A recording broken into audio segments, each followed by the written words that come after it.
Hello, everyone. Happy Friday. Happy weekend. How's everyone doing? Alrighty. Tonight, we're going to continue with our adventures with SurrealDB and writing a driver for the NIM language. So, two fun things together. And the goal is to actually start testing the CBOR implementation because I have one more little thing to finish as of feature-wise. Until I think we're approaching at the point where, okay, we'll be able to release CBOR after we test it thoroughly with actual database connection. So basically what needs to be done before we do that? Let me bring out, here's, the repository, and we basically banged out all the data types other than geometry, decimals as string, and ranges, but I'm actually in the middle of implementing ranges.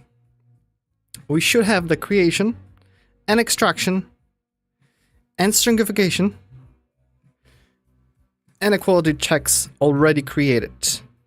As in, right now we just need to test the values and implement decoding, which I don't know if I implemented. I need to check because I was doing it quickly right before dinner and whatnot. Was distracted. So let's just I continue where I left off today. It was somewhere here. I was implementing encoding the ranges, so a serial range. So from what I decipher from the JavaScript repository, the range, which is somewhere here, the range tag is basically used in a way that it holds the beginning value of the range, whatever the value is. This isn't concerned what the value is, just some kind of value from the beginning and the end of the range. And in addition to that, it also holds values like, is the beginning inclusive or exclusive, or is the end inclusive or exclusive? And that's all it does. It just holds the data. So in NIM, I basically made it so that in serial value, we have the serial range that holds. It was somewhere up here. Let me zoom in a bit. Serial range that basically holds the start value, end value. Is the start inclusive? Or is the range, is the end inclusive? And that's all it holds. We have some basic, not record. We don't care about the record. We care about the range. So the range, just grab the start, end, and those two Boolean values. Create a value, right? Getting the start, end, both values as a tuple, or is it inclusive or exclusive?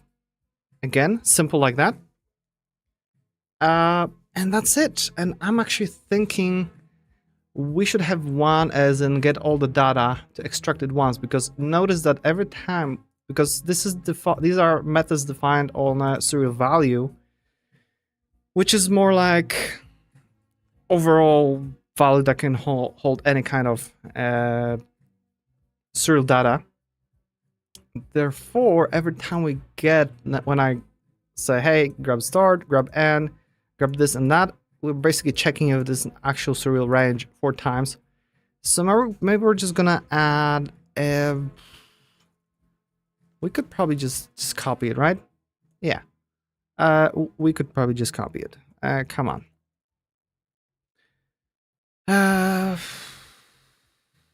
So let's call it get range data. Okay, we're gonna grab that and we're gonna return it basically 4 values. What the hell's going on? I'm using all the wrong shortcuts right now. We're gonna 2 serial values and 2 Boolean values just to have all the starts and ends and whatnots. So check the this line will be basically extracts the start and start inclusive and inclusive values from the serial range. There we go. So we basically get the serial range once, and then we're gonna return exactly that, all of the possible values. This thing on the right, I don't think we need anymore. Oops, what's going on? Save changes to range.nem. Ooh, that's right, because it's the same document. What's going on that I started streaming and suddenly I can't do anything in Vim. Close this thing. I mean, how did I close this thing with X, right? No, with Q. Wait. Q. There we go. Gosh, what the hell happened? I closed everything else other than the thing I needed to get. So we've got the range, we get range data, and we can basically get back to our encoder, which is in here. And here I was basically encoding the SurrealDB range, right? So the first thing, we just have hard-coded tag for, hey, this is a tag that, because it's tag 49, I believe, right? Let's see if that still works. No, sometimes recently I found that NIM server for whatever NIM language server is less stable on Linux in NeoVim than now it is in VS Code somehow. So that's a fun one. But basically we have value 49 that wouldn't fit in those 5 bits here. So we specify that this is 1 byte to specify the tag number, and we provide it here. And we write it to the buffer, whatever, to the writer. Then we encode ahead, because the first value will be basically the start value, right? So it's gonna be tag. So the range basically holds two values. Oh, it needs to be an array. That's right. It needs to be an array of 2 values. So in that case, we could probably just, because it will be always an array of 2 values. So we could just say 0b. That looks like an array of 2 elements. There we go. It knows what I'm gonna do because it's common. So the third one will signify that, hey, contents of its tags is an array of 2 elements, and those 2 elements will be those 2 values, but they are wrapped in additional tag that specifies if it's a inclusive or exclusive range. So I think I have them defined somewhere, but I don't remember where now. Let's search for tag range. Okay, that's in here, and we have tag bound included and tag bound excluded. So these are the 2 tags that basically specify that if that start or end is the thing. And when encoding, we just encoded that as that value. While when decoding, we'll just, there's no point of holding it there, so I'm just gonna simply say, hey, load it, and that's it. So tag bound included and tag bound excluded. So that means that here, we basically, for the start value, we need to specify, okay, this is a tag, and basically, if the value is, specify is range start inclusive, then we're gonna say that, hey, use the tag range inclusive, otherwise use the other one.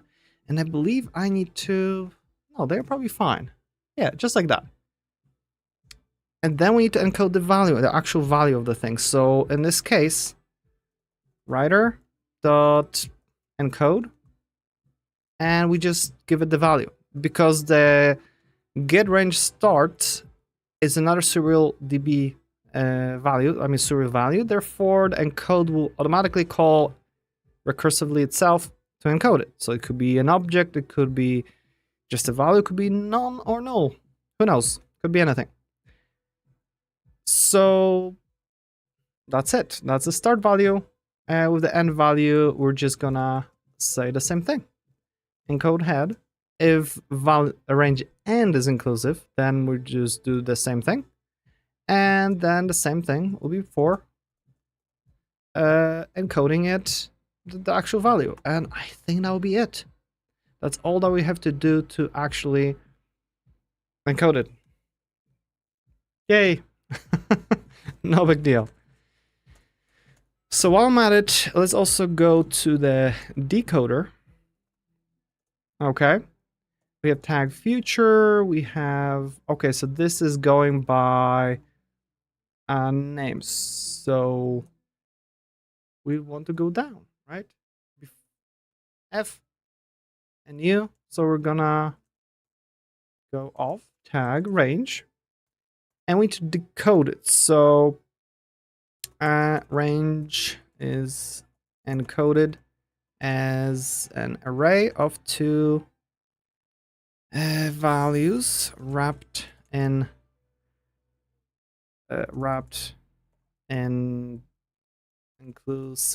exclusive tags, right? That's all the range is. Is it very low contrast? Is it me right now? I guess I turned all the lights on and the screen seems very low contrast.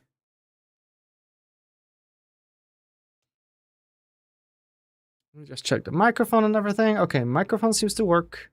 Everything's working. Good. I'm getting tons of emails because one mod I was waiting for Factorio finally is updated to 2.0. I guess it's Friday and the author has some time to update it. And I'm just getting all the emails from GitHub. This got updated, blah, blah, blah. That's awesome. Okay, so tag range. So we need to decode it. So first of all, we already decoded the first byte, which was saying, hey, this is a tag and this is range. So the next thing is that we need to decode if it's an array. So we're gonna say check if next byte is an array of two elements, right? So that's what we basically need to do here. Oh, look at that. It already did it for us. So array head, array argument is reader read head. That's correct, right? Just like in many other places. So basically, if the head is not array and argument isn't exactly 2, well then, sorry, we expect an array of 2 elements for range, and it's not tag 10. It's actually tag 49, I believe, right? Range is, yes, 49. There we go. Okay, and after that, basically, extract the first element T tag. Okay, and that will be as simple as, you know, let start tag head. Okay, we're gonna do it as tags. An argument. Okay, so here we basically need to say if the start tag isn't head, start tag head isn't tag, or start tag argument is not within that specific range, that is either this or that. You know what? Let's just check first if it's a tag. If it's not tag, we're gonna, come on, undo. If it's not a tag, then we're just gonna raise the exception. Like, hey, we expect that tag for the start value of a range, blah, blah. Sure, good enough. And therefore we know that the first element is actual tag. Then we're basically gonna do, okay, let's try to work depending on what is the start tag argument. So we can do case. Oh wait, yeah, case start tag argument. Do we need to do the case? Yes, let's do the case, because this way we can switch over a few things quickly. So if it's inclusive, we'll basically need to say, hey, this is this and that. So before we do that, let's actually, okay, we know that's a tag, so we can do var start inclusive. We're gonna say it's false. And no, we don't even need to do that it's false. We can just straight up say, hey, is this, and then we can grab this and indent it. So, you know, we can just assign it a value. So I presume that we can even, I could have used Shift J, right? There we go. Oh, such a lovely shortcut. So basically here, if it's of tag inclusive, then we're gonna basically say that it's true. Of exclusive, it's gonna be false. And then else, I want to basically raise an exception that, oh, sorry, it needs to be that. So expected a range start tag to be inclusive or exclusive. Sure. Okay, I guess that's it. And after that, the next bytes or whatever it is basically some kind of value. So we can say var start value, and we can just pass it on. Hey, decode the value, right? It should just be encoded, and that's it. After that, we have basically extract second element. First element, exclusivity tag. Oh, why can't I indent? Oh, because for some reason in nim, the comments are broken. So not the first element, the start element exclusivity tag. Well, here will be the end element exclusivity tag, and this will be basically practically copy paste. Let end tag this and that. If it's not this thing, raise exception, and then we just say, hey, and inclusive is this, and we basically have exactly the same thing. And at the end, we just grab the value. Bam. That's it. And after all that, we just need to create that, you know, to serial range. We provided with those values, and we're good. Okay? That should be it. What I want to fix, I wanted to make it into let, and the other one too, the start value could be also the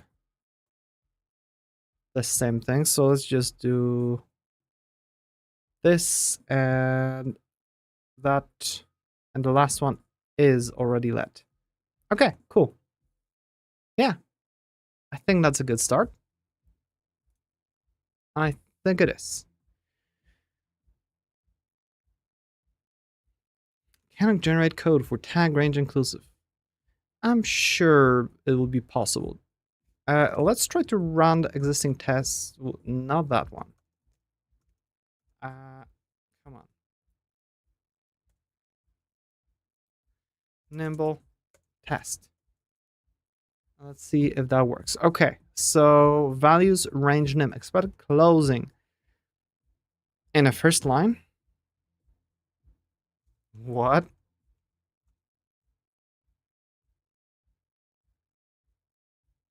Wait, nim, right? I'm range.nim.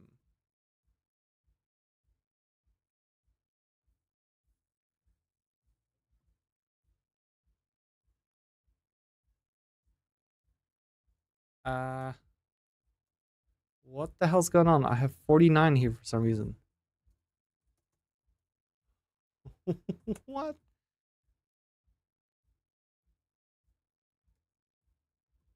Why do I have this 49 stuck here? Surreal value. And that should be it.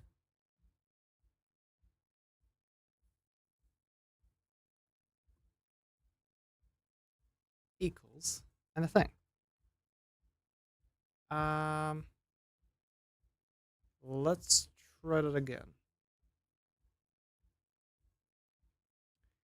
This is strange. Something weird's going on here. Let's just close it all, reset the view, and restart that.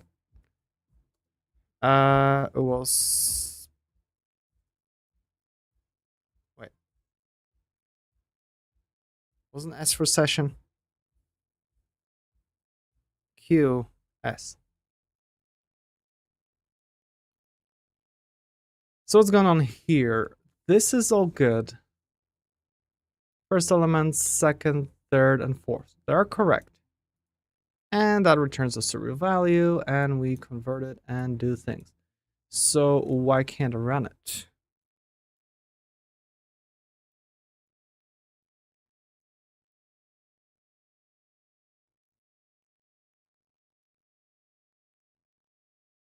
Range, line 1, expected closing. 43, where's 43? Here.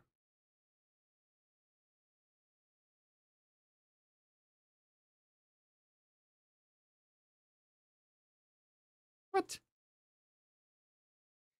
Is end or start some kind of keyword that I'm not aware of or something?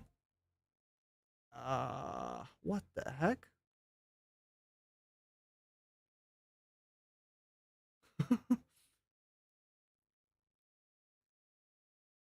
I mean, we properly go, we have those.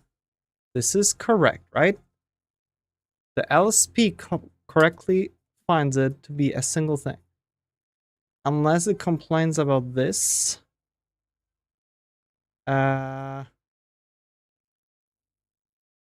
Will that suddenly heal it and make it work? No.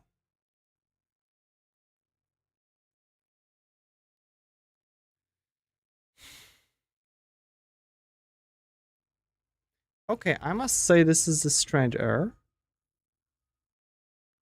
Come on, Shift O. Expression expressed found keyword end. So end is a keyword, huh?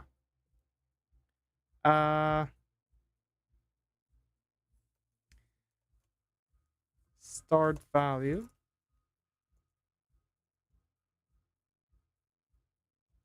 Okay, and this one will be end value. How about that? And therefore we go with start value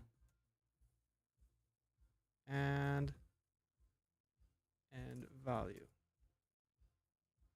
Will it magically work? Please.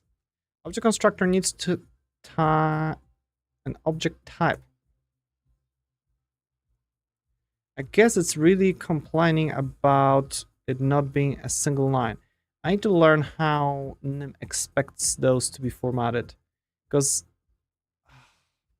I just don't like having everything in one line. It's confusing at times. Now it's 21, type mismatch. Okay, we're getting better errors. Cannot extract this of that, cannot extract the value.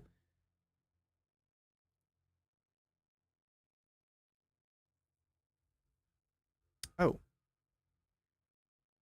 I see. Line 21.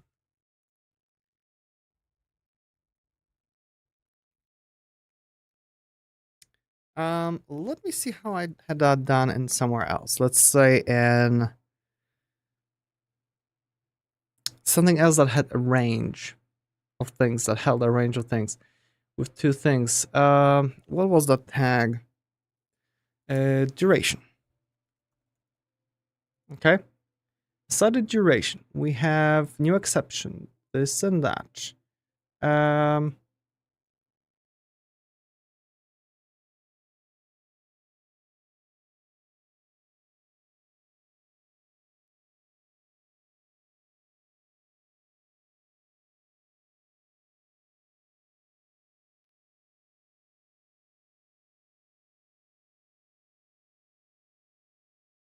oh,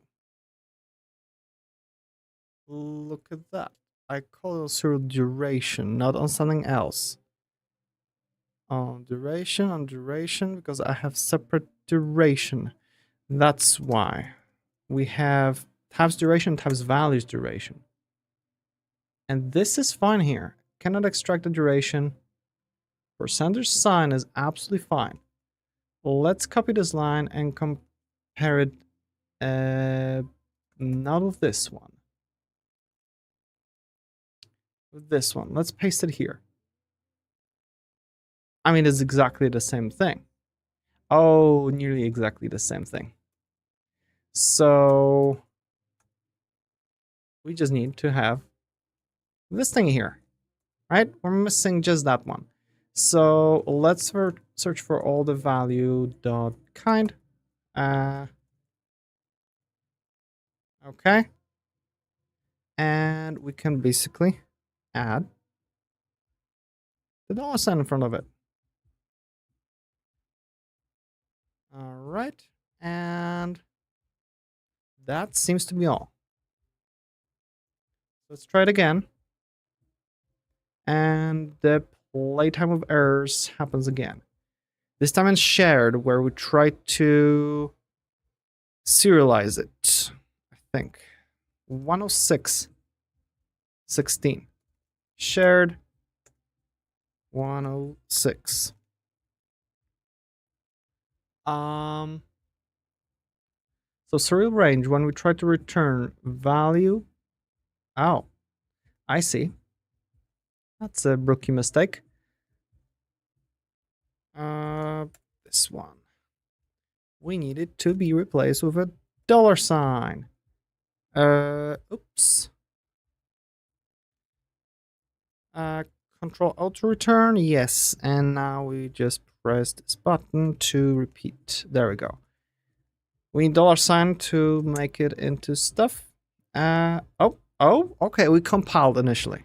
That's a progress. All the shared stuff compiled.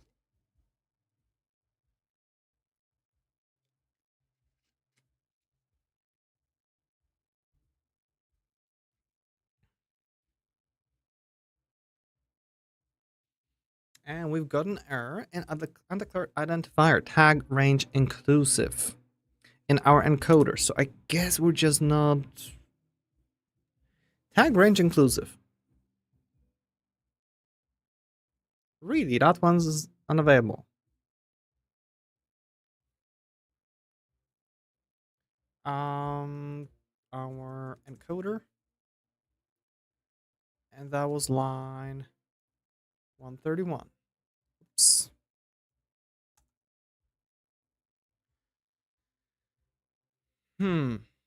Tag range inclusive. It says it's not available here. How interesting. The same with tag range. Is it that I'm totally not using those tags in any other way around here? It might be. Now again, tag range inclusive. Oh. I don't have it anywhere. I have CBOR types, tag bound included, and tag bound excluded. That's what it is.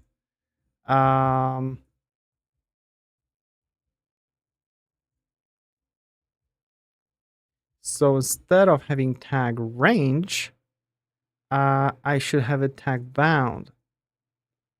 Wait, come on.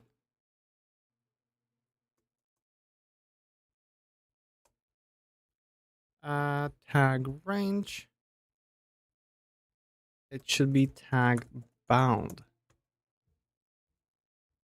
And hopefully that's gonna fix it again. Attempt and declare routine. Get range start. What is our value? Do we have a type of the value? Value is surreal value. So that shouldn't be a problem. Get range start. Maybe I'm not exporting those. Oops.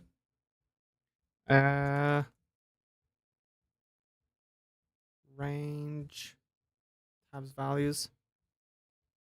Get range start, get range end. Called on surreal value.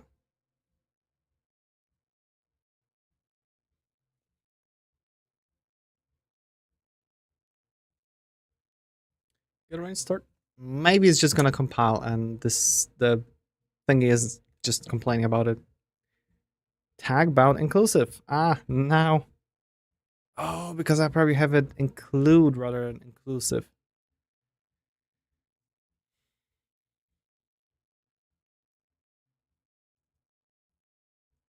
Included, excluded. Sure. Come on. So instead of inclusive, we're gonna do. I can't just rename it easily. Included, right? Oops. CW to just grab that part. Excluded. Okay. And this would be this. Not this. Here. And here we're just gonna go to inclusive to included. Please work this time.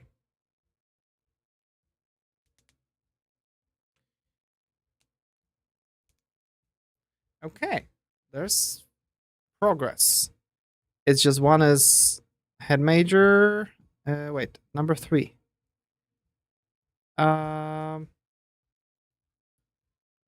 Expected length rather than tag bound excluded rather than keyword tags. So we basically just need to say that what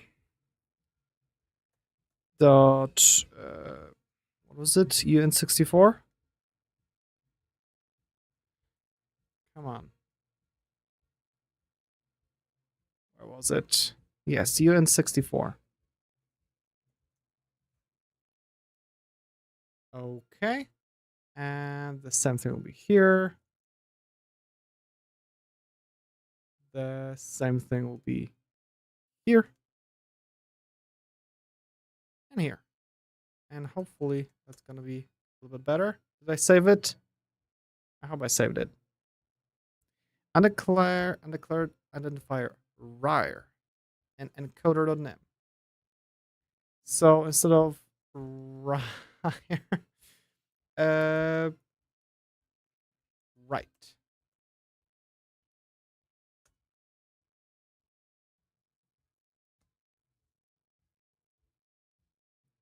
And what error we get this time? Alrighty. Expression, this and that. Okay, so type mismatch. Oh, first of all, which line? Encoder 135. So encode get range end. I mean, the result should be surreal value, so what's the problem?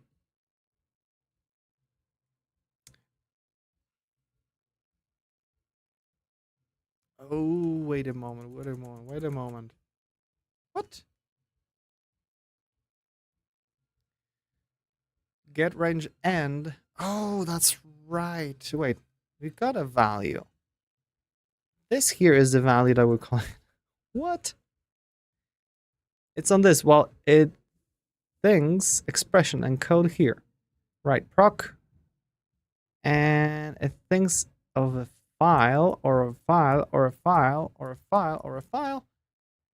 Where's the not file? Okay, so encode writer and SurrealDB value.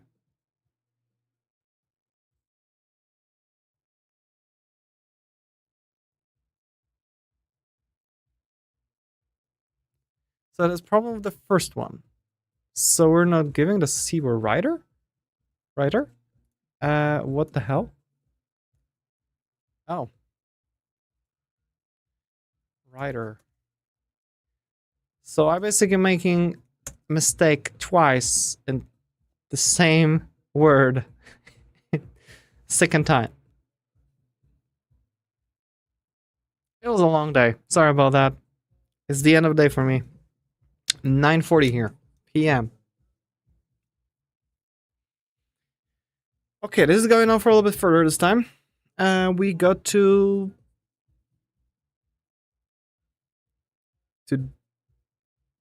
decoder.nem. Look at that. So we went through all the encoding. Great. Now we just have decoder, which will be again the tag range inclusive and exclusive, and that's it. So hopefully we can close this thing. Do we want to write to it? No, because I just made a typo.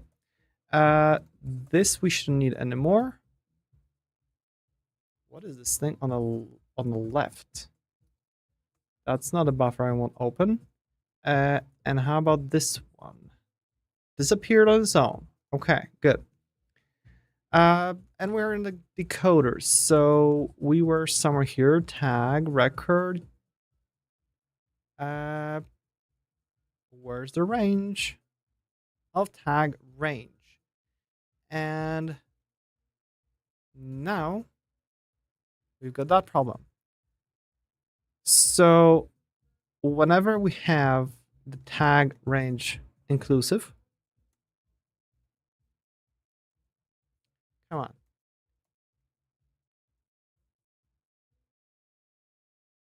What's up with the random selection?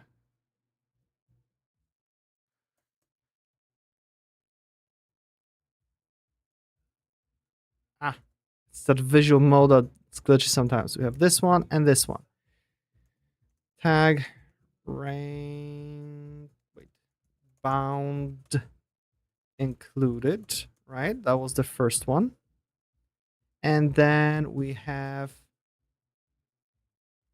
this one to be tag bound excluded. Gosh, I'm really not enjoying QWERTY keyboard for that kind of typing. Okay, let's see what kind of error we get this time. The best kind of checking if your code compiles and runs, right? Okay, type mismatch got CBOR tag for tag bound included. But expect the head argument enum. Oh. Line 195. Somewhere here. So the start tag argument.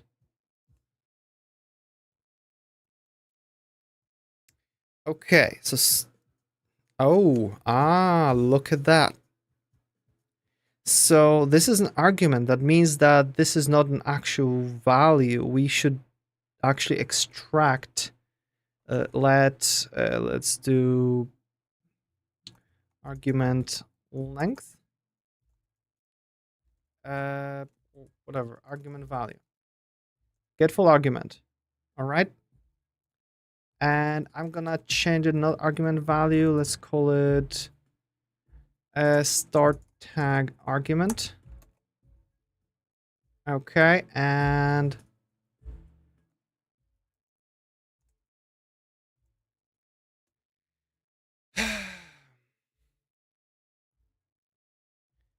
Okay, so start tag argument suddenly is just a UN64. Well, we're trying to check for a number, so we need to say also UN64 here. And I mean, I can just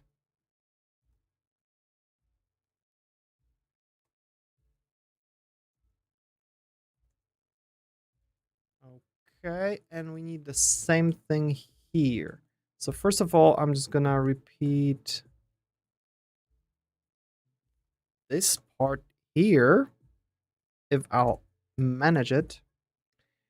And then we need to do also let end tag argument, okay, and tag argument.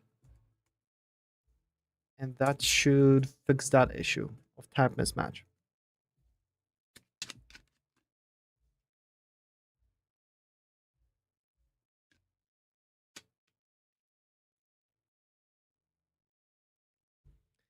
We are running a lot of tests.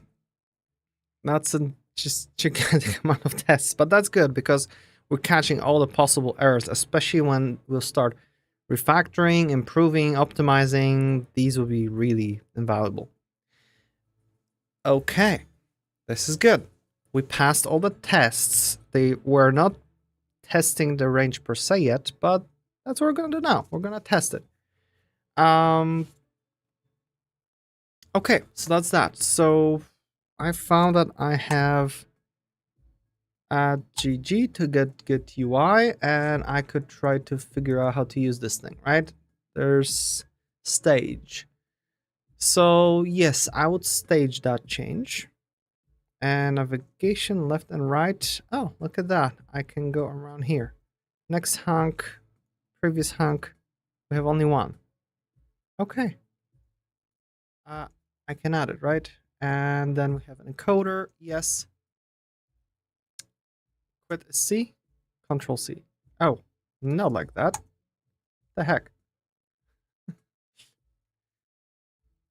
Range. Yes, we basically did a lot of stuff here. I want those changes and here as well. I know I don't like this view. I guess that's something to get used to. And I should be able to commit it. And this is basically fix compilation errors. That's all we did here. And to commit is Control D. There we go, and we can push it. There we go. And to exit from here is what? Escape?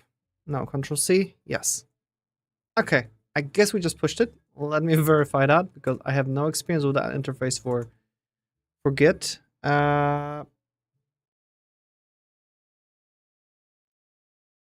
Range. And we just pushed fix compilation errors. Okay, so that worked. Great. Awesome. So now let's actually write a test. So in here, I have basically tests. Oops, not here. I want, first of all, let's close this thingy. Go to tests. And the way I'm doing tests here is first I'm doing tests just on a range value itself, and then actual encoding and decoding of CBOR. So we can first do the serial value tests. And you can see that we have just tons and tons and tons of different values we tested. So what I'm gonna do here, we can, I guess, test the record ID, or maybe we're gonna copy some other thing as a template. I'm gonna go with duration as an example here. So we're gonna call it range.dim. And it's all the way here. I need to find a faster way to navigate in that window. And this will be not for duration, this will be for range. So the idea here is that what kind of tests we could have on that range. We can create it from values. So first will be test can create a range from two serial values, and bounds. Okay, just like that. And what would it be? So let's say let start value will be, and we're gonna say that first one will be just from 12, all right, to 150. Okay, arrange like that. So we should be able to say range value is, and therefore we should be able to basically say new surreal range. We're gonna give it start value, end value, and maybe the first bound will be inclusive, the 12, while the second one, the 150, will be exclusive, so it won't be included in the range values. Okay, that should be it. The next thing would be to what? We need to check if that range value, check that range value is actually surreal range. Next thing will be to check if the range start is exactly the same as the value provided. If the range end is there and this is true, this is false. And that's it. I mean, in theory, we could say check range and range data is exactly the same thing here. That's it. And I say that's the only test we need right now, because it already has all the functionality. Getting, setting, everything. And although,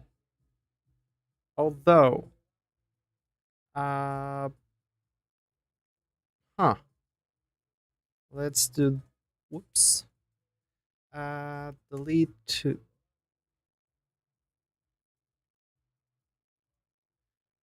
let's just do,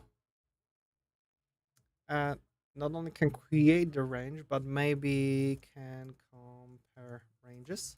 Okay, because that would be very useful if we can compare actual the same value, right? By value, because all the comparisons I want to happen are by value, not by reference. So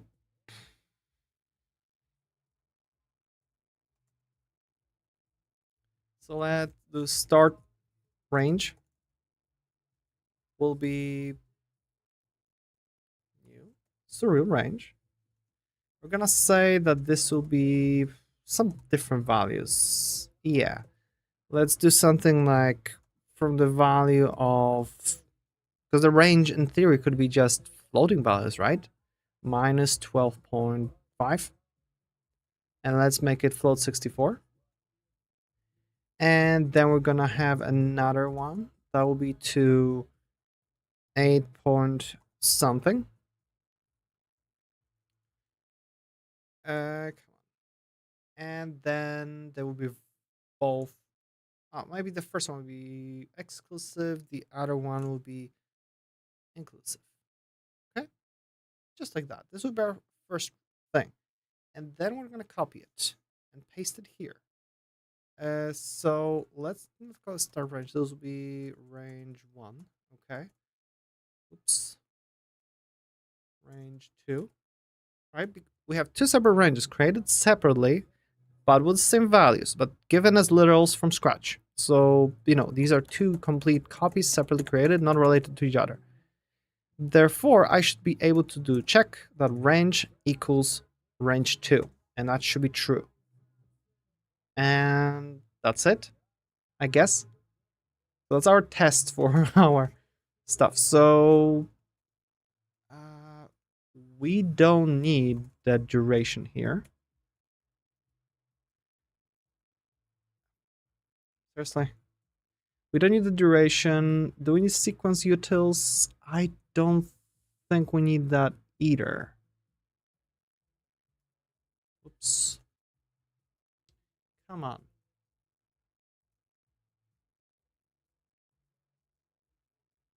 DW.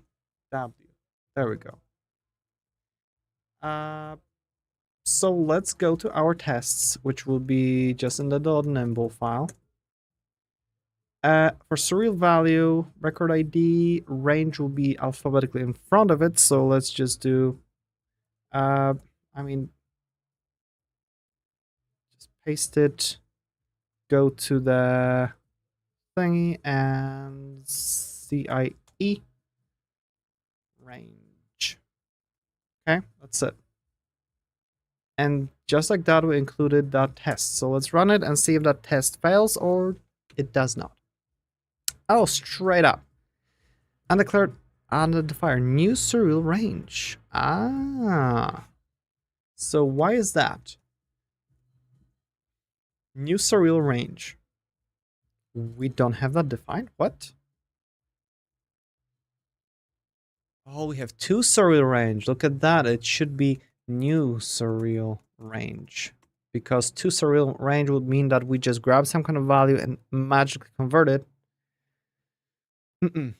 We want to basically create a new one like that. And I wonder if that breaks some stuff. It shouldn't. Oh, it probably...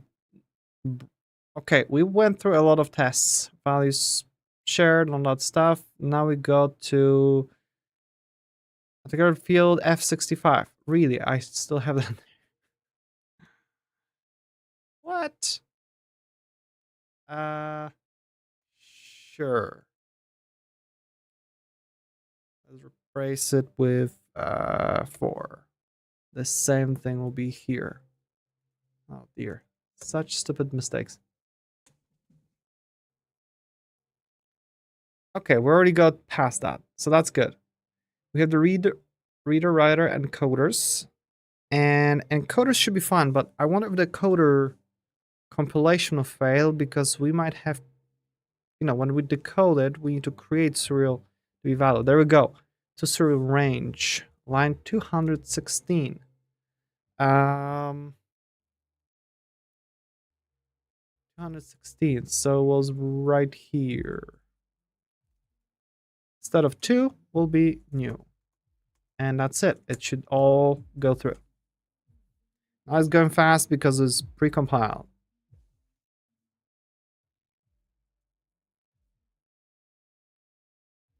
Okay, we passed it. We'll be fine. So we have those 2 tests for the regular values. So now we can do the encoding. Encoding will be a little bit tedious because we actually need to encode some kind of values. So let's move on there then.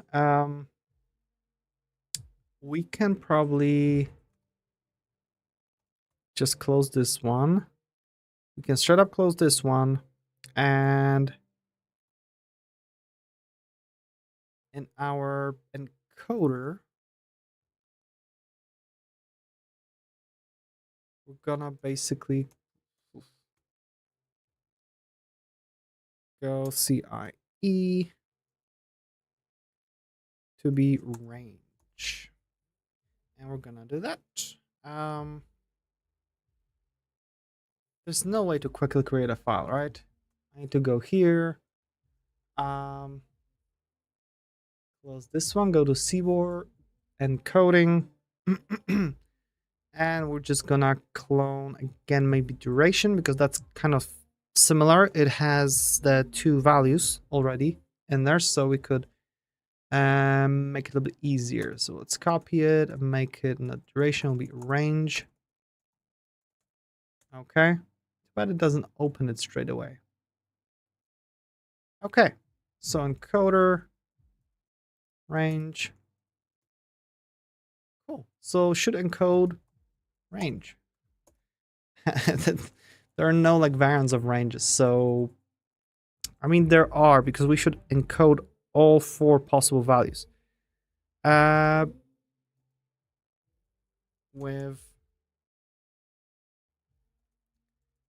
Let's just start by 1 test. We can expand upon test later.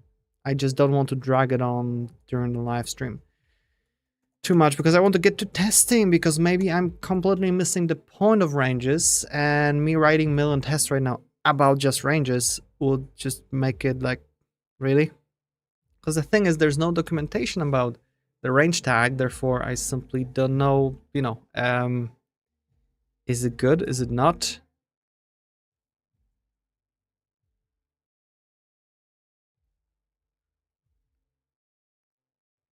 Oh, It's just so tempting to just go on Switch and play Factorio.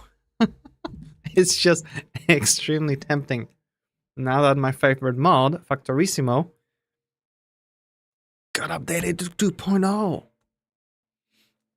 Okay, so we need to encode the range. So basically what we need is say, hey, our range will be...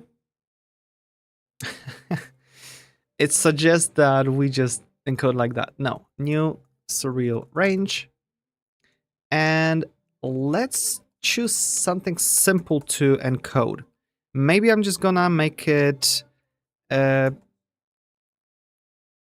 simple values, right? From 0. Okay. Just from 0. We need that command here. To something like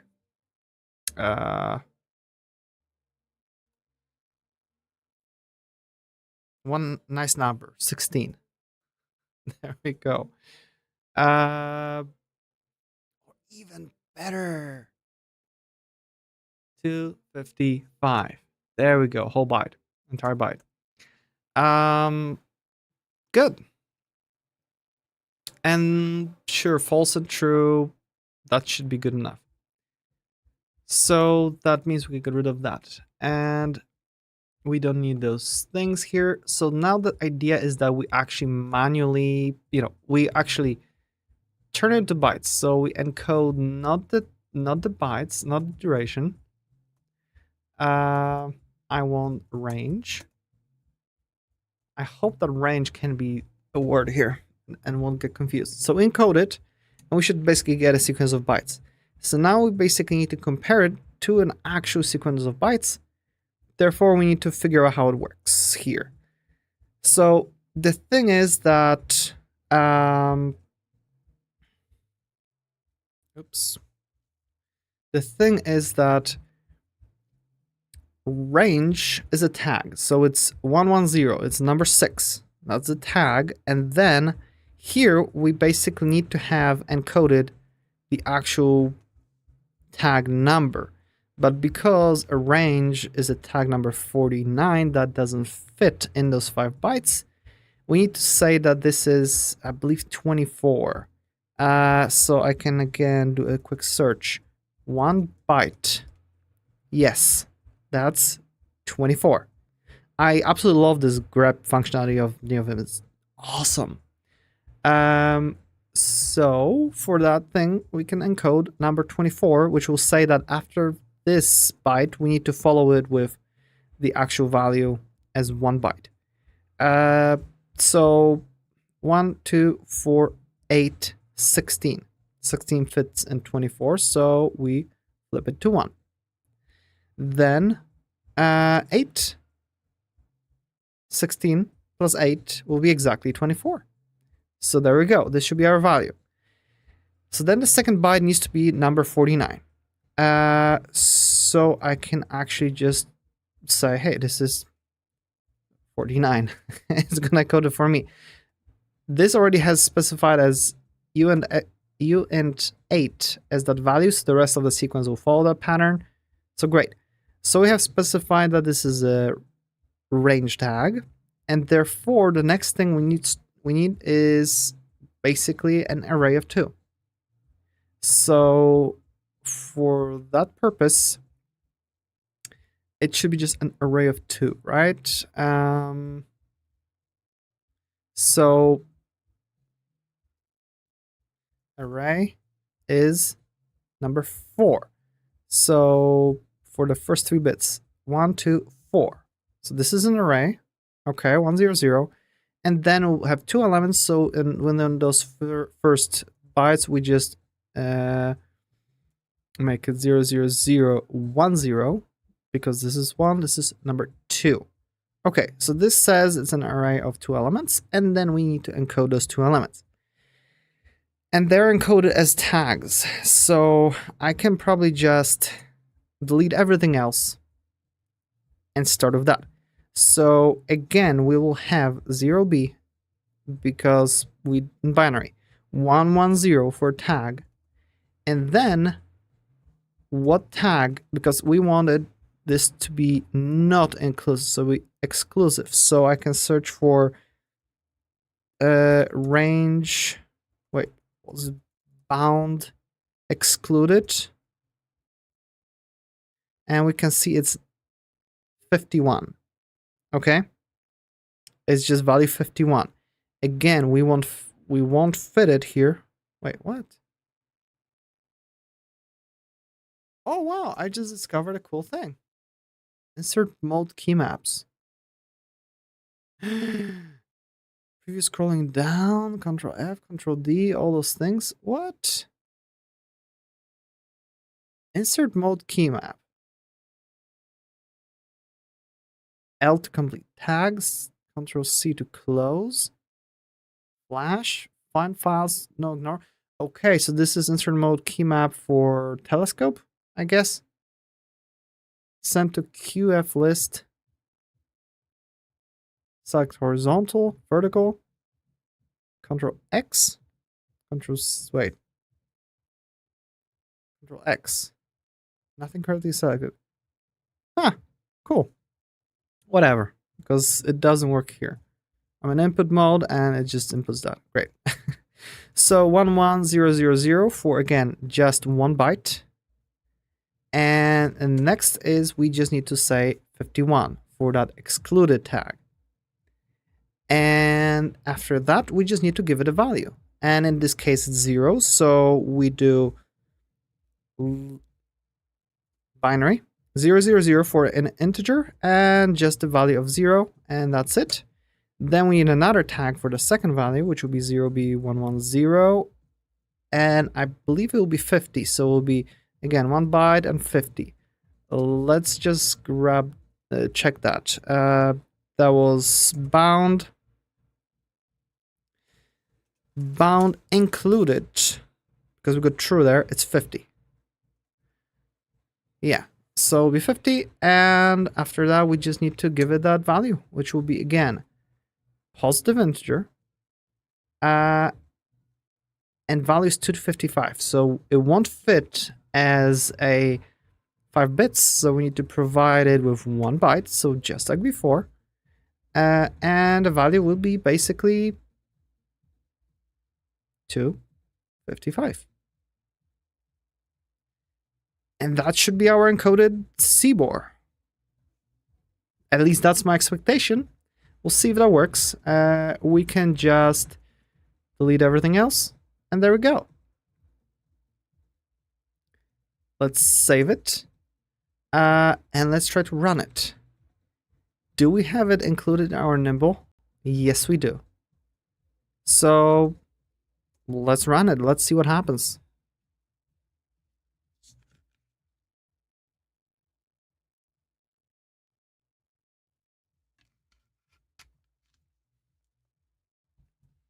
Okay, we have some fun error here. Encoder range. Line 10, we have underscore that's snuck in some wrong place, right? Which one?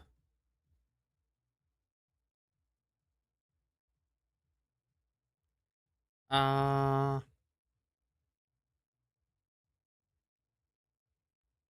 at the end, look at that. We've got just some random underscore at the end. Now it should be good.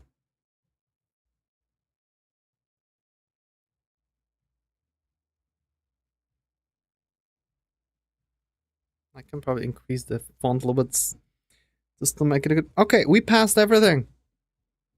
We go to encoder, range. This passed. Look at that. So let's just copy this little test. Let's just yank it and paste it here. Okay. So let's just say this is, whoa.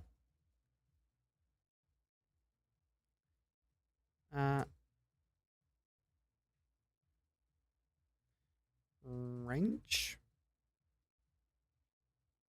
2. Okay, we'll just call it range 2. Here we could basically say that this is range 1. So this would be range 2. So let's do it differently. We're gonna flip those. We're gonna say that this one will be true while this one will be false. But I would also like to make it like nonsense range, absolute nonsense range. Let's say the lower bound will be just straight up something like hello. You know, a range from hello to none, right? From hello to none. Something that doesn't make any sense. And I guess we need to basically include none here as a type. There we go. I think it was none. I'm sure it was none.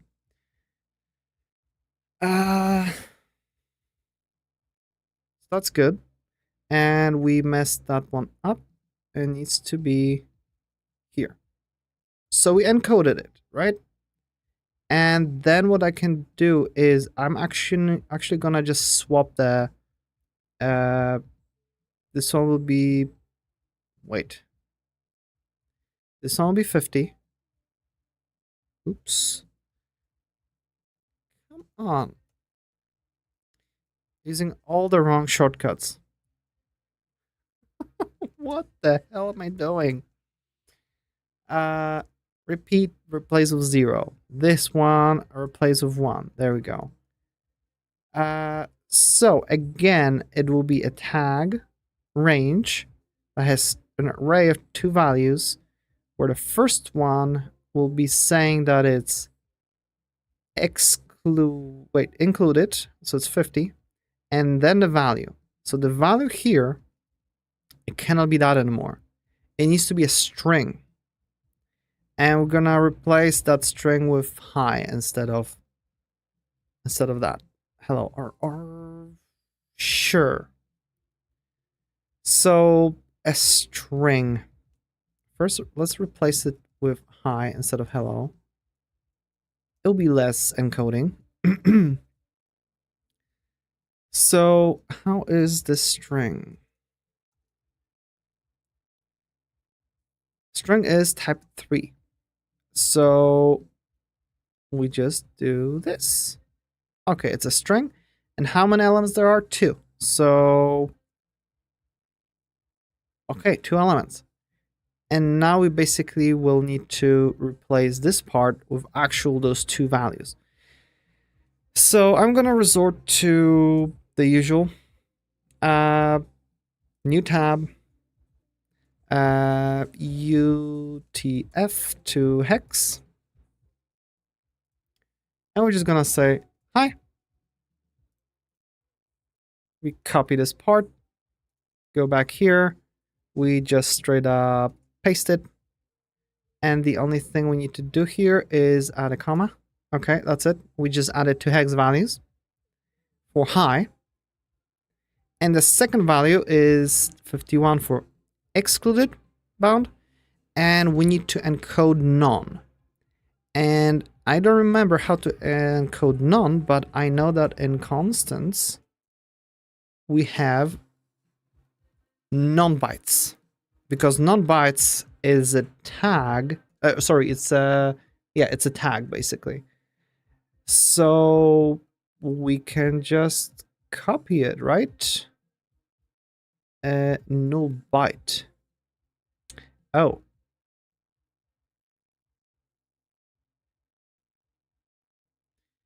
Okay, so we're gonna copy this one and just paste it here. Gonna add another one. And grab this one. Copy. Paste it here. And we don't need that value. That should be it. Oh, it doesn't like that this is bytes, it's var, so we can just, oh, it's var. Oh.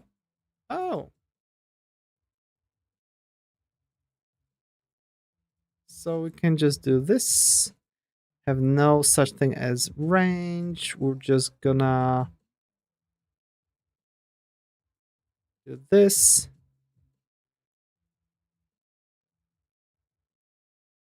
And that. Okay, that should solve the problem. So I want to run it again. Everything should go fast. It's going to recalculate that one test. And we should be good. And we're not good. We had two different values. Huh. So what was different? 216, 49, 130. 216.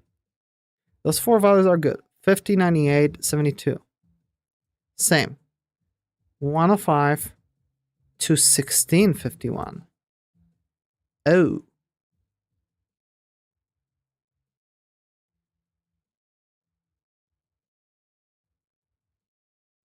What? Tag 49. Array of two values. Tag 50. String. One character, second character. Tag 51,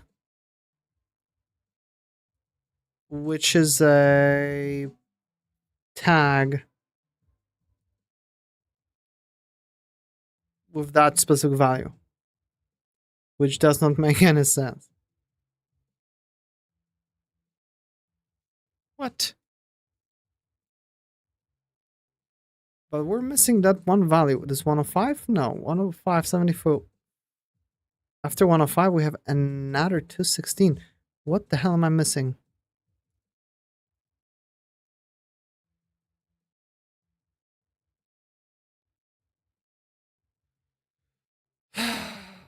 This is tag range. Array of two elements. First one is tag 50 for exclusive. This says it's a string of two elements, element 1, element 2.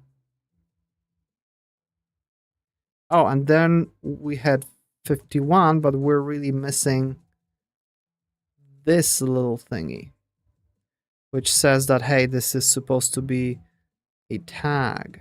Look at that. So as it usually goes, the test shows that running a test shows that I wrote the test the wrong way. How typical.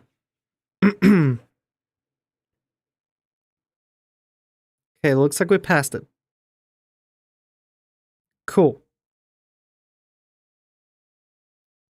So we tested the decoding in two various situations. I mean encoding. So now let's write the decoding test. What's this? Constants. We're actually gonna copy those values here, and we're gonna use them for decoding. Let me just close this one, and we're gonna go straight up to this one, and we're gonna do range.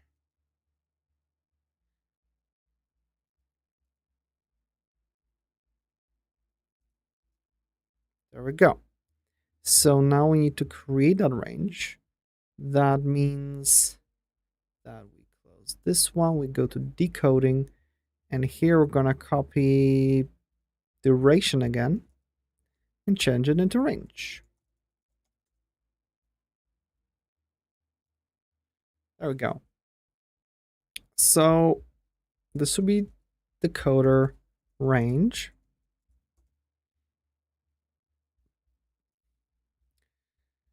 So in this case, we'll be checking to basically decode.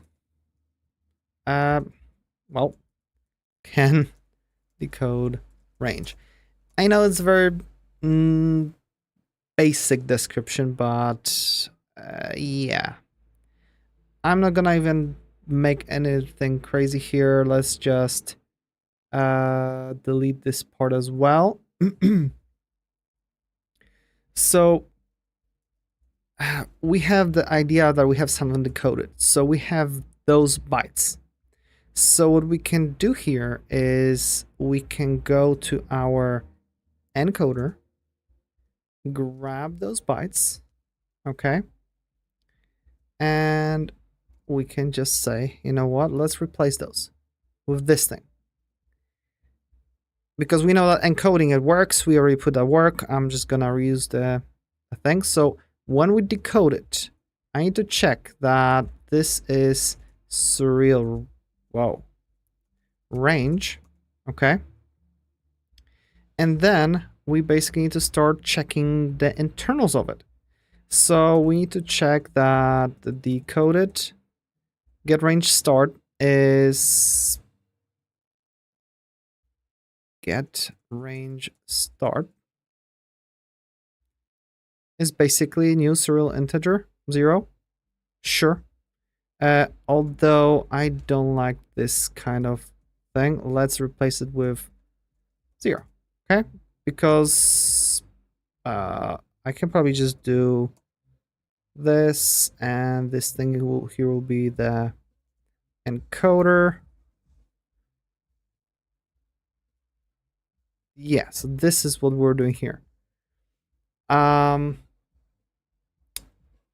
can I change decrease width is like that? So I do 20 this. Okay, that's better. Cool. So that's the range start. Next one will be check. Range end would be 255. There we go. Start inclusive, false, yes, and exclusive, true, just like that. And the last one will be check decoded is, and we have the same thing here, right? Just simple like that. So we can basically delete that, and we could just say, you know what, let's just copy this thing because we'll be running the same checks. The only thing is that we want to change the actual contents that we'll be checking. So let's deactivate that, and I go to this window here,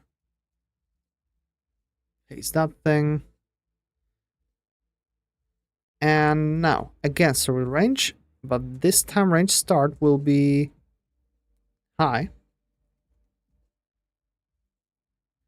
and will be basically none, and is range start inclusive will be true, and this one will be, well, false. And we need to check this thing, so I would just say, hey, let's grab this thing again, and just paste it here and call it a day. And this should be our basic test for decoding. You know, no big deal, right?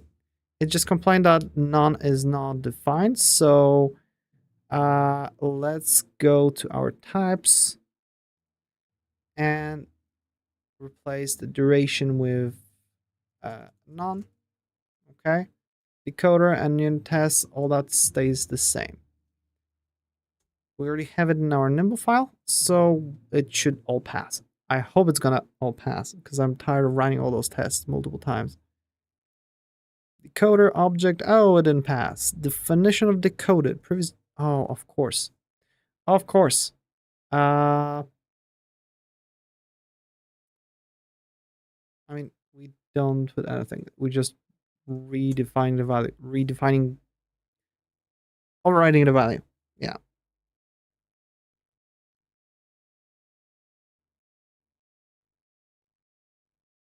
Okay, everything went through, including can decode range.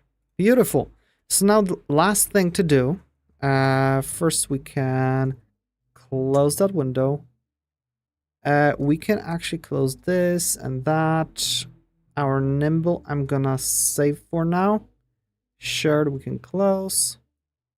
Duration, we can close. And range, we can close, actually. The only thing left now is to add something to the test CBOR encoding. So this is our last test file.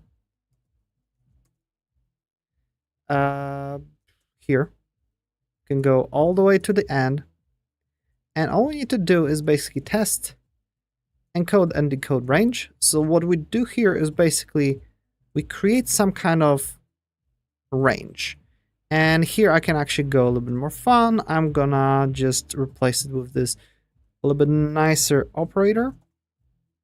And we're gonna say that the beginning of our range will be something like, what could it be?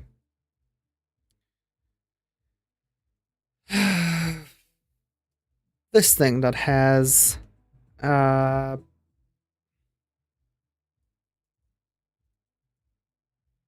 don't know. Hello. There. Right? Hello there. Okay, something like that. This will be our start value. An object. While the end value will be maybe something else. Maybe we could make a duration. Why not? Maybe it will be 5 days and 30 milliseconds. Okay. And we just need to say it's to surreal value duration. And we're gonna make both inclusive. So we have this strange range that doesn't make any sense. And I actually should delete that part. Okay, now it's good. So now we can basically say, hey, encode it, then decode it, and check. Decoded is the same as what we started with, and that's it. We just want to check if we have this thing encoded and then decoded, and they are exactly the same. We didn't lose any information along the way. So yeah, that's that. So let's run our last test, and if that passes, we should be all good to actually start testing. So I need to figure that part out.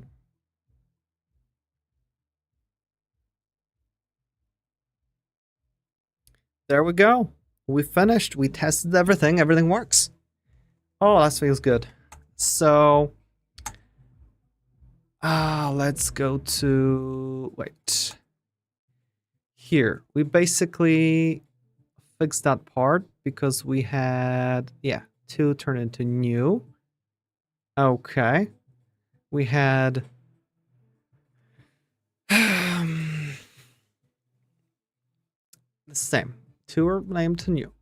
We have our test for decoding the range, for encoding the range. Test both sides, and this is our value test. And at the end, we just have those 3 tests added to our Nimble file, and that's it. So let's commit it as something like test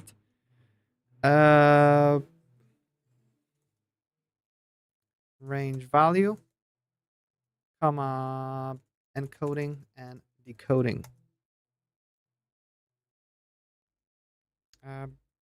That's it. Commit, push.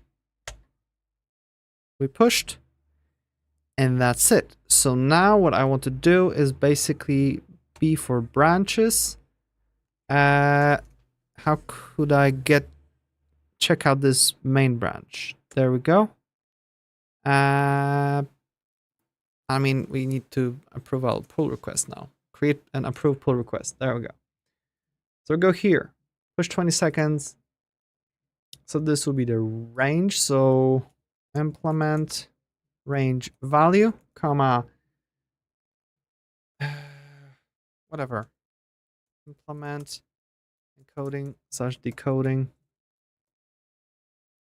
of surreal range. Okay. And this will be basically implement whatever, implement surreal range variant of surreal value. Okay. Let's just add those things. So next we also did test. So let's call it implement and test. Then we've got implement encoding and implement and test decoding. And this basically closes ranges. There we go. I'm gonna assign myself, create pull request, and well, accept it for myself. Nobody's gonna bother reviewing it. So let's squash and merge. Looks good. Bam. Branch deleted. So in theory, go away. In theory, we have one less issue. There we go. So I'm not gonna be implementing any of those right now. Decimals, that's gonna be an interesting idea because with decimal values, we have two approaches. Either to keep them as a string, and if somebody wants to use those decimal values and some specific library of their own, they could just do that because they receive, oh, this is a decimal value, but it's a string that's, unique string decimal or something. If you want to, do math with that, find your own library, or we could actually find a library in NIM that does implement things correctly. But I'm kind of thinking about doing the first approach and see what happens, right? And geometry, I haven't done anything with that, so these will be just adding more types, simple encoding, decoding, nothing, groundbreaking here, and I don't think there's any kind of big pressure on that. So yeah, that's that. So now what I would like to do is go back to new vim, and we can go, we're already on this branch, right? Yeah, we're on good branch, but we can delete the branch range. How do you delete it? Delete is Shift D. Control D. Shift D. Deleting branch, refs, heads, range, yes. Okay. And now can we pull? So I'm on main. Pull, F. Shift F to fetch, pull. I guess we're up to date. There's no notification. I'm so not used to this. So what I should be able to go is in branches. I should go to remote, and there's no other branch. Cool. Okay, so I think we're in a good place. We've got our encoding, and in our coding, not this. In our encoding, all the way at the bottom.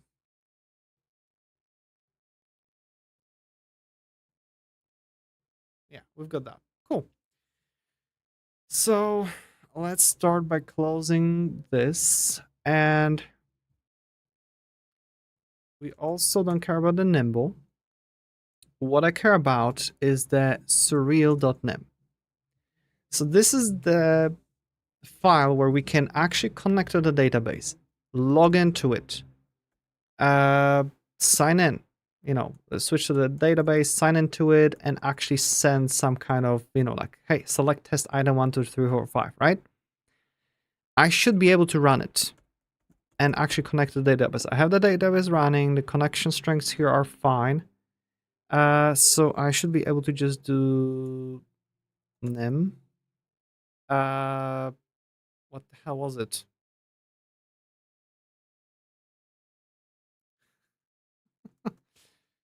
Do I have this command and nimble? Nim are hands off tests. So that's our thing. And file.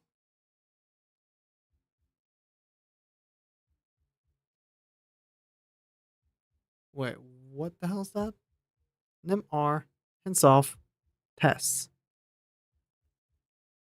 I'm just gonna do this thing, copy, and let's try to just paste it here. And what I want to do is surreal.nem. Can I run that? Cannot open surreal.nem.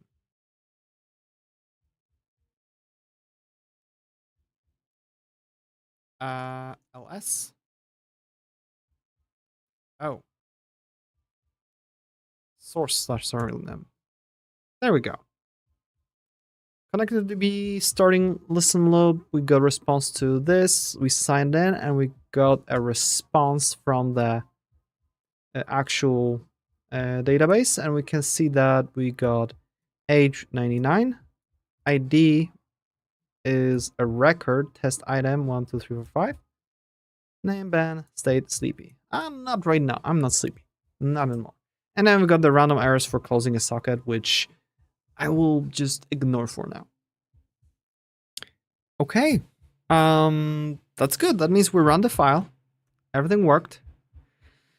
So what I would like to start doing is, instead of running the select thing, let's rename it to something like, oof, come on. This one, this one, this one, and this one. And let's name it to query response. Okay, something like that. Oh, actually, query results.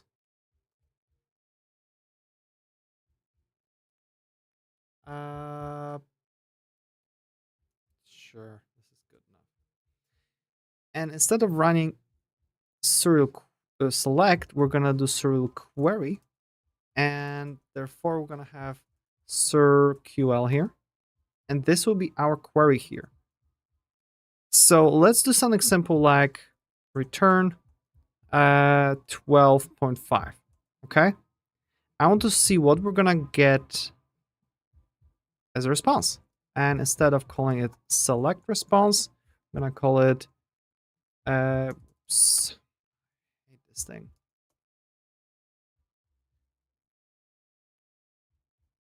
Query response.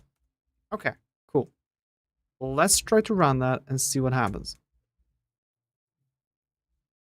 So query response, we got the result, status okay, and time. So result was just 12.5. Okay, so maybe in addition to all that, let's ignore all the query times and other things.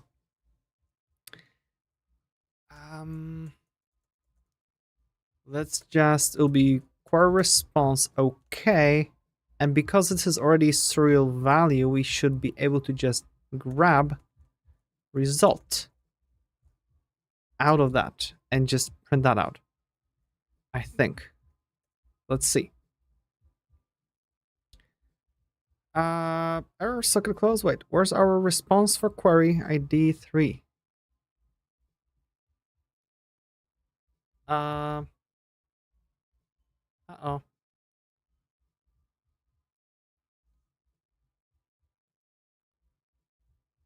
Query response.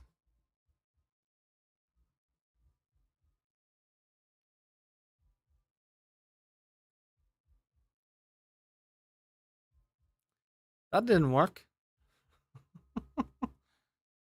If it's okay, query response. And we didn't get that. Why is that?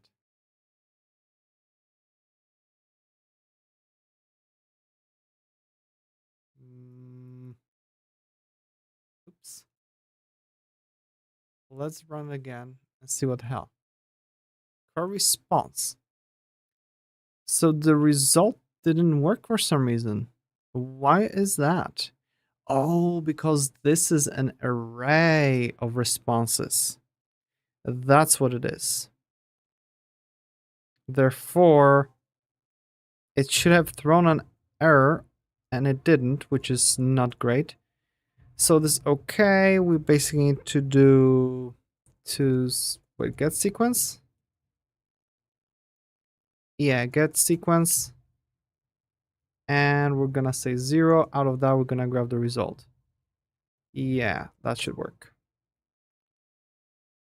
Query response 12.5. There we go. So this is our floating point thing. Okay.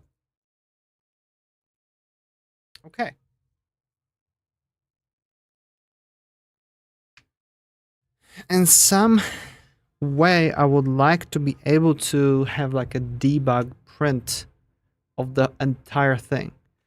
So I wonder if we could actually implement that. First of all, what is this file? So let's go to shared. Because in shared, we should have some kind of, there we go. We already have, what's going on? Again, that multi-thing got enabled for some reason. So we have this to basically convert serial value to string representation. What if we're gonna add our own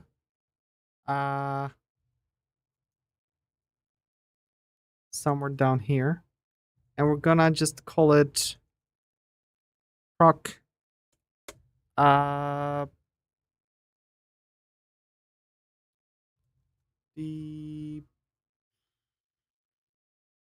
debug CBOR or something like that. Debug serial value. Or maybe debug print. I don't care that it's a long thing. This is something that's supposed to be used only by us, and we give it a value, which is the serial value. And what it's gonna do, it's first of all prints the provided, provided serial value to the console with verbose formatting, okay? Something like that. And how did we start that? So, oops. So I wonder if we can just straight up copy the whole thing, right? Because all those things will be very similar. We're just gonna add some details about it, saying that, hey, this is a serial UID and this and that. So I'm gonna paste it here. And let's start from the beginning. Serial array. So here I had basically, okay, we've got this and that, and print those values inside, blah, blah, blah. So we're going to do the same thing. The only thing is that I want to return not only this, but I also want to say that, hey, this is a serial array, okay? And then print the thing. So I could kind of just copy this, paste it here, and otherwise also paste it here, okay? And just like that, we will have that. For the serial bool, I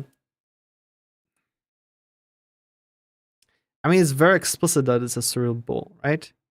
But for debugging purposes, we're just gonna straight up say that, hey, we've got this thing here, and we're gonna call it serial bool, because we're gonna be explicit about things. Extra. Okay, there we go. Then we're gonna have serial bytes. So I can probably just start borrowing this thing.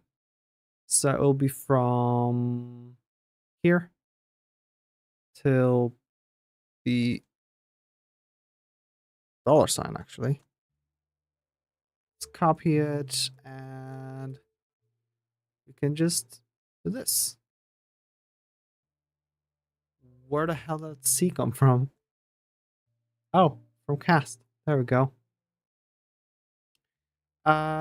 So then we've got the date time. So I could actually... What the hell just happened? Press the wrong key. Press the wrong key in your Vim, you end up in a totally random spot. Ha! Now we have C. No!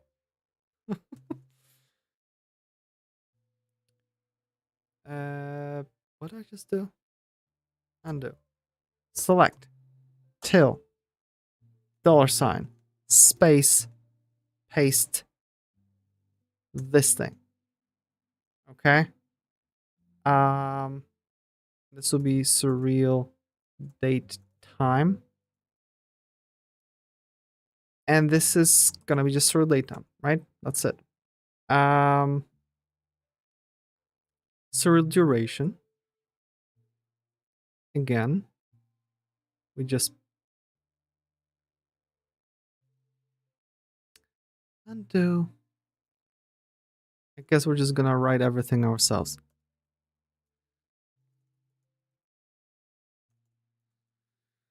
Duration. Okay. Then surreal float. And we have 2 variants of it. And I would like to be explicit which variant we actually receive.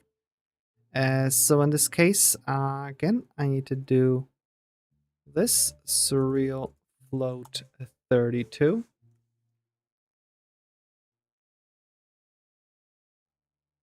And here we're gonna simply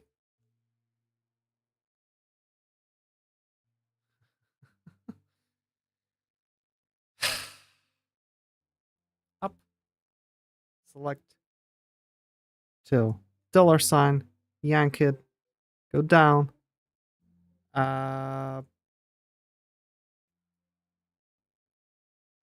paste it. No, undo. Go here and paste it. There we go. And this will be, of course, 64. What? 64, please. Surreal future. So here we can just say that this is gonna be surreal future. And that's it. Then we have surreal integer. And integer doesn't have any special thing about it. Can I just... No, I can't. Of course I can't.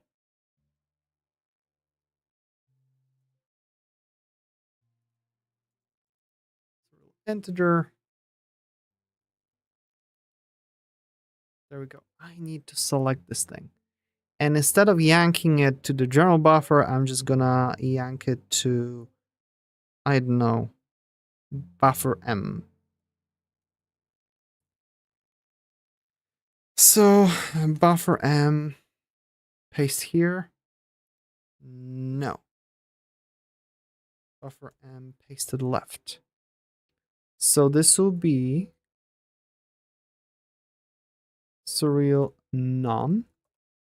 Okay. Then we're gonna have the same thing here. Oops. What the hell just happened? I have the same thing here. And this is gonna be surreal null. Oh, Taras, long time no see. It's so good to see you. How are you doing?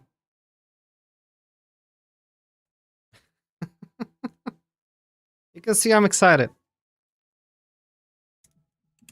I learned a lot of SQL yesterday.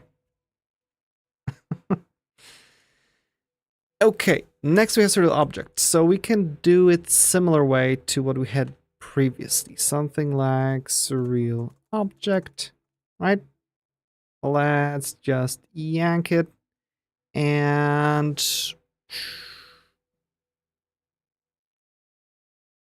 undo. Please paste it here. There we go. And we go here. There we go. Okay. Oh, you got finally an offer. Okay. For the... Wait, for the part-time? No, you had the part-time. Did it advance to full-time or did you find something else? I'm curious.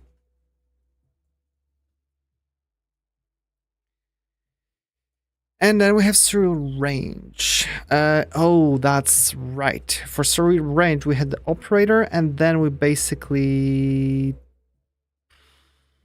return the whole thing. So our returning, let's start it by surreal range.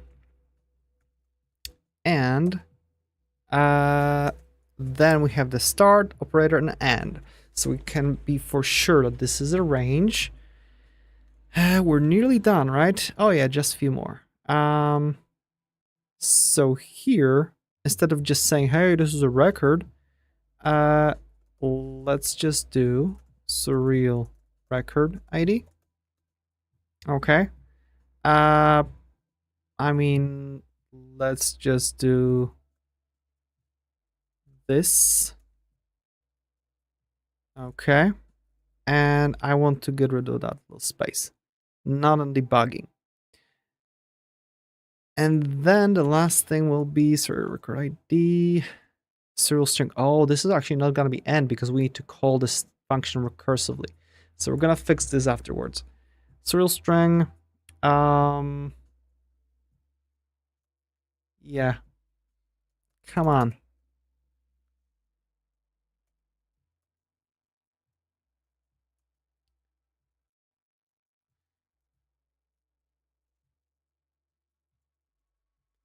Serial string. Okay.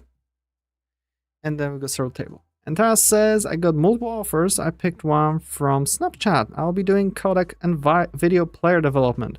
Oh, this is something that sounds like your kind of thing. Nice. So you're gonna be low level, dealing with encodings and what do you call them? Specifications. Awesome. Nice. Fully remote, hybrid, or in office? Curious. Because I know that in my place, there wouldn't be much that I could do hybrid. It would be all too far. Hybrid. Okay. All right. So you're going to have a few days where you can, you know, spend more time with family, right? But mostly in office. Okay. So probably like a day or two that you have remote and rest in office. All right. I mean, this way you're going to stay productive, right? It's something that keeps you... whatever. Wait, what just happened here? Surreal table. Something that, you know, is gonna keep you productive with interacting with other people. That's cool. That's cool. That's something I'm kind of missing. I know that my company has a nice office that I would like to be there from time to time, but it's several states over, so not anytime soon. Surreal ID. And that will be literally it. Okay, so that part is fine. Now let's just go up and... wait a moment. Else, this and that. I got lost for a second. We go here. Oh no, where did our function definition go? What the heck just happened? We pasted it above our function definition. What the hell?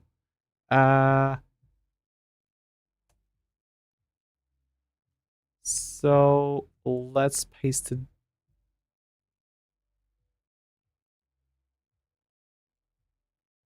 Sure, something like this should be okay. So we got this, and we just print it out here with verbose formatting. That somehow got lost as well.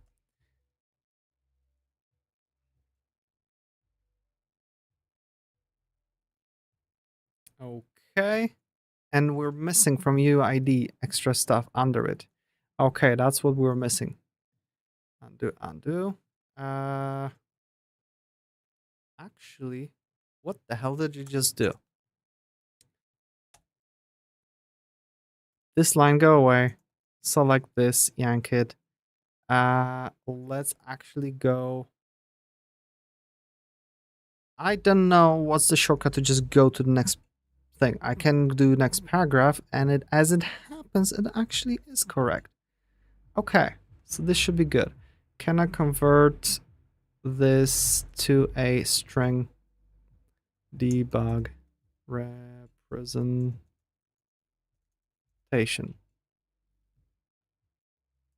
Okay, something like that. So now we can just grab our debug print surreal value. Let's copy the value, and basically everywhere we need to recursively print something out, we need to basically make sure that it actually works that way. So value array value 0, and we need to do dot and put that here. So can I just do, yeah, this is not gonna work. Append dot debug print surreal value. Okay, there we go. And then for each value, this and that. And our says codex specification is 700 pages. Only 700? That's nothing for you. I hope you're gonna enjoy it. Sounds like a decent job. Alright, so this is gonna work. Return text and this. Surreal boolean is just a boolean value. Bytes is just, we already cast it to a string. Surreal datetime. When we do get datetime, we get actual datetime, right? I think.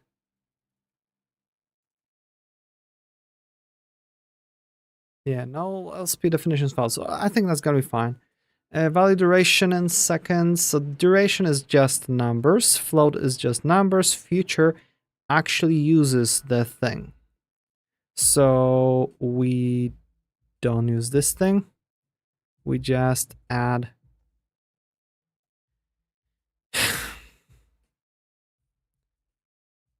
let me actually make it as a macro or something. No, as a macro won't work. Shoot. Oh, where? Debug print surreal value. Because the thing is that the moment I cut one character out, it just totally destroys the buffer. And I can't repeat that anymore. And the thing is that here also, if I have this, I can't have this $sign here, nor here, nor here. This is good, good, good, good, good, good. This one got removed. This one is just an integer. No, no, it's all good. I actually don't need to combine anything. I just drop it like that. Okay. Surreal object, and this is where recursive stuff will happen again. So value object pairs to sequence, and then we go pair escape string, and that's gonna be just a string, and then pair one will be actual value. So here we need to just do period, and I don't think, yeah, P won't work. Let's do it that way. Let's just do V to here. And we're just gonna yank it to, again, our buffer M. There we go. So we can just grab this one and do buffer M print. There we go. So how about, because we have this, we have more pairs, we have escape string, and this will be again a value. So we're gonna paste the same, but let's just record it as a query queue where we just do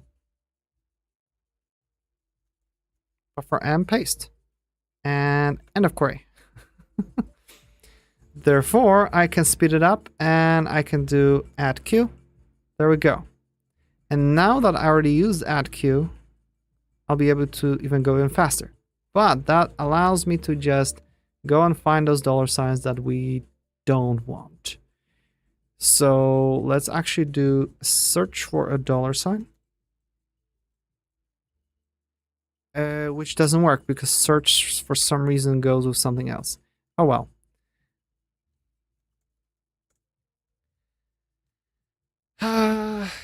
That says, okay, I'm feeling sick. I will get some rest. See you. All right, get rest as well, and get good rest, and hey, enjoy your weekend.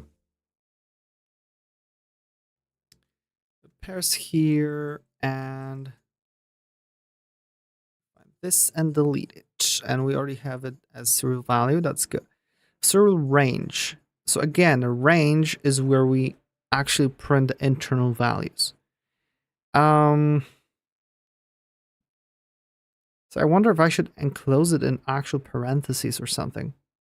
So let's do that. We're gonna insert a parenthesis here. And then before the operator, we're gonna actually do things. So this will be this as that value, and just print this. And we're gonna add this thing and delete this thing. We're gonna get to the end and add this thing. Cool. And we also need to add the closing bracket. Oof. Okay, all right. Record ID. We need to print the record value, which could be anything. Therefore, we get rid of the $sign. We go to the end and add our print serial value. There we go. Serial string. It's just a string, so we don't need to worry about that. Gosh, I want to put parentheses around this one as well. I don't know. It just feels like... What did just happen? I don't know why this thing went there.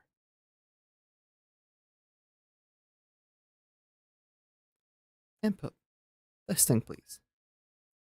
Append. This thing, please. There we go. Serial string stays the same. Serial table stays the same because it's just a string. Serial UUID. This is just batch of hex numbers, so nothing crazy there. And I think that might be it. And we just like that have a nice debug function. Debug print serial value.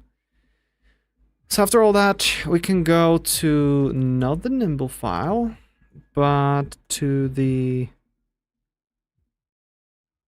surreal.nym. And here for query response, instead of just saying, hey, get this string result and this thing, we can actually say, hey, debug print serial value. And hopefully it's going to work. Let's see what happens when I'm going to try to run it. Now we time the... Oh, we didn't return the type here. I see. So here, we're just gonna add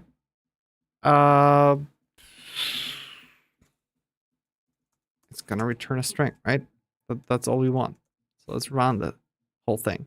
And I got field debug print serial value for type serial value record ID.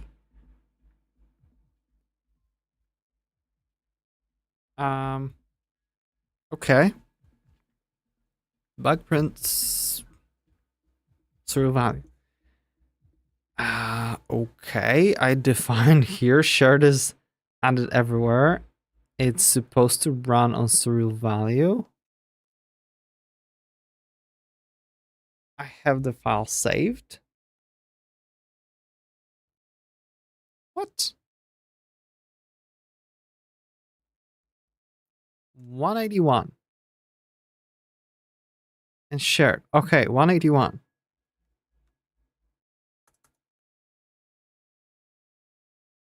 Debug print serial value. For record value. Oh, I see. So we don't have that here. Oh, record.nem.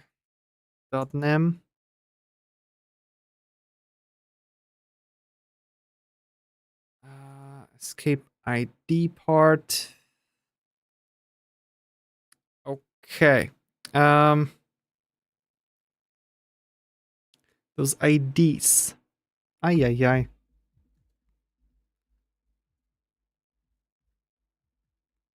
Okay, let's just have it for now where we just at least the record ID will stay the same. Okay, the rest we're gonna I just don't feel like going down that rabbit hole. But we can see that okay, query response was surreal float 12.5. Cool. So now let's try something more complex. Instead of just having this return, what the hell just happened? Undo.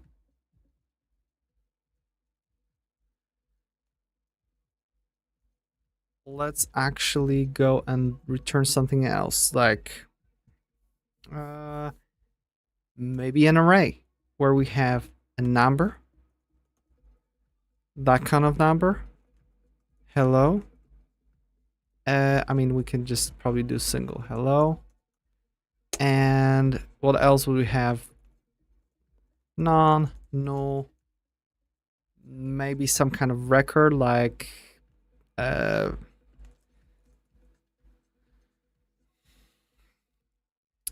book blah, right? That should be a record ID. And another element could be another empty array and maybe empty object and a range from 3 to 5. Okay? Let's try to return that and see what on earth is gonna happen. Because I don't know if we can actually properly decode it. I mean, we should. Let's see what we got. We got a surreal array. And starts here, ends here. Oh, well, looks, we have bracket highlighting here. That's fun. Oh, I like that. So its first value is surreal integer, 12. Surreal float, 12.5. Cool. Let me actually grab it, copy it, and let's just put it side by side here. Oops. New line, Ctrl-Shift-V. Oh no, we just lost it. Those copy buffers just sometimes drive me nuts, and any of them will take me probably a few months to get used to it. Copy this, Ctrl-Shift-V. There we go. There we go. So we've got our surreal integer. Good. Next we have surreal float. Good. Surreal string. Hello. Good. Surreal none. There we go. Surreal null. Surreal record ID. Look at that. It's book, blah. And it should internally actually automatically decode it into those two things. I think. I don't remember much. But the database always basically returns those in proper order for us. So that's cool. And then we've got another array that's empty. Then we should get a surreal object. There we go. And then we should get a surreal range from 3 to 5. So we've got surreal range where we get surreal integer 3, 2, 5. If I would make it, let's say, like this with equals, it actually should figure it out. Oh, right. Will GC work? Of course it won't work. Because this is NEM and it doesn't allow me to do most of this stuff.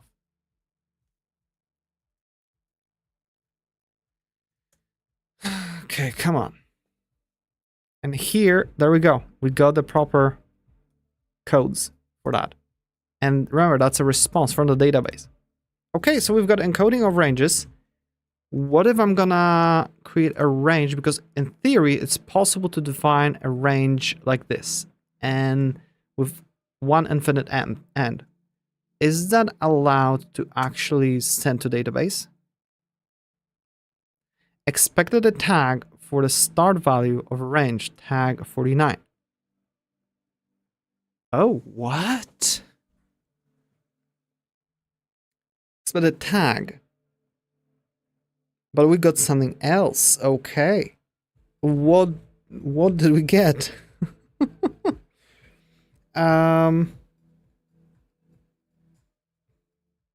So let's add that to that message if it expected a tag.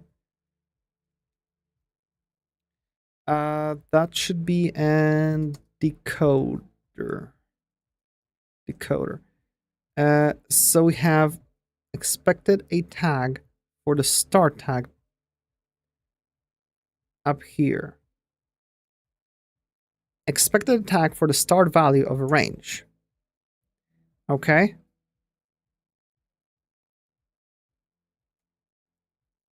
But got, and then we can say start got, and let's do head this, and then we're gonna do and what's default and just arg.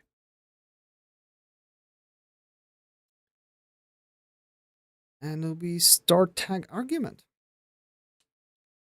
But the thing is, they should work, right? Hopefully. I mean, let's see what happens. Got head simple, argument 22. Ah, look at that. So we probably just got a value like none or something instead of getting the whole the actual thing. Huh.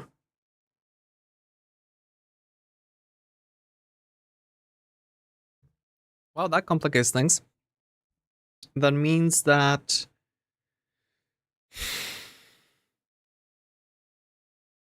we need to consider additional variant of the whole thing, as in a variant of a range that doesn't have the beginning or doesn't have the end, or potentially both.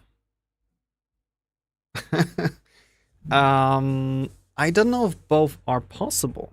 I mean, that wouldn't make any sense, so no. So let's look at how we have the range defined. So be in SurrealValue.nym. So our surreal range basically is defined as, okay, it has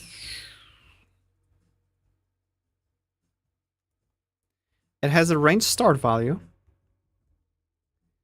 end value. Okay, so it's supposed to hold those two values, and then has is range start inclusive and is range end inclusive. So something tells me how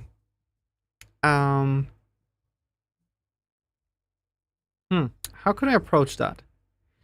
Because I know I could make variants of whole surreal range depending on which one. Does it have start? Does it have end? Does it have that? I mean, in theory, it's possible.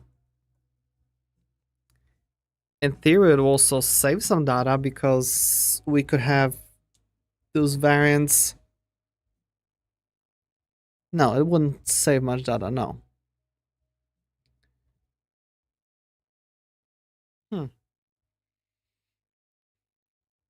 I mean, it would save data because we could have all the variants predefined. So we would basically hold one value, like one byte, for flags like for combinations of 3 values for input and output, where we would hold the range start value, end value, but none for those.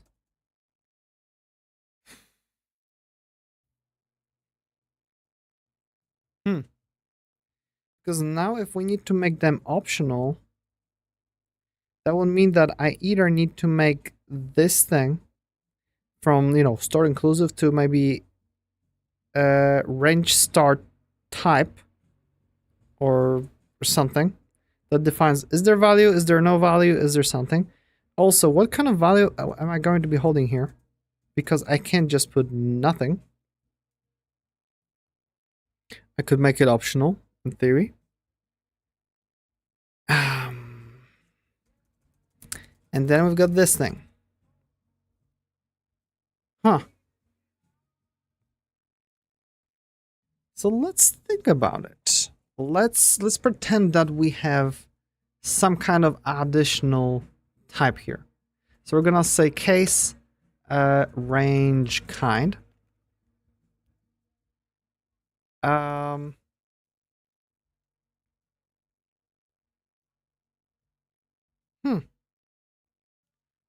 And that will be range, whatever, surreal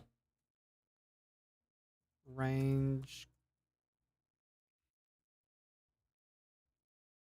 bound kind. Let's call it surreal bound kind. So let's do range start bound. Okay. And depending on the start bound, I'm gonna make them pretty much made up. None. The type none will be basically saying there's no data stored. Of inclusive.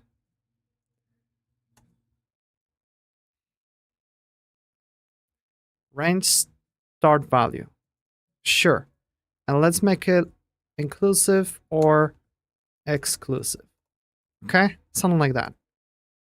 And therefore we could get rid of those two values. And then I could basically copy it, paste it here, and say instead of, oops, undo, instead of that, I would say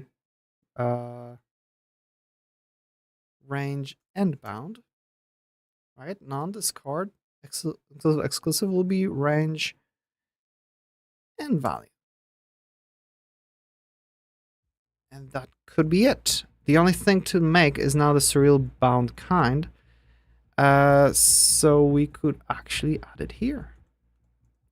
Surreal bound kind. I'm gonna have it either the kind of surreal bound ranges. And then we're gonna do non, inclusive, and exclusive. And that's it. That's how we're gonna hold it. The other variant would be to have one value to define both.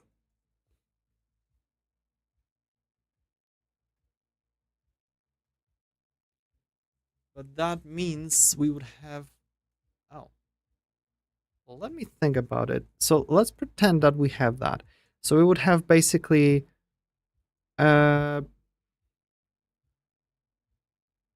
non-start and inclusive and, right? That would be the first one. Then we would have non-start and exclusive end. Then we would have inclusive start and non-end.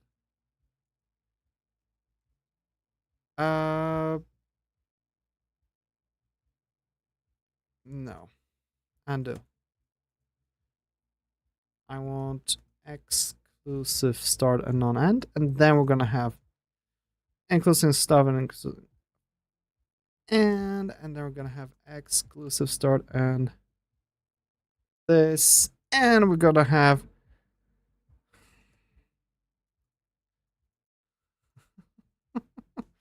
this is becoming unpleasant. But these are all the variants, right? So we would have basically something like this. 9 variants.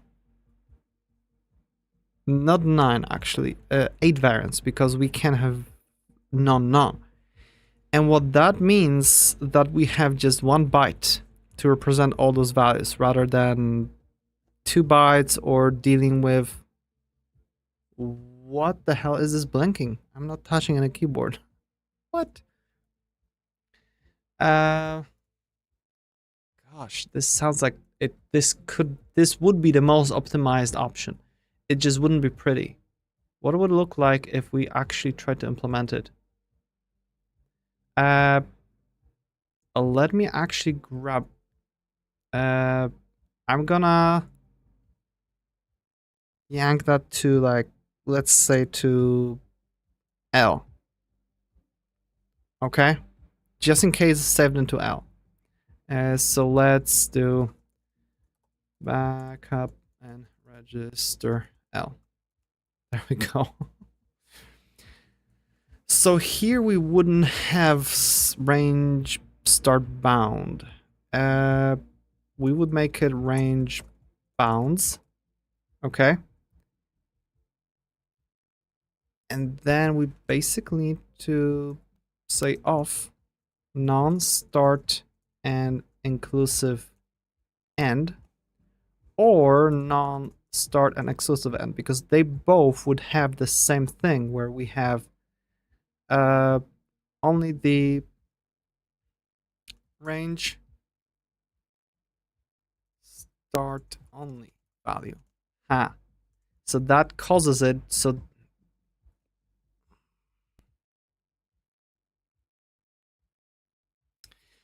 because the not nice thing about those typed unions in NIM is that for different variants we can't have the same name of a variable.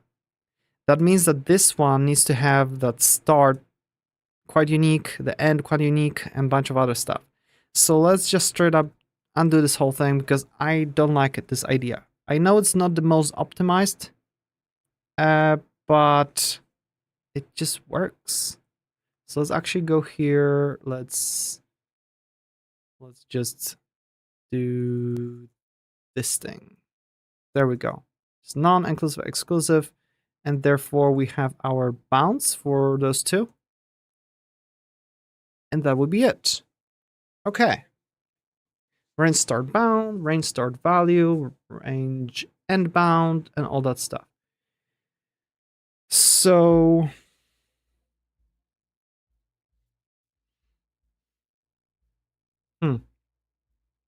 so that means that in our range.nim, we're gonna have to change some things. We will have several ways to create the surreal range. Let's start with the first one. Will be proc new surreal range. Okay, we're gonna have start value. Let's actually undo, because this is pretty much start value, end value, and then we're gonna have is start inclusive or is end inclusive. And we have exactly the same thing as we had before. So that's not a problem. The only thing here is that we'll basically need to figure out how do we want to, because kind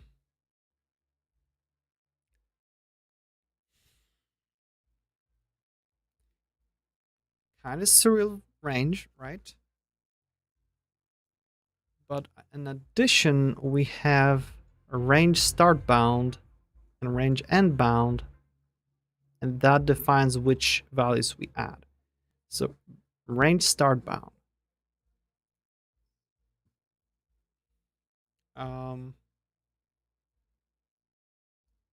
Range start bound, which will be, we need to decide on that. So let's do let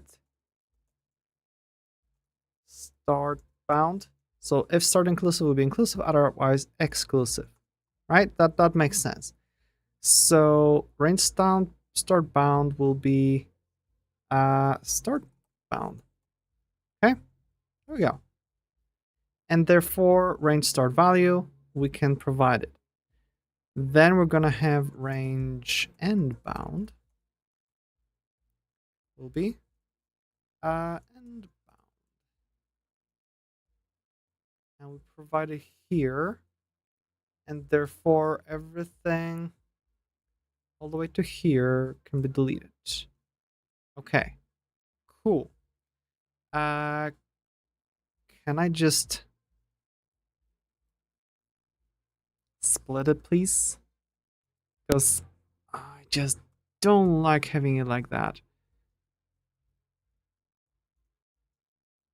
I hope I can do that.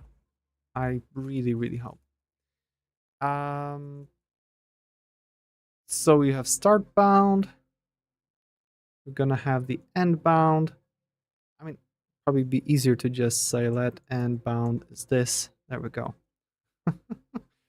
Okay, so we just fixed that one.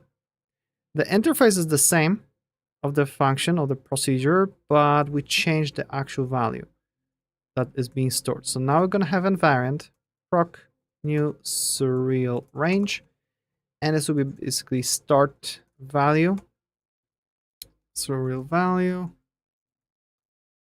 and we're just gonna say is start inclusive. Cool. And let's say new surreal.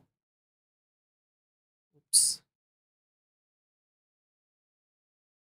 Undo. We do.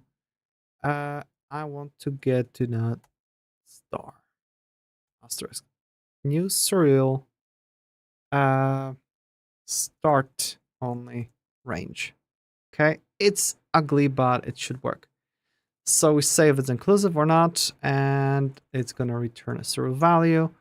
So this will be basically converts whatever, creates a new surreal range, only the start value, no end value. The end value is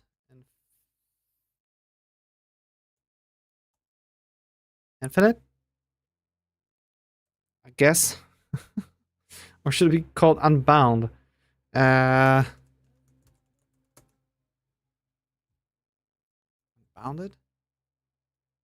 I don't know English that well. So let's do that. Let start bound is the same thing, and then we just kind of this range start bound.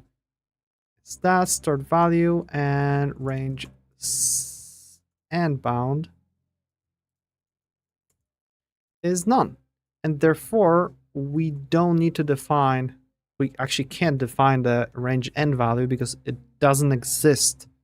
Doesn't even exist at this moment. Okay, this is not bad. This ain't that bad.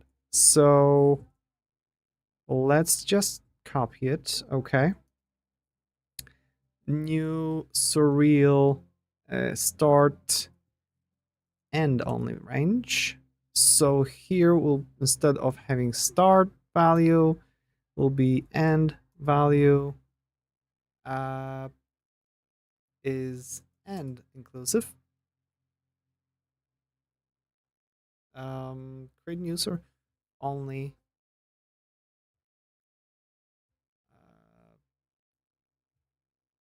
end value. Okay, the start value is unbounded. So we go end bound. Okay. You know what? It'll be easier for me to just say, hey, AI, let end bound is this, and therefore range start bound none, range start value none. Yeah, we're gonna just fix that. Range end value is good. That is just range start value. There's no such thing. Okay. There we go. Start bound none. Cool. In theory, it should work. So let's just rename this thing. It'll be creates a new sort of both start and end values. Cool. Okay, so now the more tricky part. Get range start. So first of all, it checks if we're even in serial range. Then we basically need to say case value dot range. What do we call it? Range start bound. And we're just gonna say if it's of none, we're gonna just return surreal none. Okay, something like that. I think we have something called surreal none.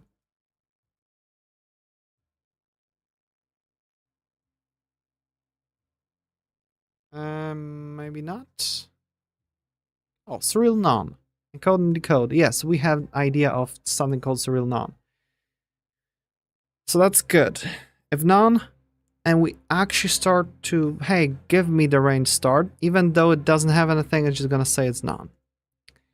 Otherwise, else, just return this thing. Okay? Range start value. Cool. And that's it. The same thing will happen here. Range end, we have that part. We basically need to say, depending on this, if it's none, then return none. Then we do else, and we just, and then that one, good. And then get range values. And what we can do here is basically return, yeah.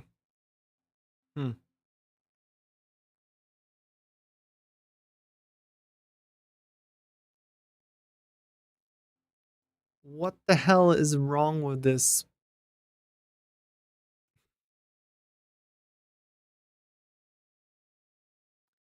Forever errors. Massive errors that prevent me from even doing anything. Okay. QA. Do I want saved here? Yes, please. Done. Please open it up again. Restore the session. And there's a chance that it's gonna work this time. There is a chance. So now is the get range values. So if it's of serial range, then we can do our stuff.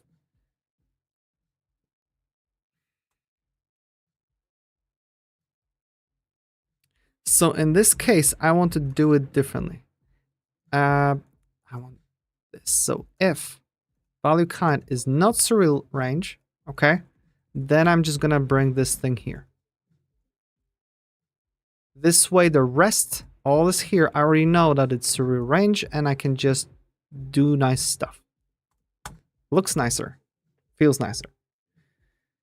So in that case, I can basically say this and that, right? Hopefully it won't mind that. Hopefully the whole thing is smart enough to figure out that I'm actually in the proper kind.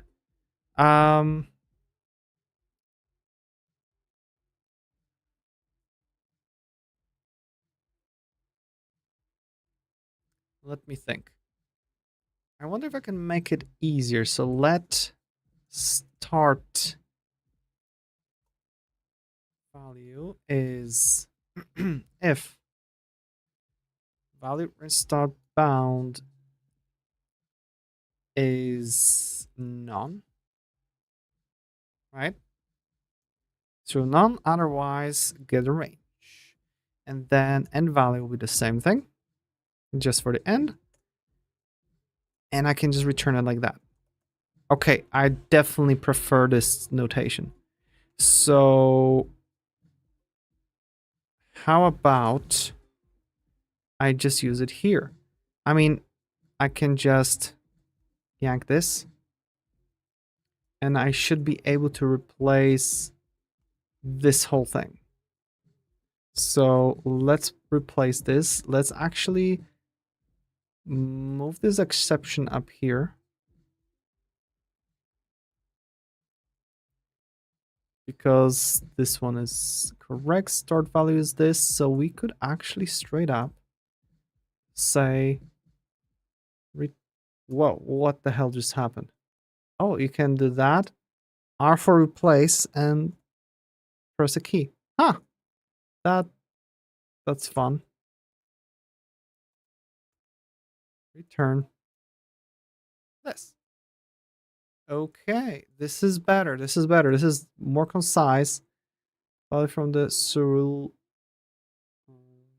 range. Why do we have dot at the end? And we have those dots at the end.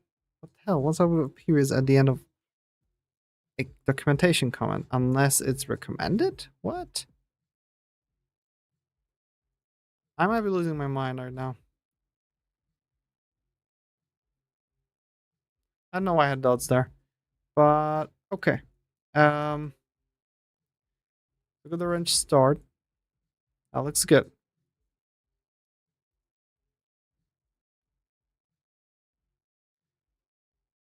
So next will be value kind range, and then we basically want yank everything inside the thingy and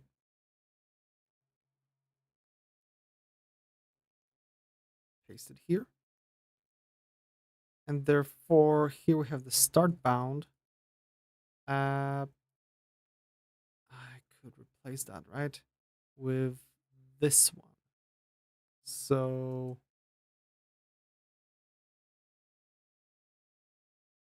yank it, and we were going here.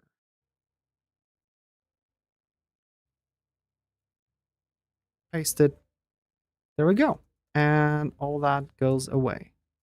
Okay, this is way more concise. I like it. Just few lines instead of those long ranges and stuff. Cool. And then I had this is range start inclusive, is range start it's range and inclusive. I don't like those. I would prefer to just get the value, get this bound or that bound, and we're gonna get basically the information that enum, one of those. The proc get a start bound, okay, and value surreal value, right? And we're gonna give it the well, what the hell was this thing? It's not even defined here. We had it in here. Surreal bound kind. So let's yank it. Let's go back to our thingy. Cancel. The hell.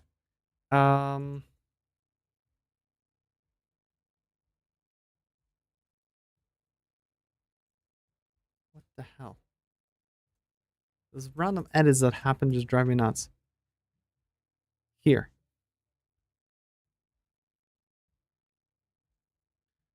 And I can't paste it because I already replaced this thing. There we go. Okay. So extract the start bound from the serial range. Sure. So if it's not serial range, then we say, sorry, can I extract bound from value that's not serial range. Okay. It's that simple. And then we simply say, hey, this is a start bound, and that's it. So I can straight up delete this and get range data. I'm gonna delete that too. Let's just have it simple from now. Proc, get end bound. There we go. Sure. Sure. Cool. So this should be enough to get it going. Okay? Should be. Hopefully this whole thing is gonna work. Result has no type. Really.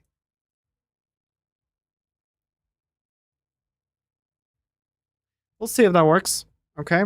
Now that we have this fixed, that means we need to fix the shared stuff. And that means we go to shared. Okay. And that means that when we want to print the surreal thingy, operator. Oh no.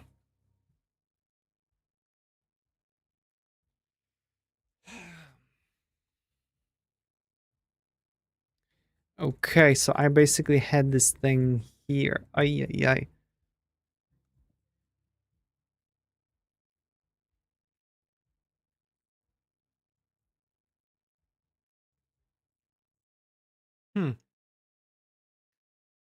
So let's do it that way. Because we don't have is range inclusive, is range exclusive. Let's just go something like let get bound, get start bound.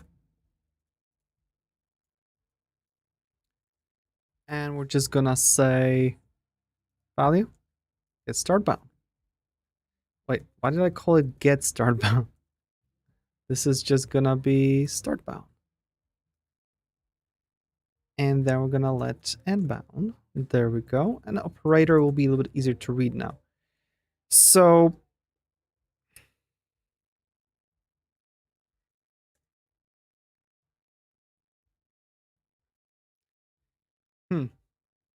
because normally I had if this and that because we had two values here and then another value here. But that means that for two values, I would have nothing on the left side for start.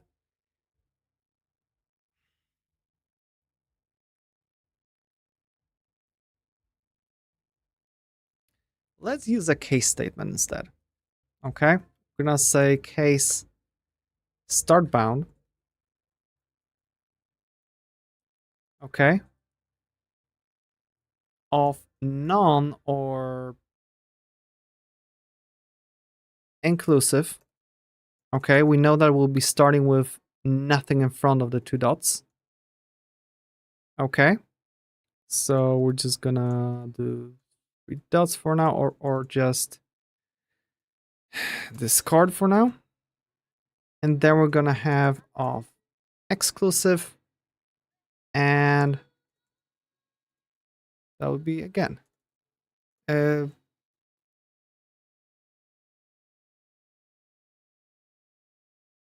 this thing dot dot something here. Okay, while this one here will be basically dot dot something here. Okay, so that's the thing. That's our operator. So that means now inside here we just need to have our case again, case and bound. I know that this is kind of weird because I could build that string, but at the same time I just want to return a static string because there are only 4 variants that we could have of this whole thing.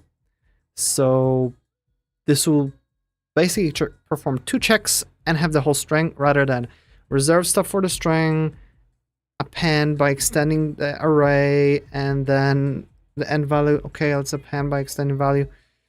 Way more work. This is just 2 checks. I know it's not the most readable, but that's it. So for the upper bound, when it's exclusive, it doesn't have. So it'll be non, exclusive. Okay. Only then we're gonna return dot dot and nothing else. Okay. And here will be else, or more like of inclusive. When it's inclusive, we need to return that one. But then we have basically a copy of this. On end bound, I mean, here I'm just adding, which one?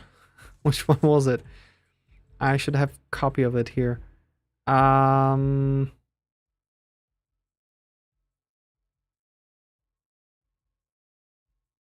Range. Okay. This symbol. To the right. Uh, come on.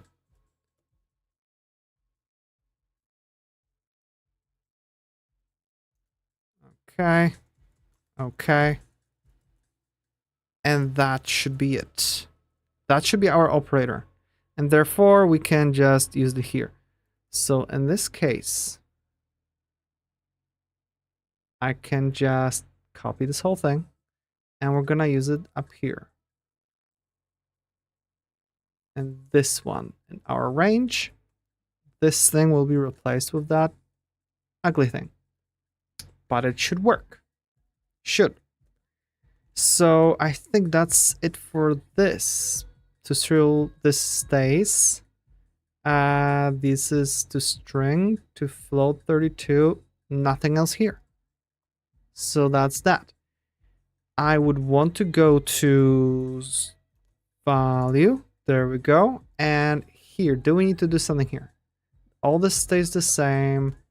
They're just the kinds, and the bound kind is exported, so that's good. We have our value and comparison. How does comparison work? There we go. We need to update our comparison now.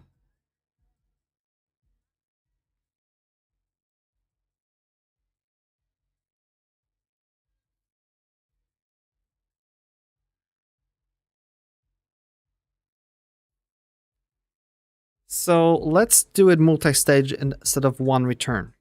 Okay? Let's do it if a.range start bound is not this one, or end bound is not this one. We're just gonna say return false. Okay?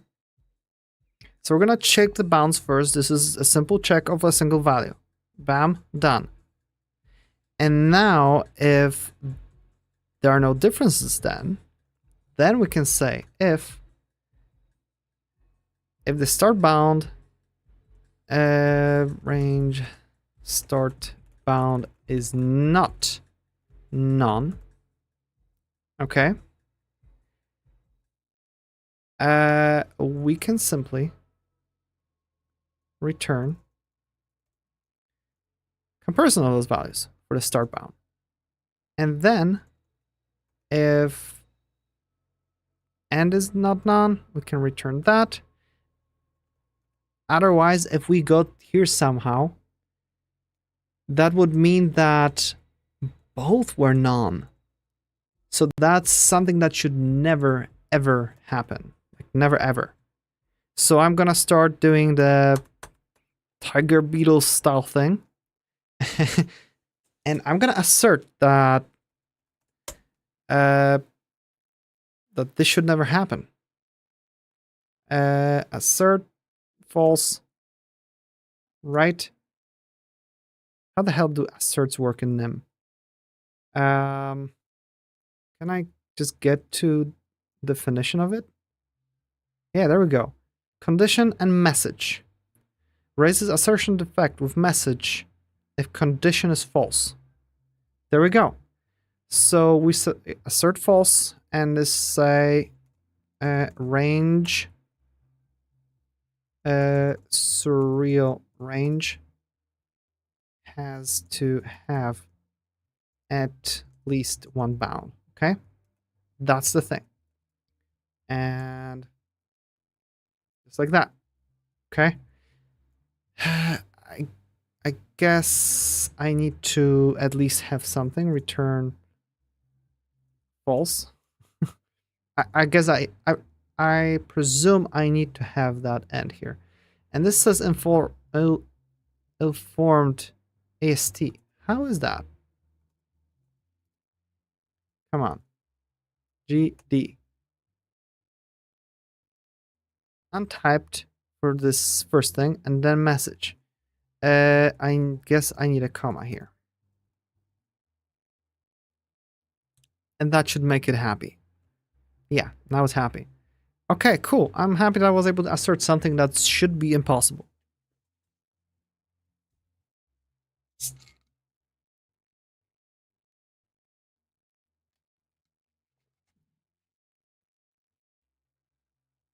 So So now let's move to encoding. Because we basically encoding and decoding. So let's go to encoder. Okay. And here we're encoding the SurrealDB range. We always have an array of 2 elements. That stays the way it was. But in addition, we basically need to say, okay, write those things, and then depending on the start value, basically, if there's no value, like there's no bound either inclusive or exclusive, we just need to give it none. So I think we can simply do something very simple.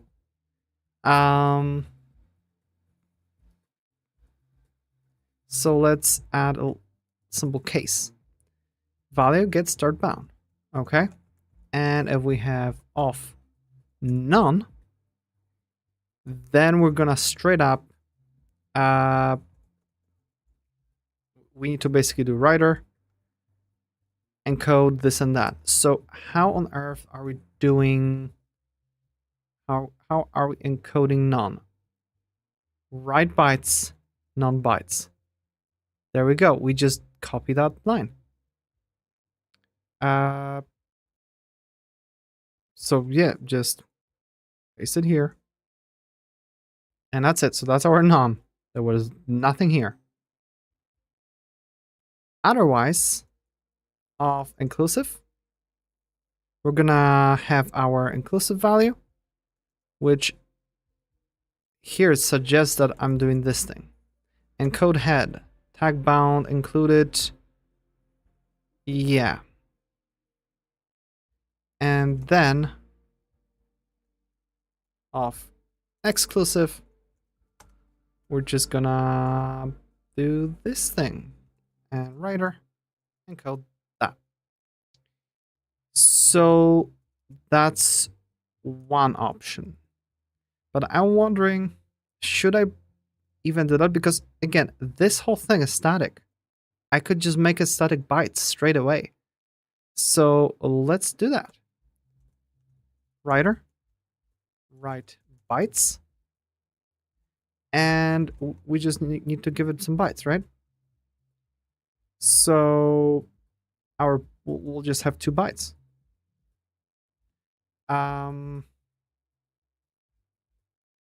0b, and that will be tags, so 110, 11000 for it being, you know, some kind of specific tag. And now, which one was which one? Tag bound included. It's 50. So tag bound included. So tag bound included to just int 8. That's it. We just did the whole thing, also in one line, but as a static value, and that's the big difference here. Included.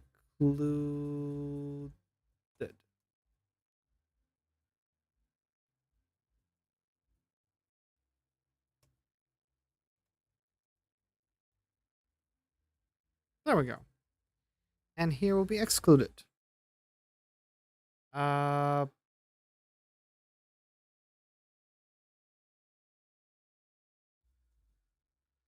just gonna do excluded. Okay. All right, I'm liking that. So now for the end value,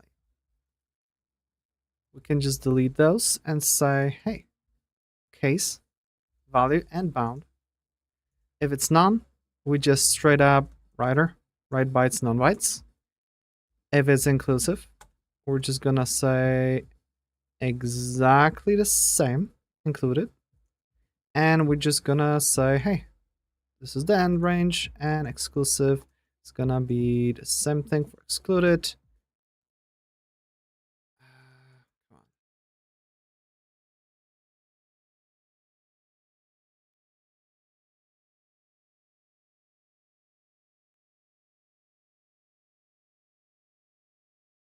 All right, I like it. This actually looks nice and clean. It's way less work than I expected to actually change it to that. I expected way more work. So that should be the encoder. Now let's go to decoder and fix that one. Tag range. Range is encoded as an array of two values wrapped in exclusive tags. Let's also say that one of the values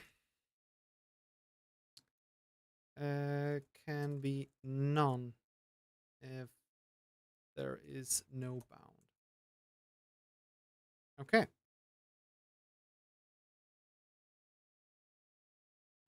So first of all, we need to check if we have two elements, right? If not, we just say, hey, sorry, we are expecting two things. Extract the start element inclusivity tag.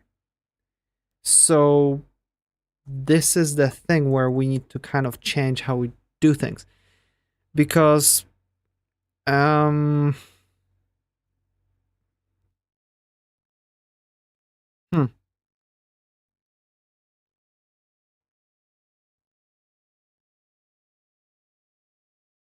So we could compare if that first byte is actually none or not. Because read head reads the whole thing. So we could, in theory, do read head and just check if that's none or not.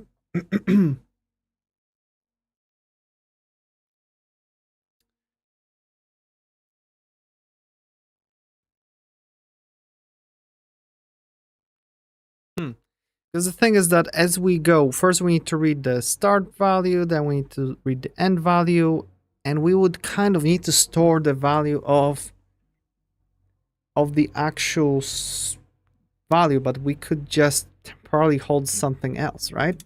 No problem. Okay, all right. I can see it working. So let's do it this way instead. We're gonna say var start value. It's gonna be initially something like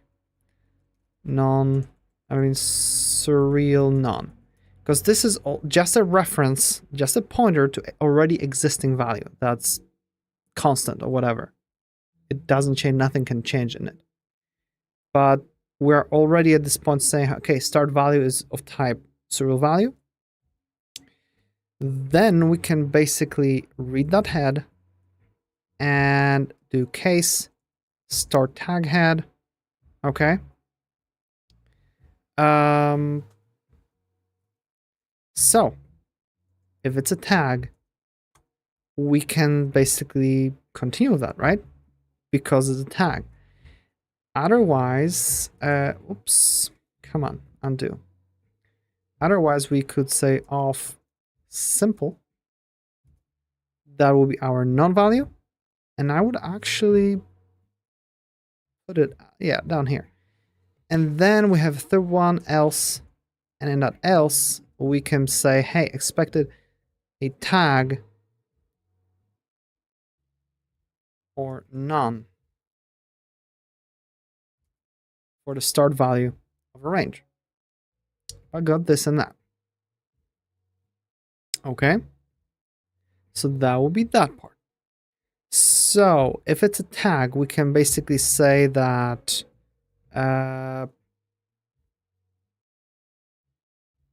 something like here.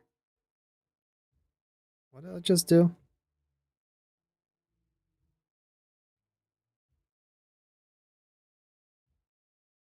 Yeah. We don't do that. We just say that the start value is wait a moment. No, that's not even that. Oops. Start tag argument.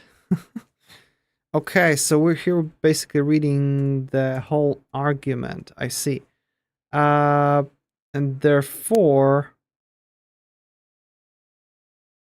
depending on that, we know if it's inclusive or not.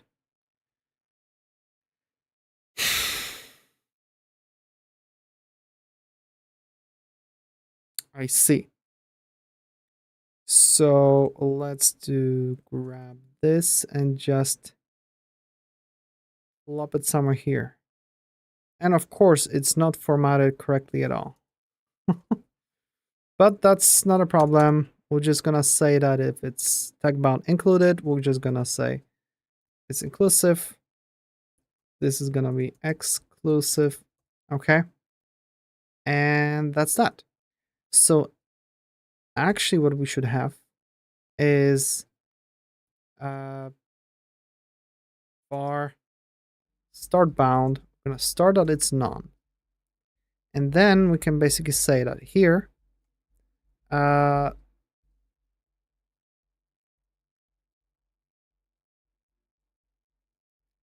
start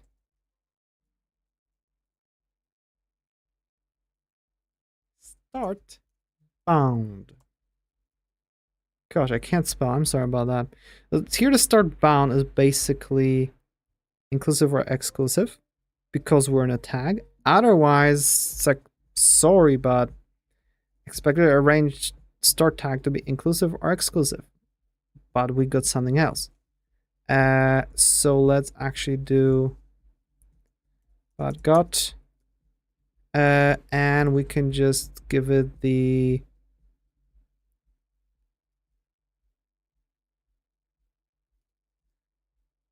start tag argument. There you go. At least we're gonna have it documented. Okay, so in that case we've got the start tag, and then we basically need to decode the start value. So come on. I was gonna say this is start value. Decode it, please.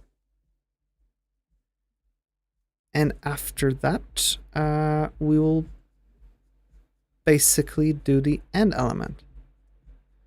So that will be that. Okay, I see. But for simple, we need to basically check if the argument is actually correct. So we had this whole non-bytes or something like that. Null bytes. Non-bytes includes the null byte. Oh.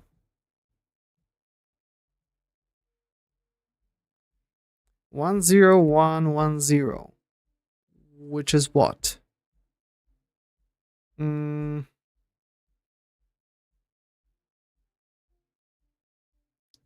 Let's go there.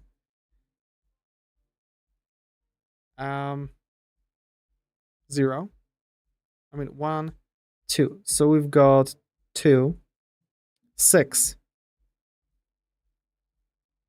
6 and 16 is gonna be 22.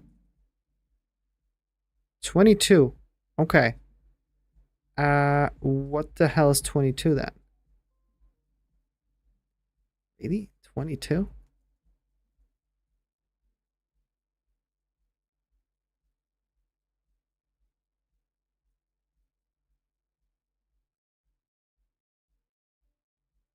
Oh, wait. Wait a moment.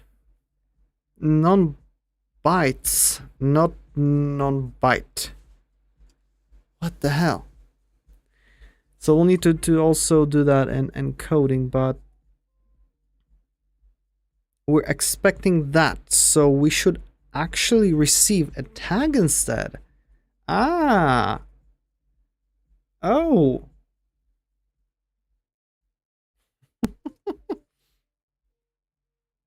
So, huh.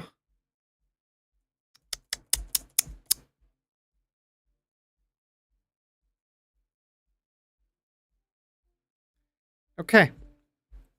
So it's a tag with 1, 2 with the value 6. Okay, so it's a tag with value 6.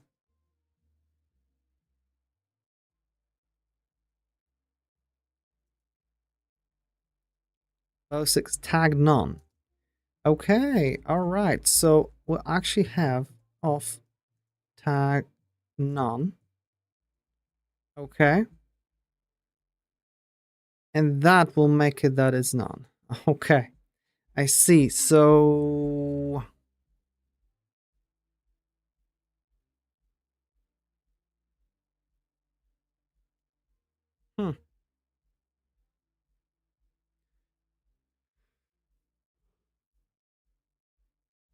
so we don't have this thing at all here.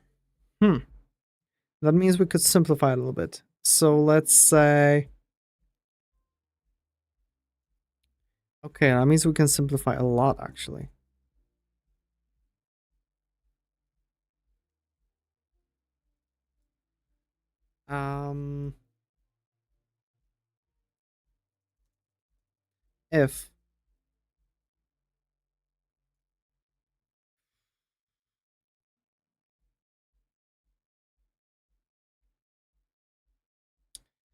If basically start tag head is not a tag,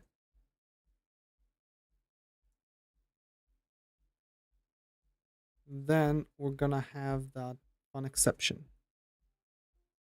Although I don't know that's the same exception, so let's just do delete this. Paste it here.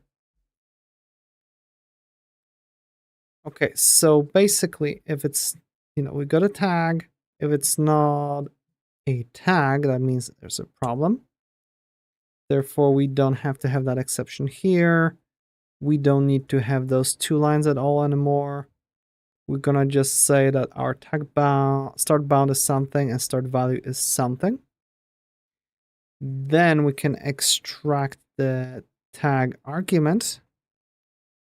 And depending on it, we could do something. So instead of set let's start bound or whatever, we're just gonna have case something. Come on. So if we have this, we're gonna specify that start bound is this inclusive thing, and start value is just decoded, right? Then otherwise, we're gonna do exactly the same thing. It's just we're gonna say start bound is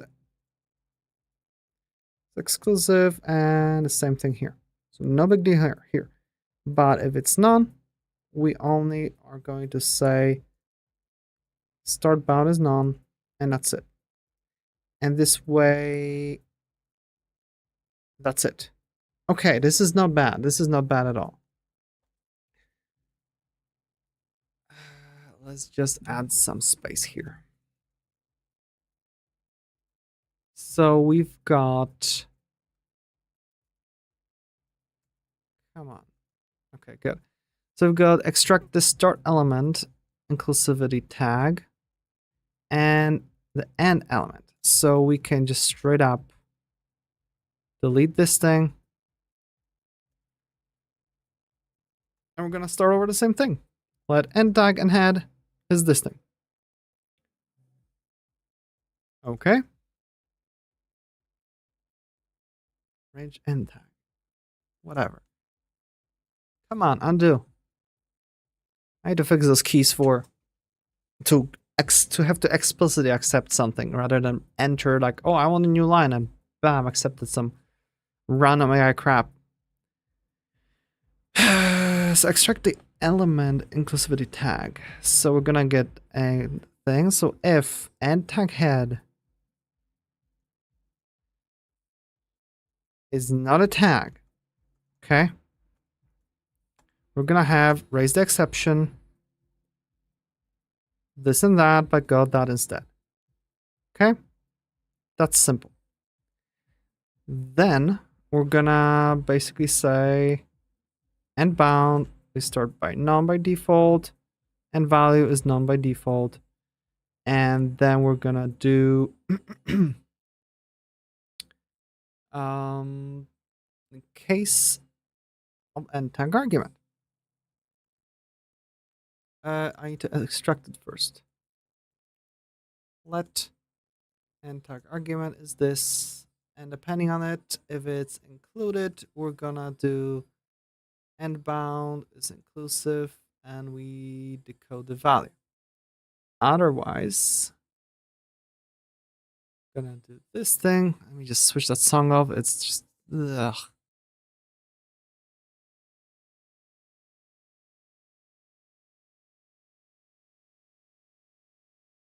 It's a nice song, but not for streaming.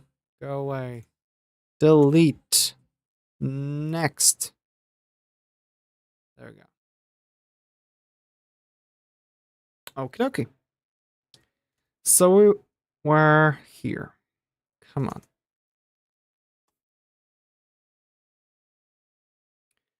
Let's try to decode it, and then we got if it's none, we're gonna say that hey, it's none, and that's it. So we've got that value.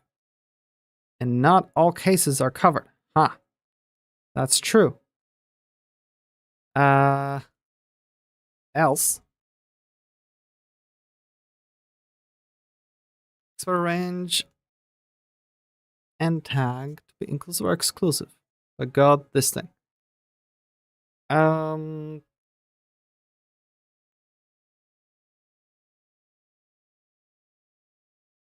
So this error is wrong as well. Array of 2 elements for range tag 49.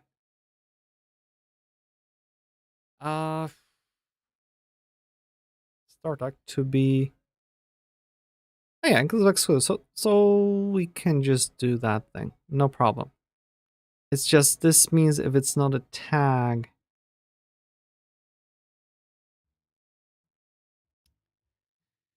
I got major.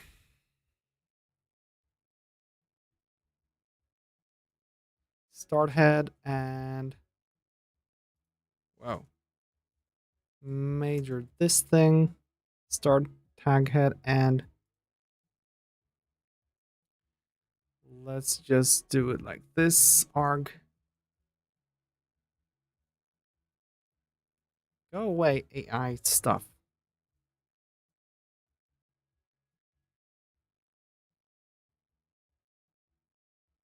And no weird stuff here at the end either. Just end of the string. No, not even that.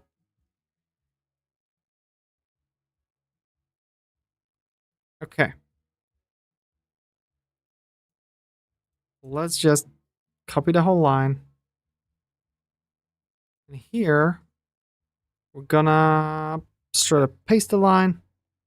And the only thing I want to change is end tag. And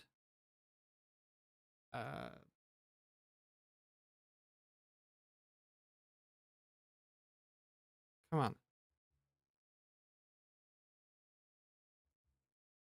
STF CIE.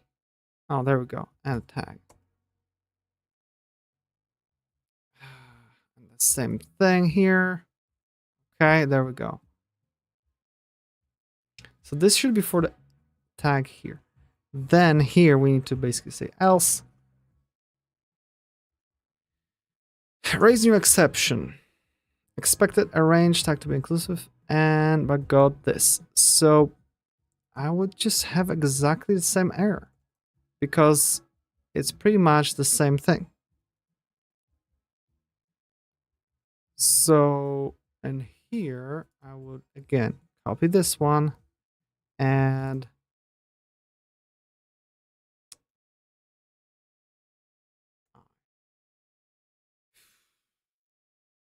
paste this thing here. Yeah, this is gonna be good.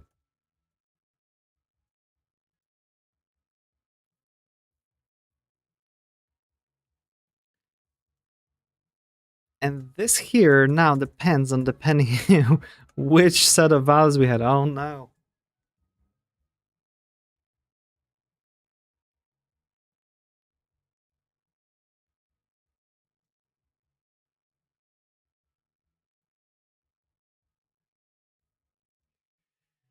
think we should have yet another variant of this thing, of this new serial range.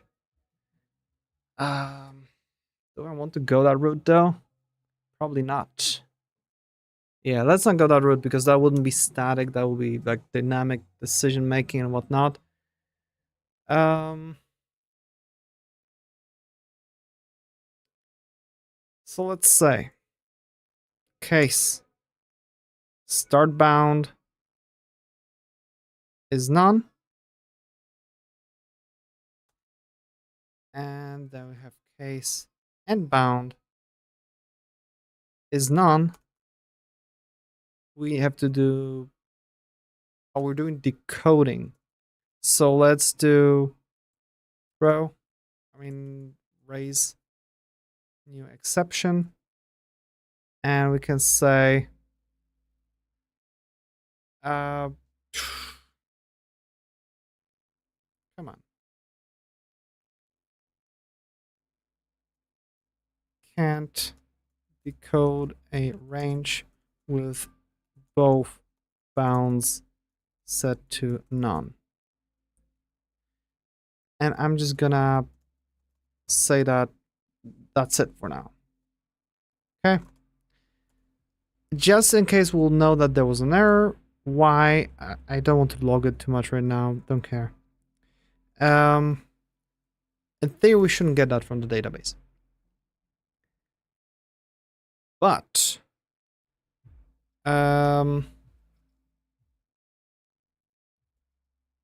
so in case of inclusive or exclusive, I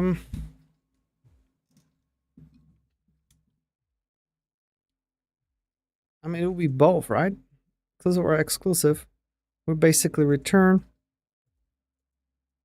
new SurrealDB where we just have the end value and unbound, and that's it. So in theory, that should be.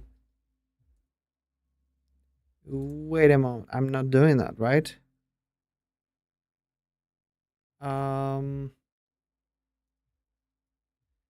Inside the range. Oof. Oh, new serial start only, and we have as a boolean if it starts or not. Okay.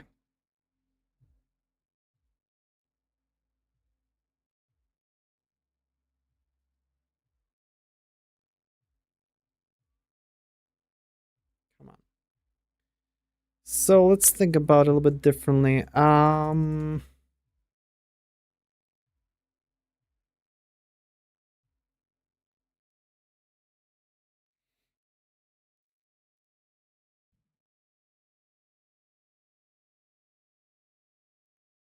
Yeah, so we need to separate them. So this will be, if it's inclusive, I'm just gonna say true. Okay. Otherwise, it's gonna have the same thing, just false. All right, that's it. And there are no other possibilities here. So now we just need to go over yet another variant. Inclusive. Case this of none. Gosh, this is turning real ugly. It's just start only range. Okay. True. If it's inclusive, we basically need to say start and both are inclusive.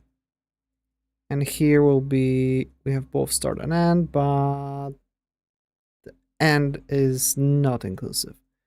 And the last one.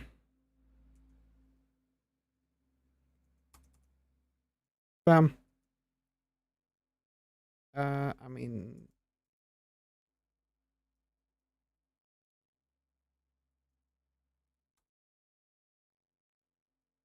this would be start only, and this would be false. Gosh, this is such an ugly code.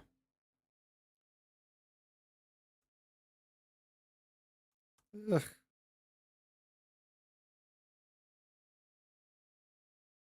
False and true, good. The last one. False and false. There we go. and we have no other possibility. I mean, I've seen worse code. I've definitely seen worse code.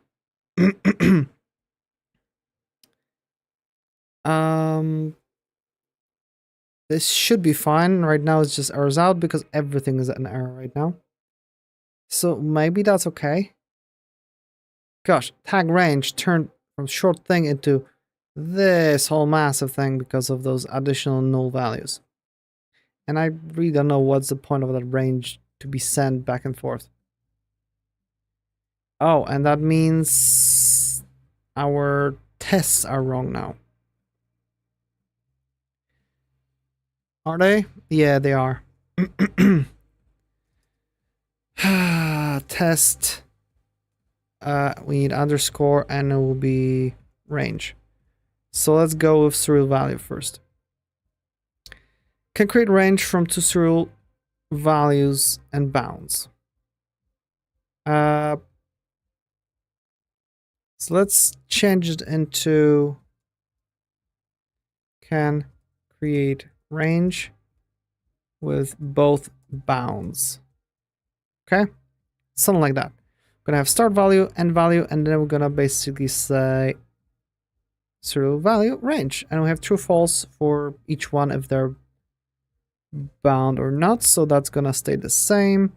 So the get range start should work, the get range end should work, and then instead of is range start inclusive will be get start bound. Okay, and that's gonna be inclusive,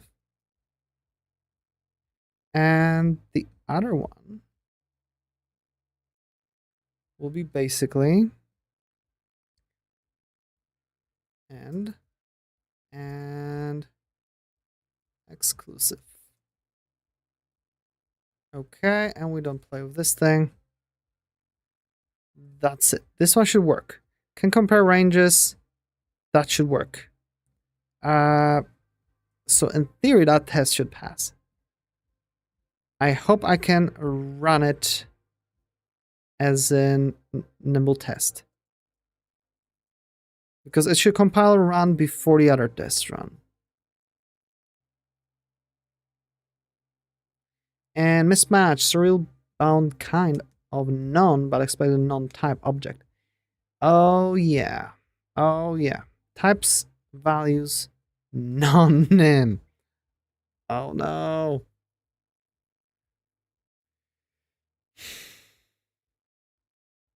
Okay, so let's replace that none with unbound or unbounded.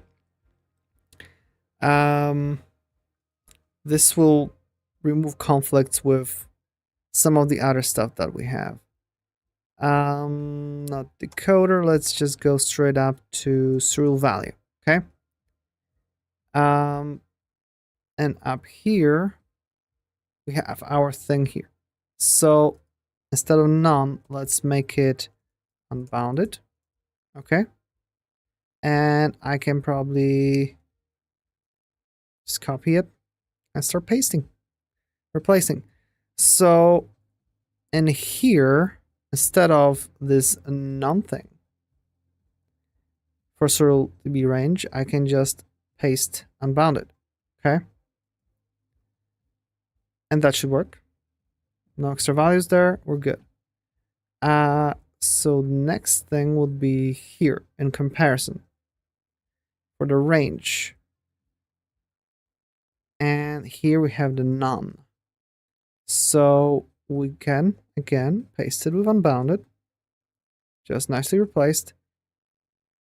And that should be it for here. Okay. So now we should be able to go to the actual range and start replacing stuff here. No, and here will be exclusive, and here we basically need to replace that one. Okay. And here we're gonna go to none again. We're gonna replace it. Oh, that didn't work. Undo. VI, and let's, huh?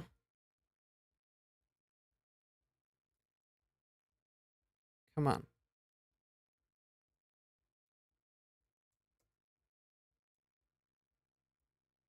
Escape. Oh, I hate those shortcuts sometimes.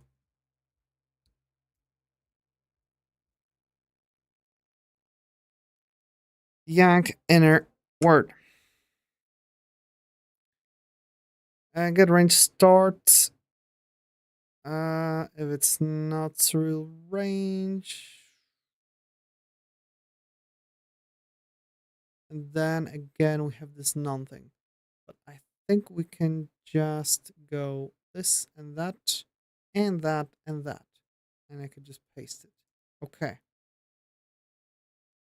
That's doable. Okay. And get start bound, kind, blah, blah, blah. We're good. And bound, we're getting it as well. Okay. It's just complaining about stuff that doesn't matter. Okay, so that's fine. So now let's go to the encoder because we're using none here as well. And paste this thing. Okay, that was easy. Decoder. And this one will be a little bit more problematic. Oh dear. Do we have none anywhere? No, this is good. This is good. Start bound.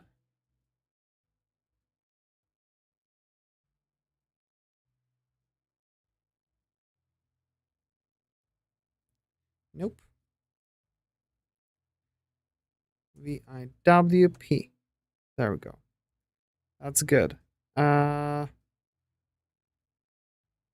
none, all this stuff.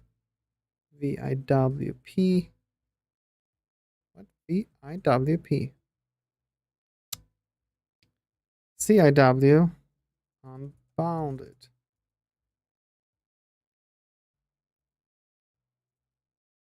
Not sure why that got replaced out of nowhere. And tag head, all this stuff. VIWP. That's good. That's good. VIWP. And no. It copies when I paste it? Seriously?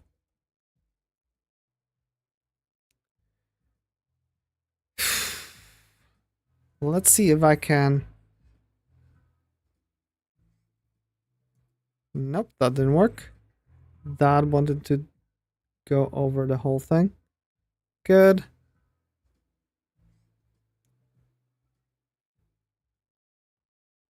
Paste. Nope.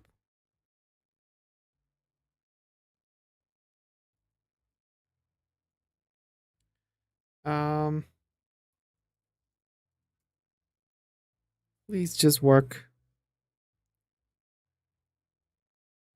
Yeah, those replacing stuff here rarely works, I noticed. Unbounded. Hopefully it didn't break lots of stuff. So now the last one would be to go to this thing and get rid of all the ranges here. This should be fine. This should be fine on its own too. So let's see what happens. What kind of other error we have? Can I prove that it's safe to initialize range start value with the runtime value for the discriminator? I think this is something that I was expecting at some point, and I really hope that I wouldn't have to do that. Range nim.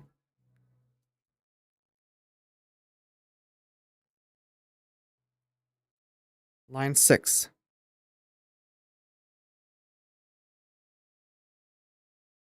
Oh.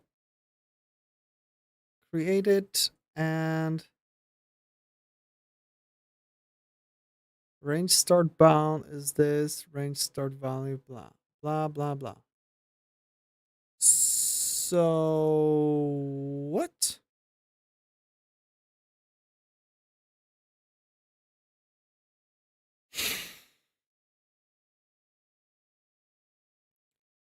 Cannot prove that it's safe to initialize this with the runtime value for the discriminator range start bound.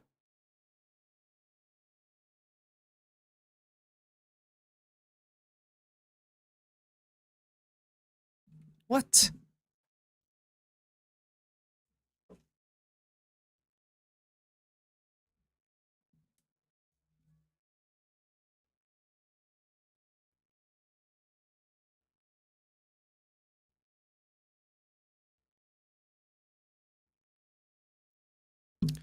Okay, this is officially stupid. What? I can't do that?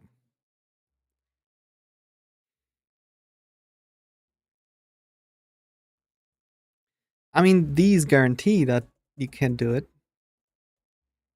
Wasn't there some kind of unsafe way to do it where you can force it? I think there was something in the documentation. Let's just open a new page. Nimlang documentation, right? And this was standard language manual, okay? And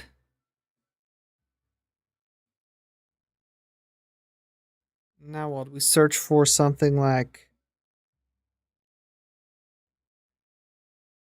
typed, or let's do discrimin object variants. There we go. So we have this thing by node kind and whatnot. It's all good. Syntax case can definition follows closely syntax case. Code discriminator for safety. Its address cannot be taken and assignments to it are restricted. Yeah.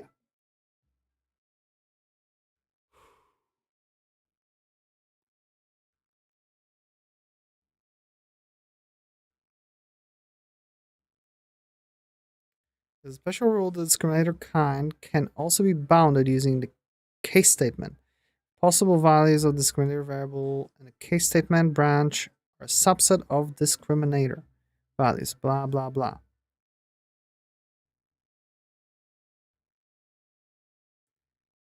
Cast unchecked assign. Some restrictions for case objects can be disabled. They are cast, unchecked, assigned.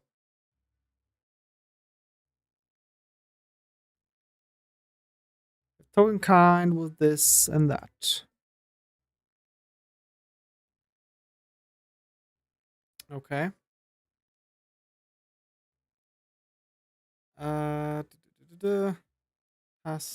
Cast unchecked assign. Token kind is T kind. This, whatever. Can we replace it with a case statement? Again, it's gonna turn real ugly.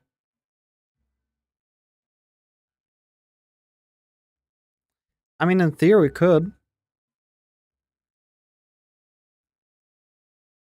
So let's try to do that. Case.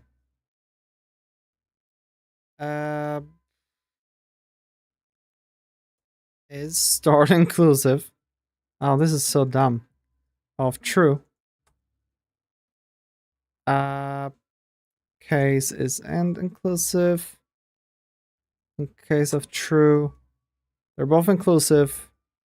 So we're gonna do this, right? Start end value. Wait, no.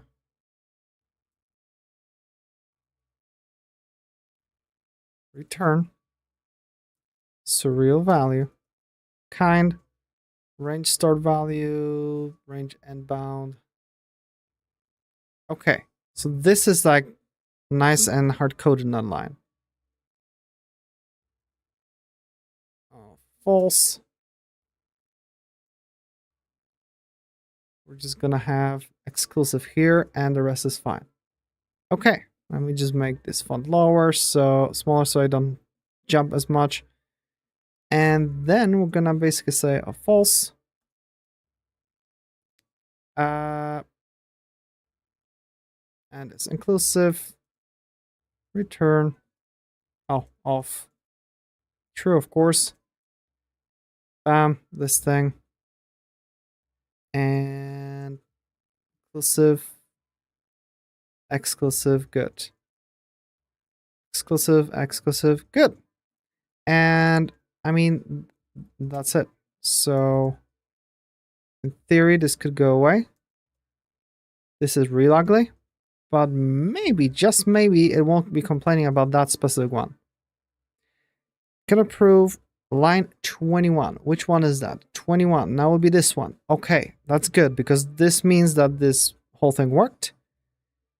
Therefore, we can just replicate that. Case is start inclusive. Of true, we're just gonna do this thing. Of false, we're gonna do this thing.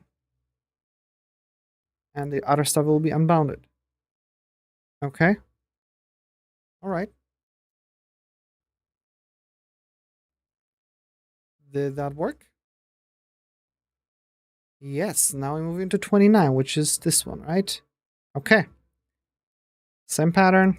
Case and is inclusive if it's true. If unbounded and this is inclusive. False. Unbounded and this is exclusive.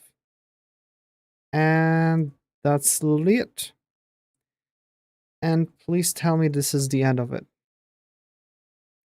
Type mismatch. Line 38. We're gonna mismatch. It's real value for value range start value, but expected serial types enum.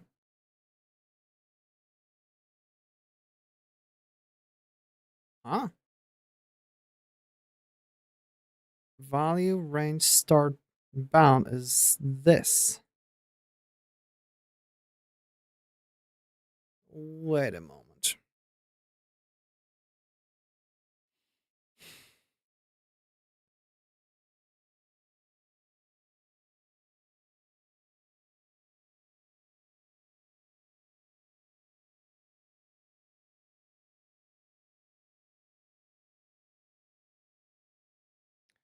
Got serial value for value range start value, but expected serial types to be enum. What the heck? Give value. We check if value kind is not serial range, then of course we're just gonna do stuff. But otherwise,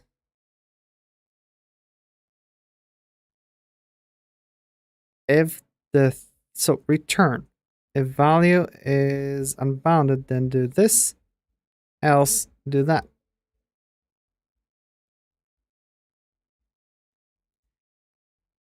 Is it possible because I replaced the case with a thing? Because with all those typed things, it might be actually of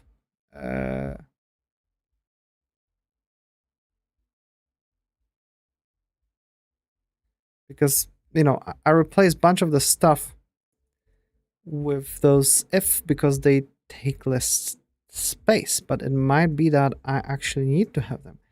Case value dot kind. Okay.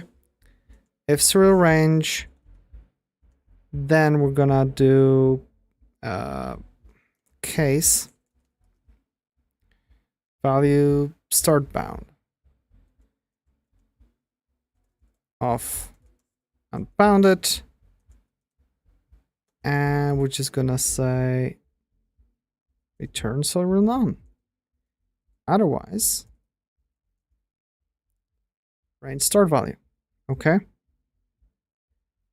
So that's that. And And here else also means that we just say, hey, cannot extract the start value from this thing.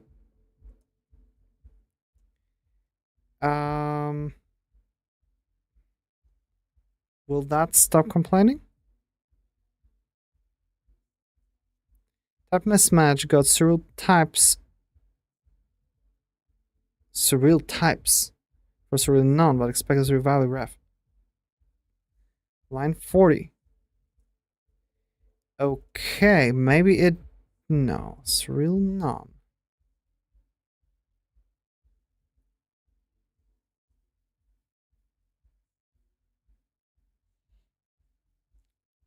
What the hell is surreal types?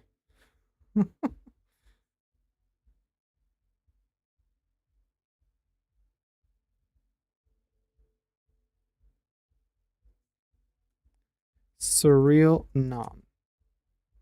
Okay.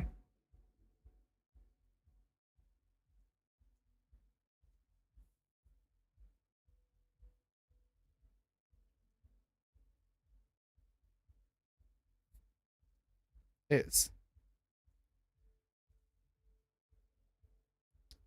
Where the hell did I have this thing?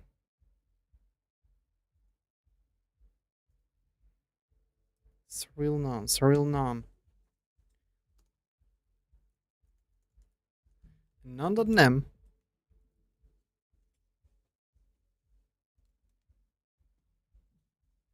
That is not it. Value. Surreal value.nem.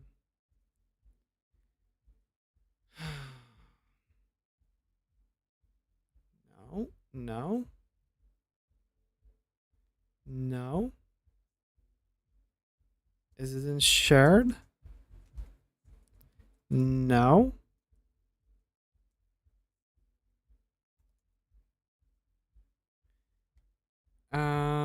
Can I search like in quotes or something? Surreal. None.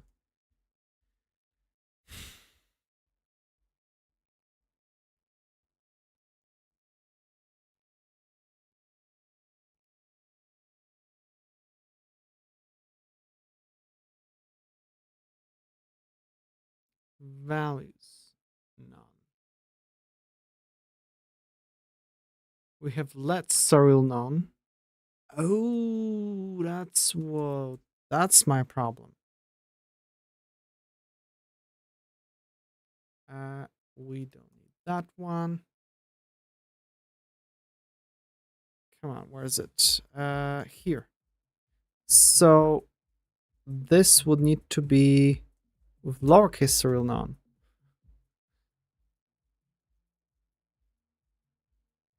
And now complains about line 50, which is this one. Okay, that means that we can do a bunch of undos here and have our previous code, because our previous code seems to be fine. The only thing is to use the lowercase surreal and surreal none.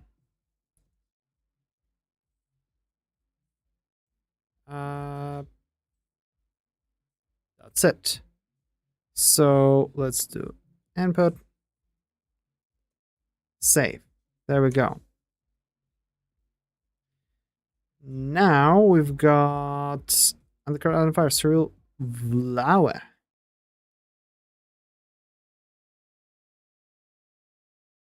Where?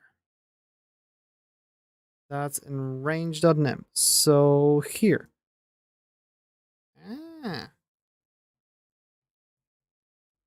Value.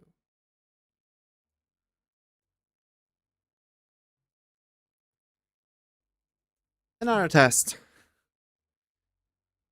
Mismatch got non-type for this, but expected through bound enum. So this will be in shared line 105. 105. So, oh, this is where we have none instead of the other one. So we, instead of none, we want the unbounded. Okay. Let's see if that fixes the problem. Shared line 189. Type of mismatch. Not. Oh, the same thing. 189. Yep.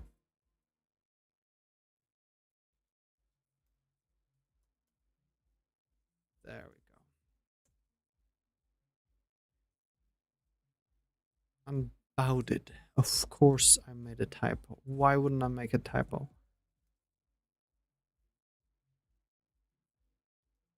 Unbounded.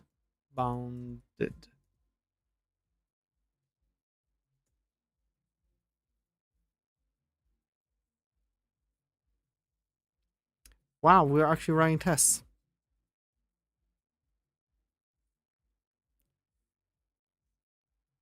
And serial value range tests passed. Okay. All right, this is a big success. I knew there would be some problems here and there.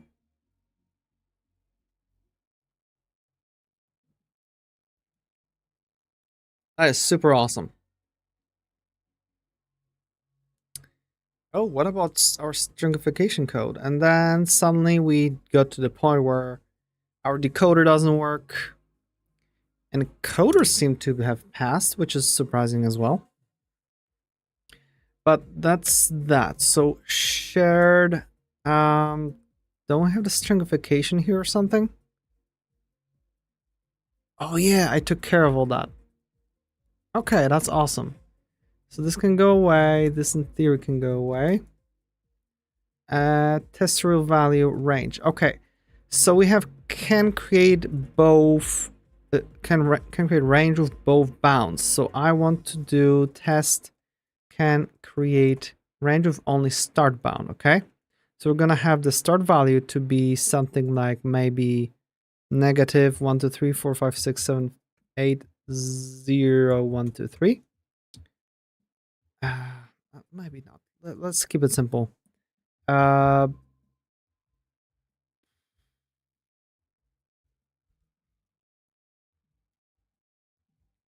Simple, right?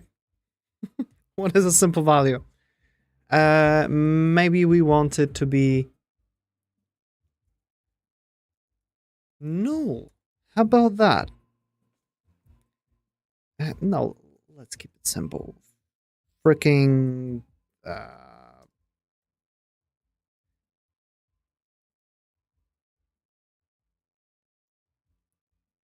an array with a number 12 in it. How about that? And therefore, we won't have the thing. Now be let range value is new serial range. Huh? Oh, wait. This will be new serial range. Wait, new serial start only range. Okay. Start value, and let's say that this is false for not bound. Not bounded, right? And therefore we check. It should be serial range, right? Get range start should be the start value. And should be serial none. Exactly. Start bound should be exclusive, and this one should be unbounded. And that's it. And then we're gonna follow it with test can create range and only bound. So end value would be, I don't know, value.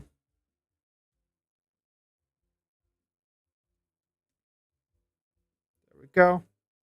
Okay. And let range value and only range. And we're gonna say that this is true. Sure. So let's do the checks. Yes. Star should be none and should be end value, unbounded, and inclusive. There we go. So let's also do the thing. Let range 3 will be new surreal start only range. And we're just gonna say that this is howdy. Okay, and we're gonna say that this is true or whatever. Now we should have basically the same thing. Range 4 is the same thing, and they should compare. Then range 5 will be and only, and instead of howdy, we're gonna do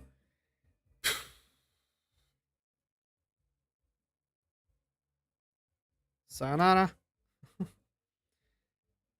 Oh, wait a moment. This should be true. What the heck?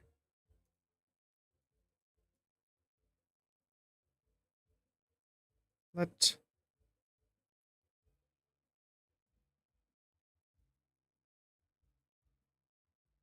should be the same, so check for those. Okay, there we go. We should have all the tests necessary to run that. Let's just run it again and see if anything changed.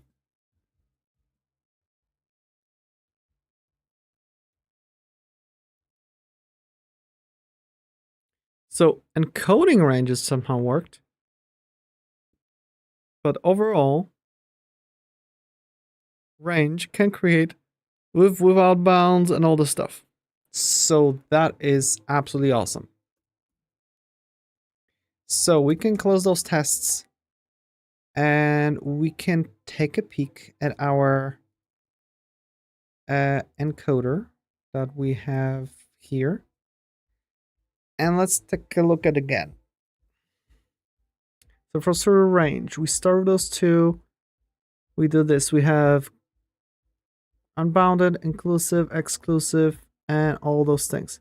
Okay, so that's fine. So do we have tests for that? No. Why do we have this open? I thought I closed it. Oh. So that's closed.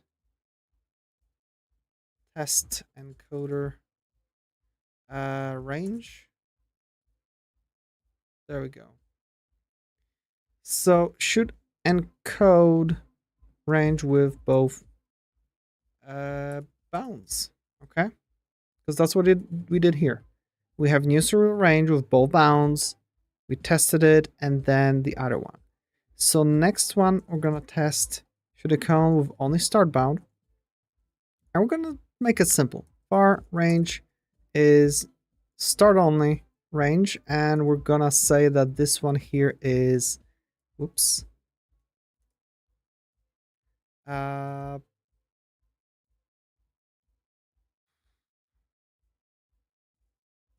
This one is gonna be simply 255. How about that?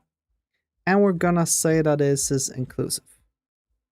So var bytes will be encoded, and therefore we need to check what they are. So this is where fun begins again.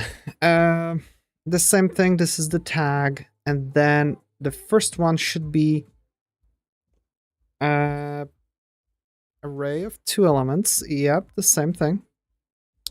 Then we're gonna go with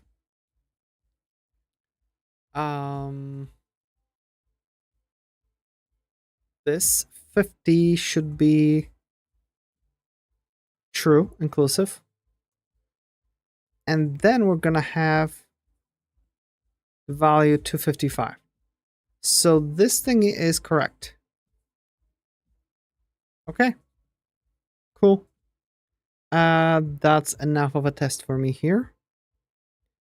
And we have TET.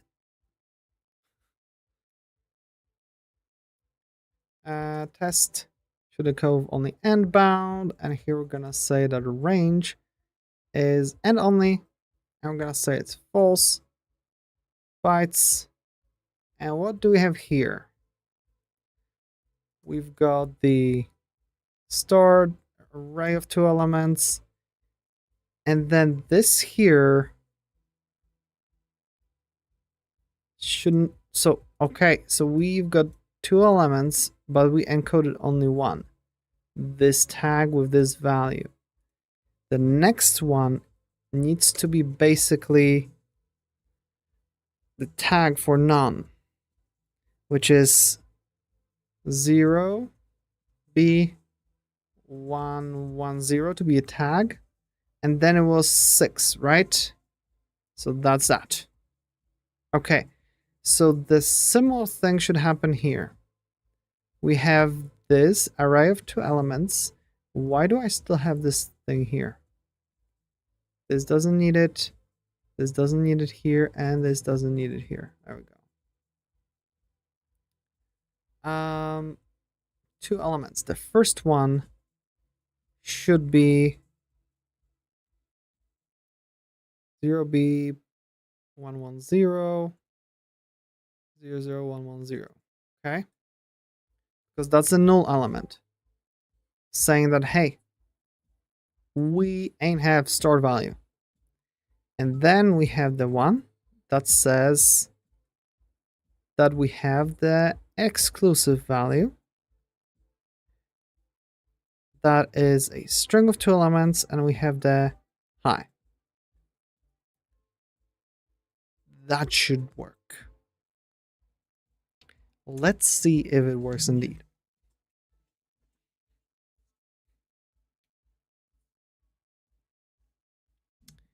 No, it does not. Let's see where I made a mistake with my tests. So this is for 19. Not line 19 here. Okay. First 3 values, 4 values are the same. 5. Bam. To 55. And then here we have that. Oh, because that's true. The no value tag, it also needs a value. So in that case, go assertions. Did I have constants? Null byte. There we go. So I can just grab null byte from there.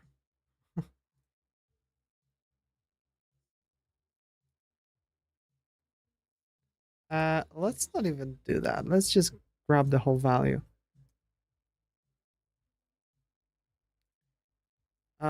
So in addition to this thing, we're gonna have this thing. Okay.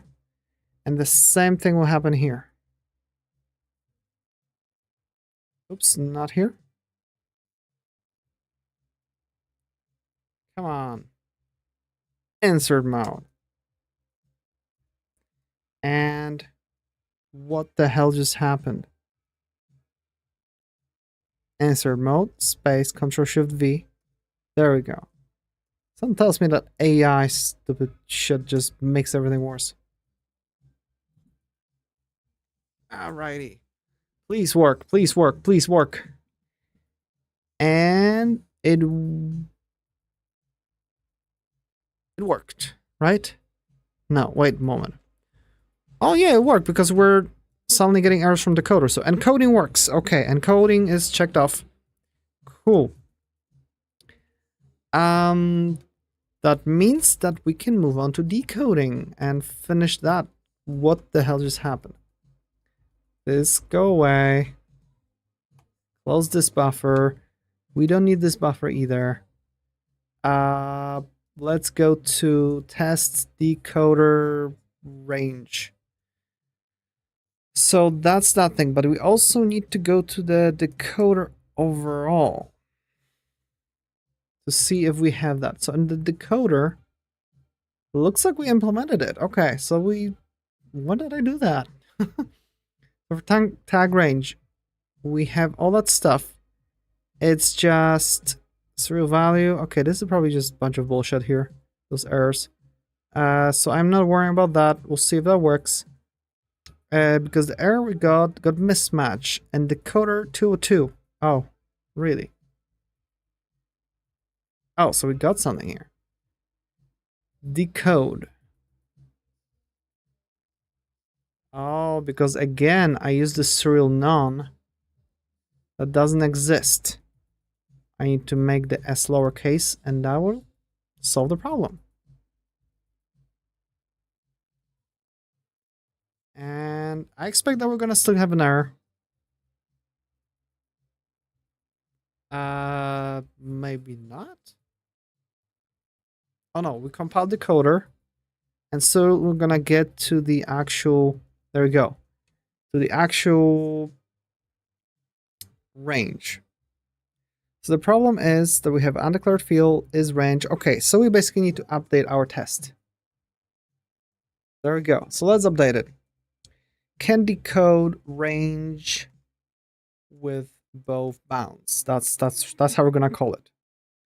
So the bytecode should stay the same, all the bytes. So we should decode it. Kind as this, get range start should be all fine. And instead of is range start inclusive, we'll do get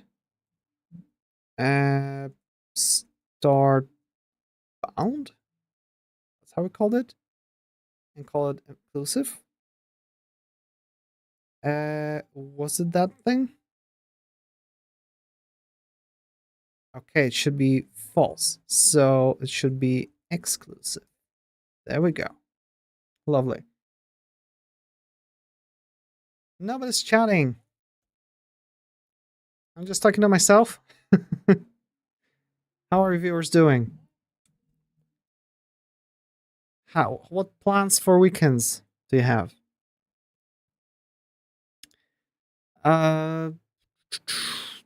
Is exclusive, okay. And now this thing needs to be get and bound inclusive.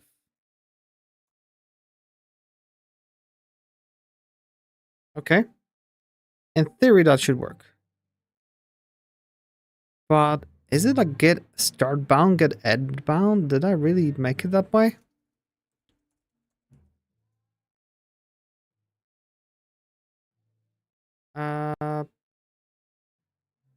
Get start bound and get end bound. Okay. I made it that way. I guess it just really wants us to call it. And this thing will be true and false, so we can just grab this, yank it, paste it over this, and here we're just gonna say yank the word, paste it, copy till parentheses. I mean, just delete this thing and gosh, that took longer than just rewriting it. But in theory, this should go fine. And this should be none because I encoded none, right?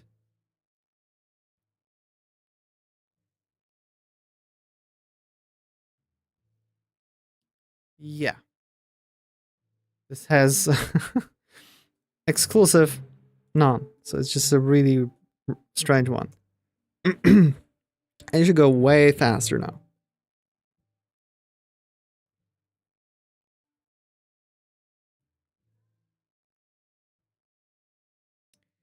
Okay, we passed the decoder tests for both bounds, so that's awesome. So now let's just do a quick one for test can decode range with only starting bound. And let's say bar decoded. What the hell? Let's just undo.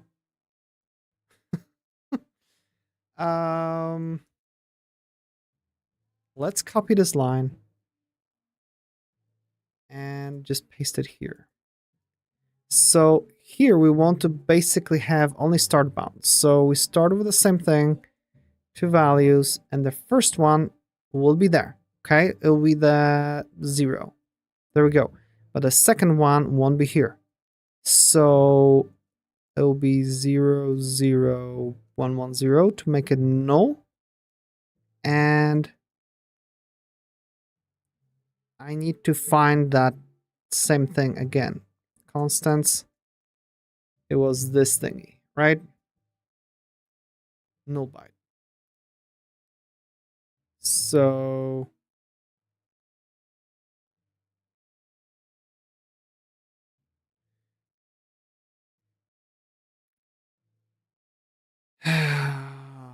you have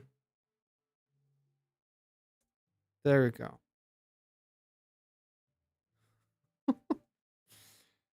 Delete till this bracket. Okay, cool. So if that's the case, we can probably just again copy those and do some basic modifications to that. Again, through range start works and should be actually null. So let's do surreal none. Okay, something like that. So not null, none. Start bound should be sure exclusive, and bound should be unbounded. There we go. And this should be compared to something like none.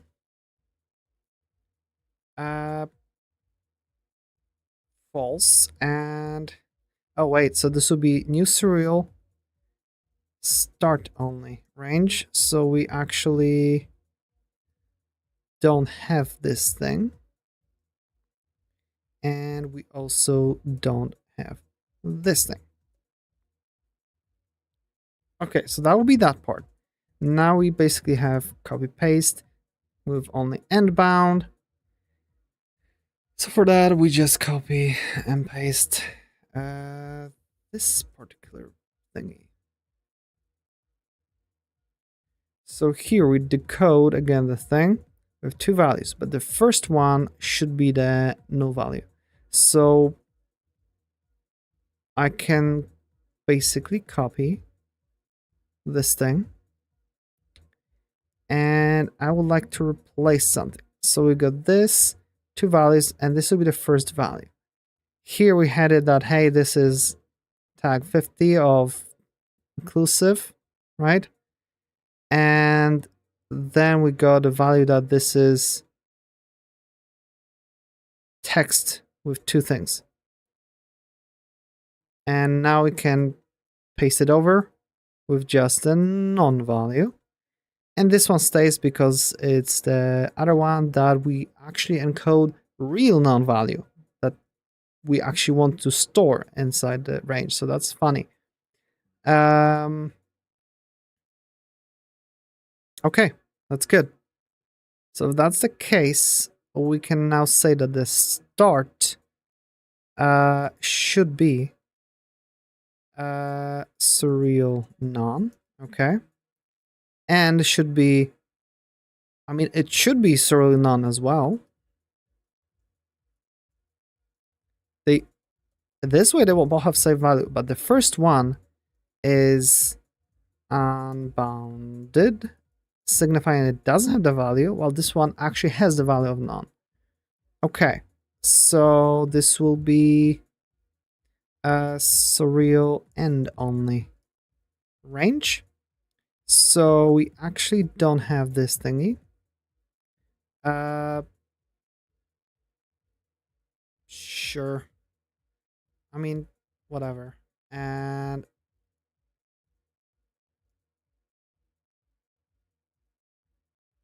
yeah, something like that. But why do we get all those errors? What the hell's going on? What I'm missing? The coded cannot be assigned to. Oh, I see.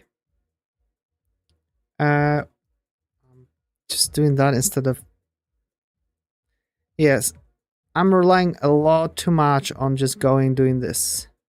I was actually faster without this sometimes. But... Huh. I'm gonna learn. I need to remember that I can do S to, I don't know, go to high, and there I am.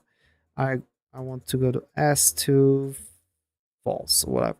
Okay, so let's see if that decoding works, because if that works, that means we have all of it done.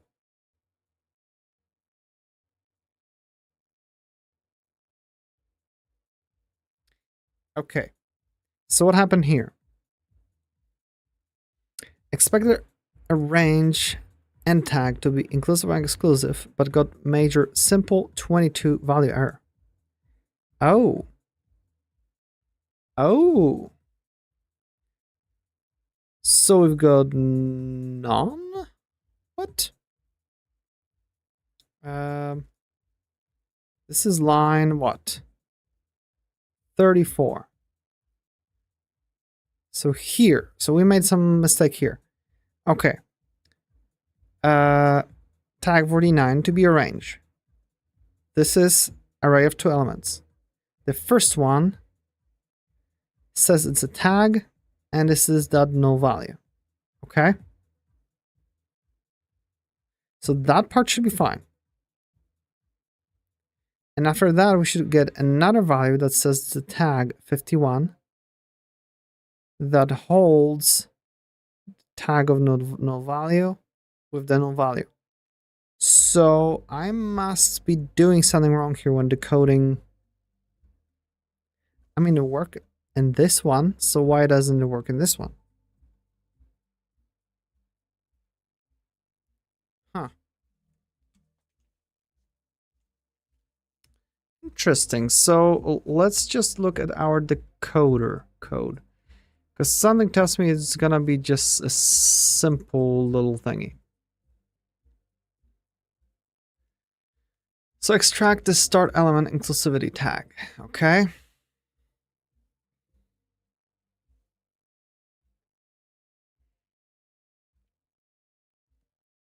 So the start tag head, okay? If it's not a tag, that means we have a problem. Therefore, if it's start bound is, wait.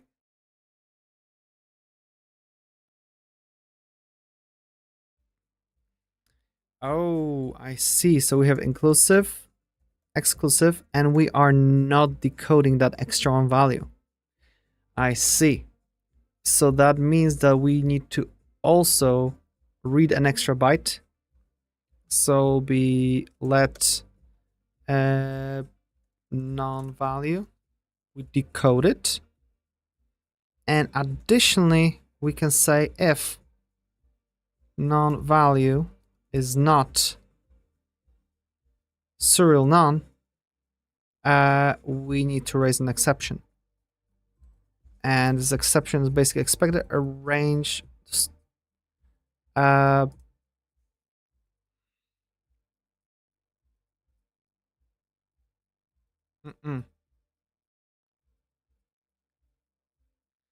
So let's say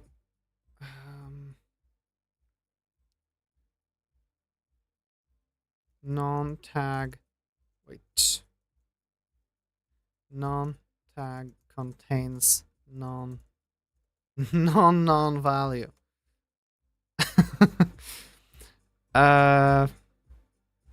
Yeah, that's basically it. So non-tag for range start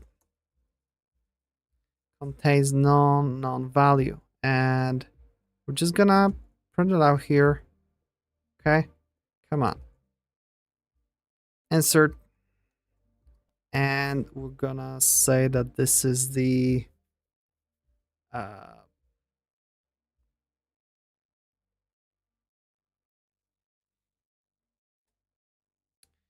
no, let's just say that it has the non-value, and that's it. Okay. So we actually need to copy this thing and paste it in here as well for the end.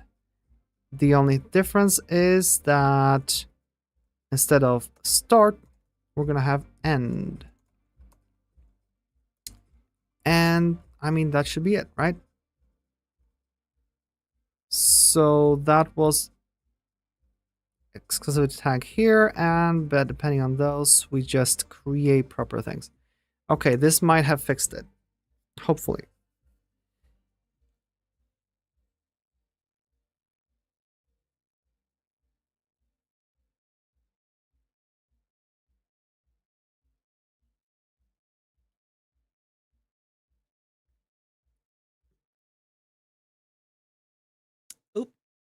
Okay.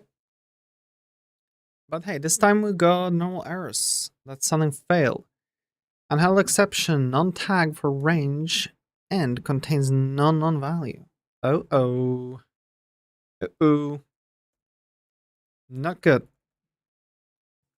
So let's figure out why. So basically we start reading the start tag, right? We got the start tag head and argument.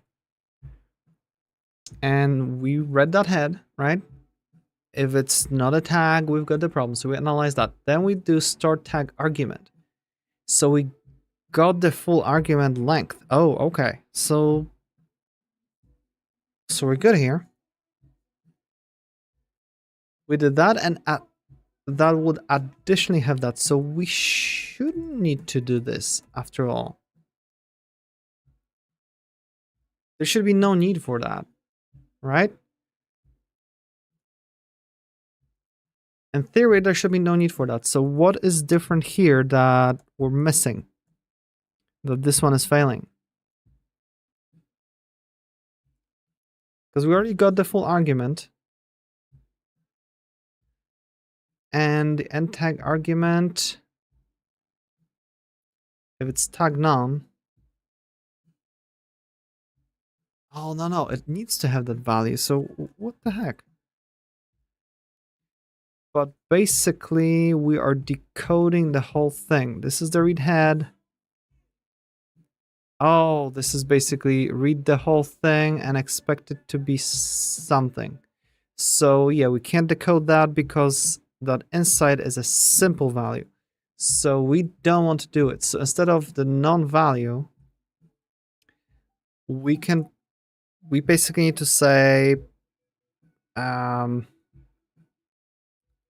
non-value. Instead of decode something, we're gonna say reader read bytes, and we just want 1. Because I don't think we have read byte. But I want to just read 1 byte and straight up extract the first element, right? So this is the non-value. So if non-value isn't the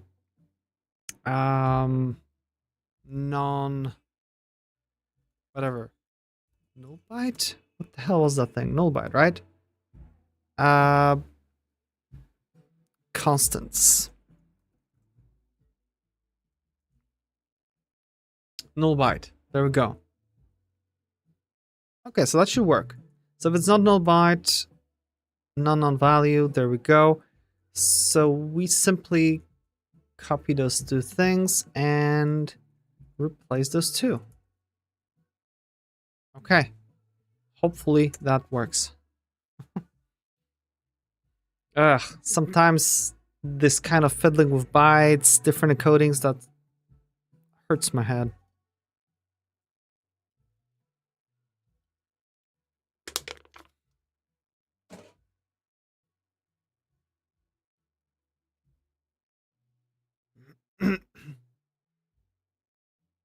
Okay, look at that. We finished. It worked. Decode range. There you go. With bounds, without bounds, everything works well. Cool. We fixed it. No problems. Yes. That's awesome. So that means we can basically push that, right? Let's just use a UI. I don't feel like fiddling with that weird thing. So we're on main, and we basically want to make a branch. Fix range. Because it was broken, right? Now that we know that actual stuff happened here. So SurrealDB, I'm not gonna touch that one because this is just for our testing. So decoder, we changed a lot here, as you can see. Encoder changed a lot. Serial value, that changed a lot. Range, yep. Shared. Test CBOR encoder range. Yep. But hey, at the same time we have more tests, so that's good.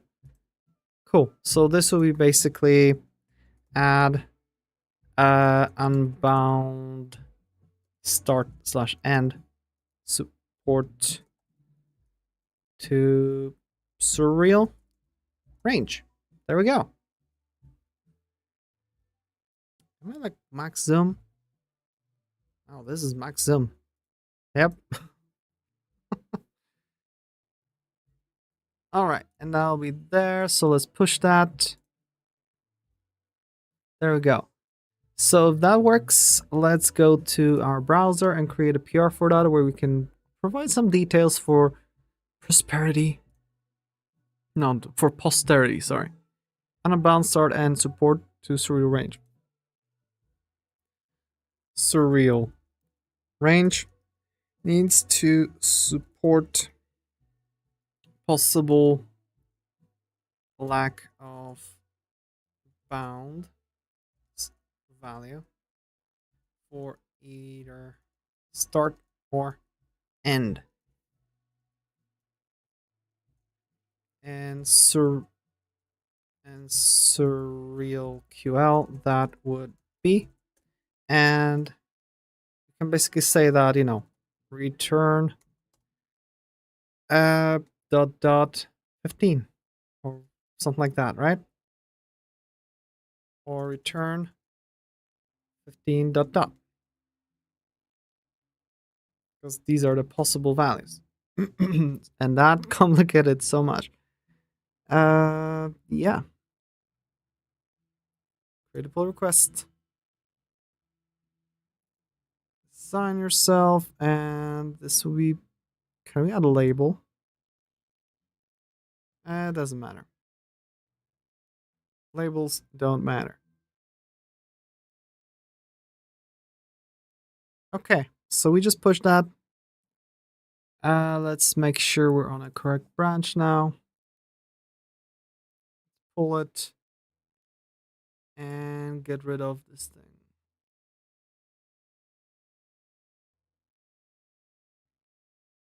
Oh, I removed the origin, not the one I wanted. There we go. Cool. So that's fixed.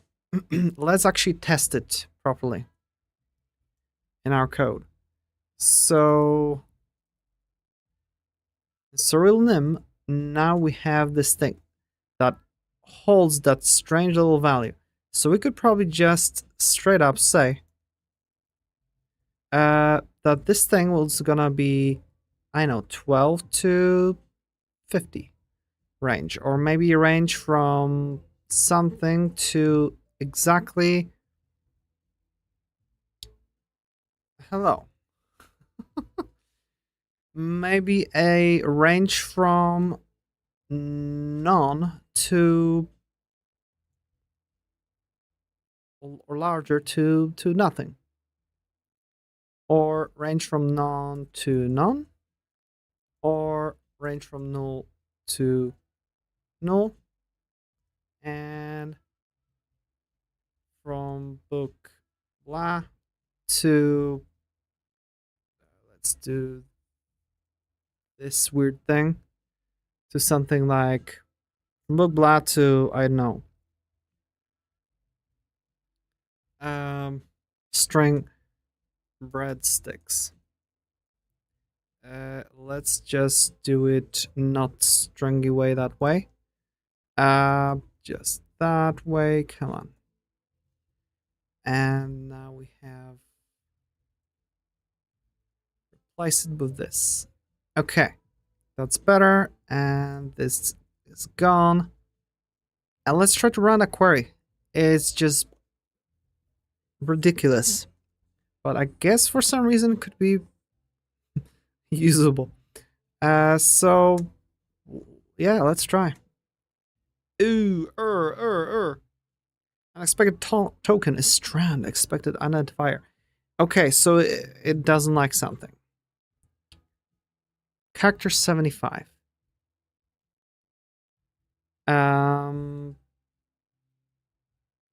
Which one's 75? So we can just go to 75. Oh.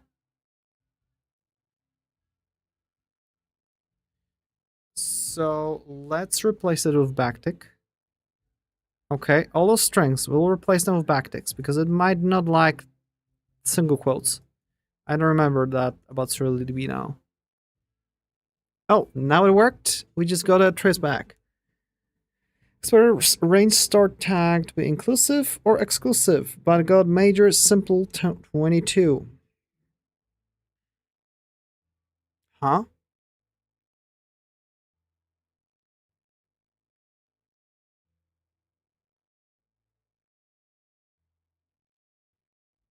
Okay. So the start tag was just simple 22. Don't tell me that this whole time it wasn't supposed to be none. It was supposed to be no. What? So now which one is it? So let's say, I'd say it will be this one because there's nothing here. So let's just do it where I just magically delete this whole thing, right? Let's run it and see if we're gonna get something proper. Okay, we got proper range from 12 to serial integer, that thing. That's good. So now I'm gonna take that away. And we're gonna just stay with hello and this thing. And this should fail, right? Okay. So it looks like for some reason it basically uses simple arg22. Yeah.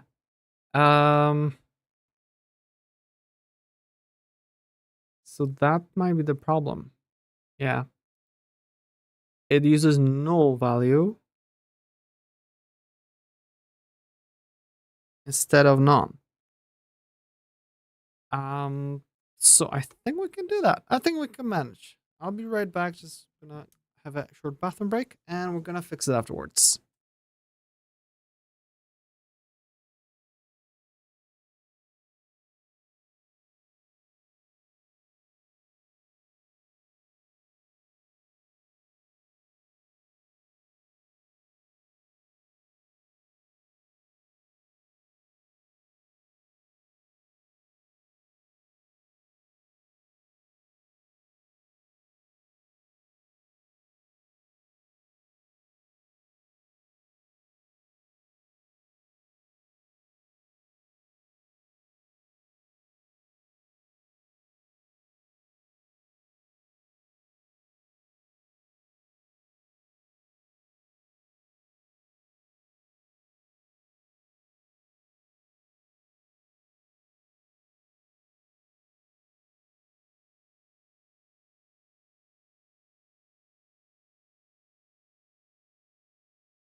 Alrighty, I'm back. So let's test the decoder first.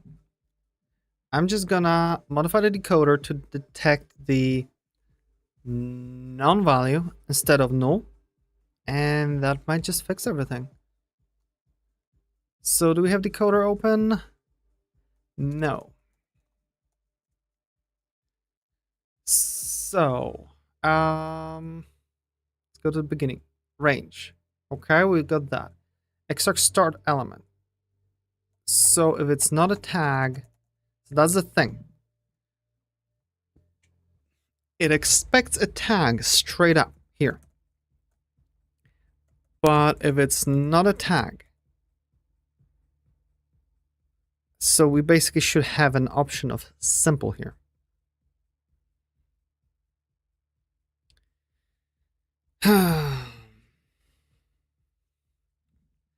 So let's just do it relatively quickly, okay? Let's say that we're just gonna move this thing down here, okay? We have bound and we have value set to none. So let's do a case instead. Case. Start tag head. Okay. If it's tag, then we do our regular stuff. Okay. Then of simple, we're gonna do the other stuff. Okay. And then else, we're gonna simply raise that exception that we were raising so far. Expect this range start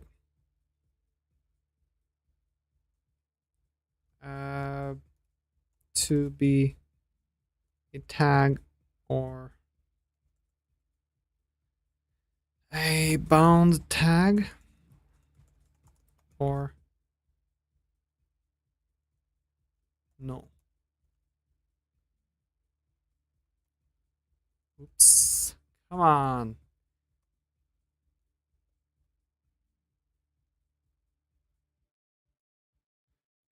But got, and we've got major thing argument this. Okay, cool. So for tag, we're gonna do our regular work. Get the whole argument. Yeah, get the whole argument, and then depending on the argument, do a bunch of stuff. Okay, so we're gonna plop it here, indent it properly. Although it just auto indents and like nothing remembers indentation here. I have a lot to learn about NeoVim's configuration just to be consistent, because it just changes from language to language and a bunch of other weird stuff.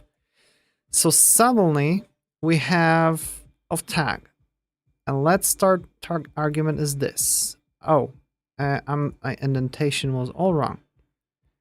So this thing here. Okay. There we go. What's up with Shift M? What the hell is Shift M? Shift M.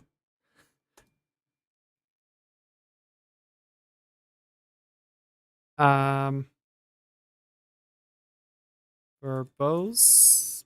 What the hell was this thing that I was using once? Verbose map M. No map is found. I do Shift M and it jumps somewhere to that line here. Is it the last line where I made some kind of change? But no, it shouldn't be. Undo. Bam. Bam. Bam. Bam. What? I don't know what M is. We've got this thing.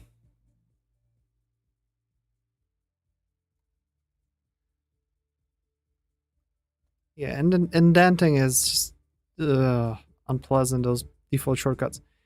So there we go. We had a tag none, what to do with tag none, but we don't have such tag anymore. So this should go to kind of simple, even though this is not a proper functionality here. So basically, if we have this or that, um,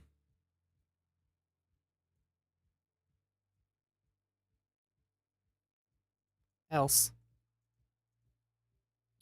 the hell, expected a range start tag to be inclusive or exclusive. I got, and we've got major and argument.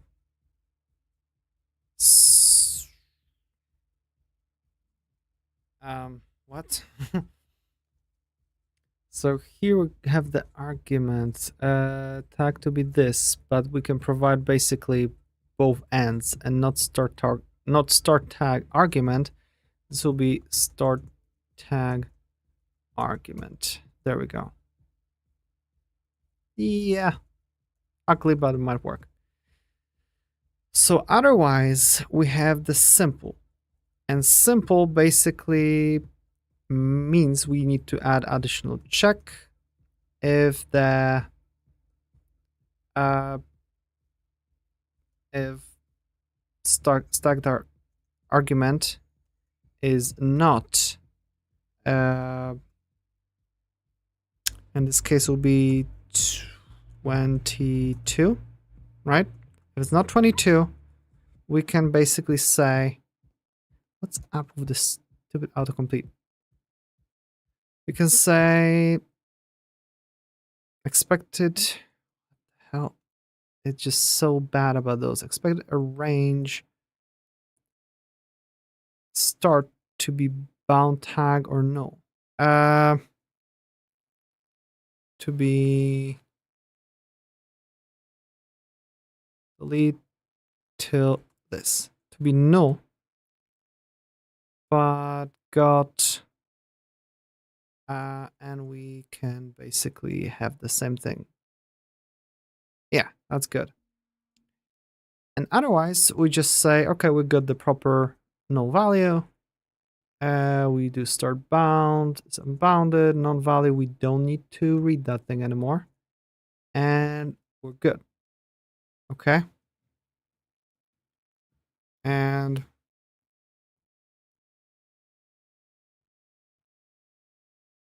let's have this M. Yeah, something like that. So that's one side. Then we have the whole other side. The other end.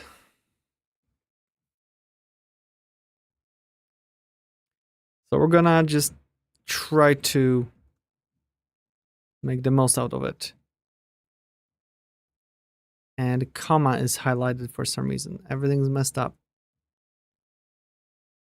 I guess the nim stuff crashed again. Yep. So we have a remedy for that, right?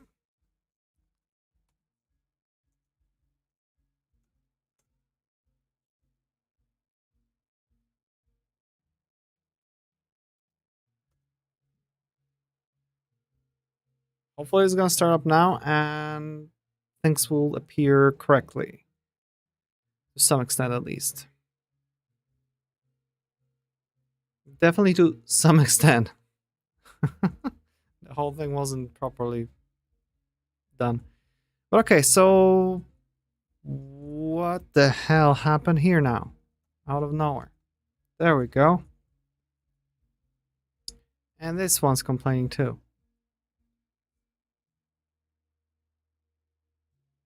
New this, expected to be that, and tag head, and argument, and start argument, and closing.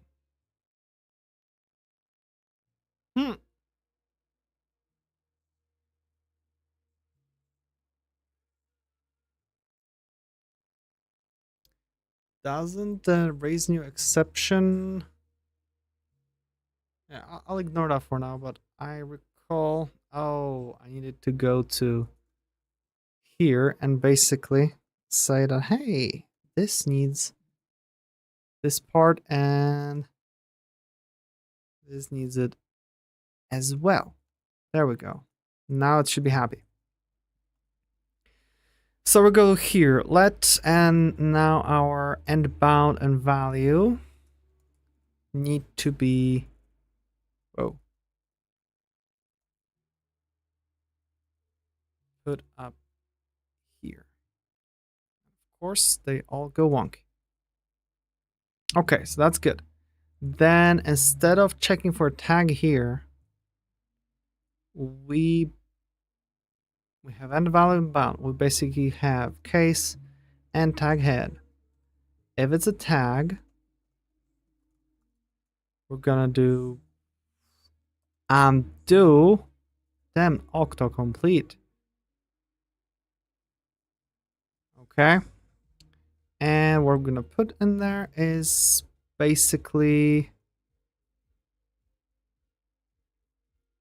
yeah, this thing. The full argument, start this and else. Oh, because this got auto-completed, right?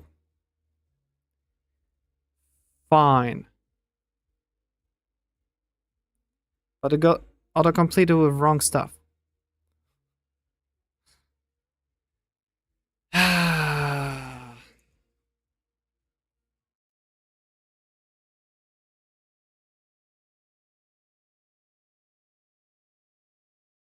Okay, that's better.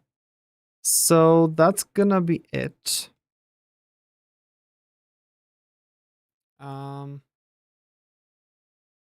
Right? This is good, this is good, this is good. And then we basically say off. Simple.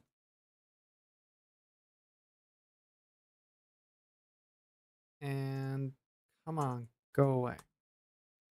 And then basically, if it's simple, we need to check if it's, whoa, not 23, 22. Oh, that doesn't work now. Decrease, increase.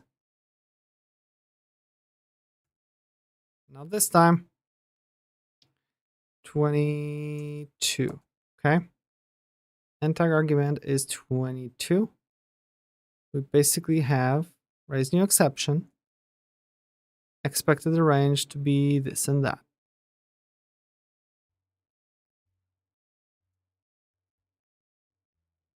Okay, cool. And then we have basically simple start bound.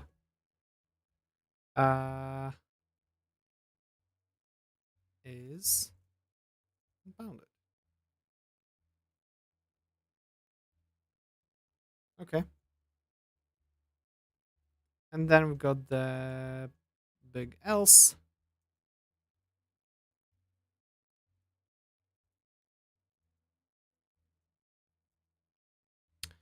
New exception. Expected a range. Start to be inclusive, exclusive, blah, blah, blah, blah. Yeah, the only thing is that I want to delete this part. And then I want to also this thing. And it looks good. And then we've got this whole stuff that isn't relevant anymore.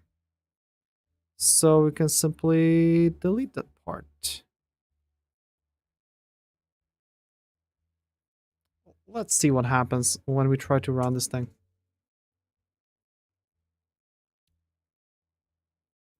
Oh, can the code arrange with both bounds set to unbounded? What? I guess we're setting the wrong one here or something. Oh yeah, because we set the by accident start bound and bound. There we go.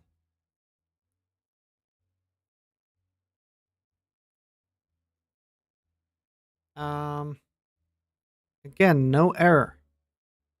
Magically no error. Ugh.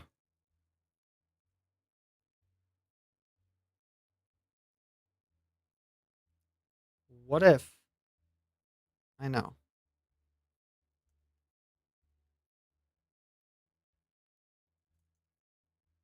What if I'm gonna say, you know what? Because it kind of crashes before this happens. What if I'm gonna just grab it, copy it, and paste it here? And let's just call it last response. Okay. Something like this. Whatever, rare doesn't matter. Doesn't matter. Let's just see if that works. No, it just closes over this thing like straight up. Nope. Screw you. I'm gonna crash. So something wrong happens here. So we can just avoid this thing. This is not a problem. The problem is somewhere here. So let's get back to simple example of just having this thing. Just a very simple range, the most basic one. Will that work or will that crash? That worked. And we got a proper range. Okay, good. That part's fine. So now let's include this one. But again, delete the other ones. Let's see if that works suddenly. And that does not work. So something bad is happening. And for some reason, we're not capturing the error. So let's see if we can capture that error. So that probably happens when we try to await this thing. So let's do try. Okay. We're gonna grab, nope, undo, undo, undo. We want to grab this whole thing, indent it a little bit, and then we basically do how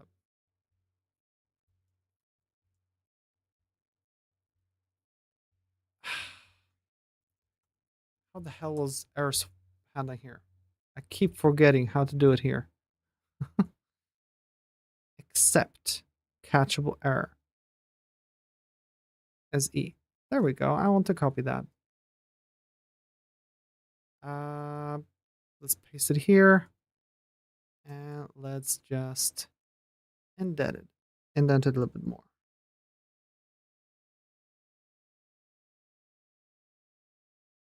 Okay, something of this sort. Let's see what happens.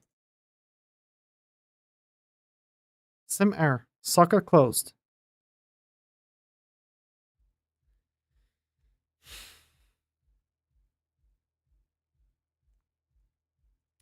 So that means somewhere in the coding, when we have that query, can I get to it? We have a query. This thing, send RPC.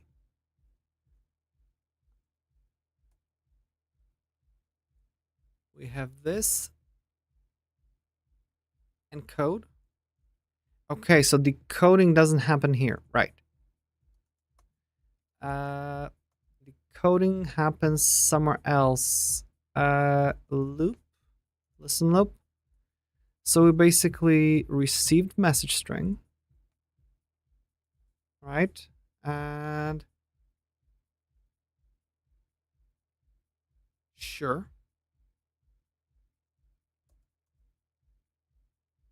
I can't uncomment normally because of nym, of course. So data, received message, decoded message. So we're decoding here.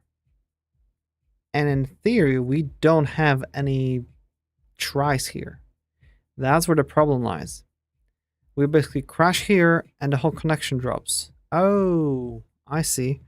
So let's try to do try. Let's try to try. Okay. And gonna say, come on, this error decoding, error message, blah blah. Just like that. I even have to do handle decoding errors. Great. Oh, that's so funny.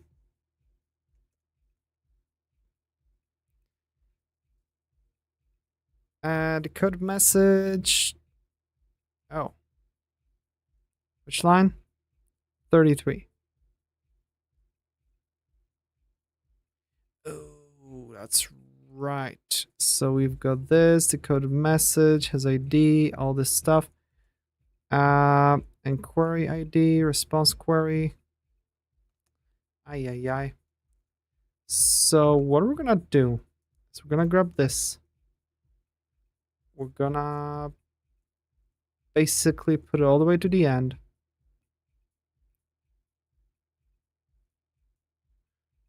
And paste it here. Then we're gonna go all the way here. And just indent it twice. Okay. And we can put it here. That should fix the problem. Just gonna wrap the whole thing. So what do we have here? Switch there, received message, response, and then response for query 3. And straight up, socket closed. We didn't even, I mean, we got this thing, right? Result, and we got all this fun stuff. We got blah, breadstick. So we've got the stuff. The only thing is that, you know, we can't decode it right now. So why aren't we catching any errors in that decoding? I don't understand. Why do we just drop the socket?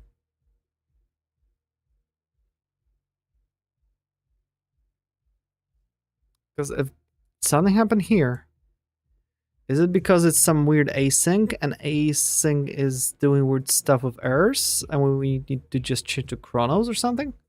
What the hell?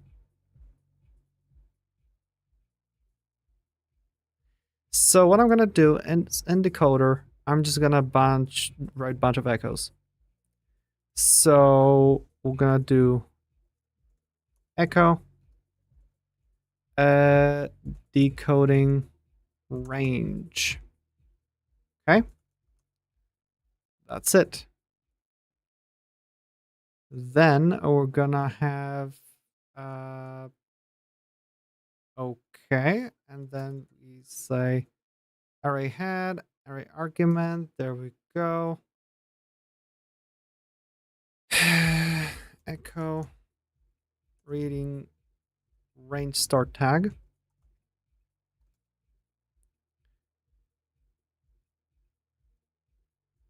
And we can say echo start this, and that is good. And then we're gonna basically say echo start tag head is tag, and then we do stuff. Otherwise, we have echo start tag head is simple, and echo start tag argument is 22. If we don't see that, we've got a problem. Okay, and echo start tag head is invalid. And I mean, we already have that there. Okay, so that's that. Let's just try to run with that, because maybe that will catch something. So it looks like we went through that a few times. What? So decoding the range. Array head is our array and 2 elements. So great. Reading range start tag. Start tag head. Tag start tag argument is 1 byte. Is tag decoding range. Okay. array head, array argument 2. So we got another one. This one was simple 22, so we decoded that this is correct. Okay? That is simple and no errors. And short argument is 22. Perfect. Exactly what we wanted. So next one was stuff, next one was stuff. So all the decoding was going well.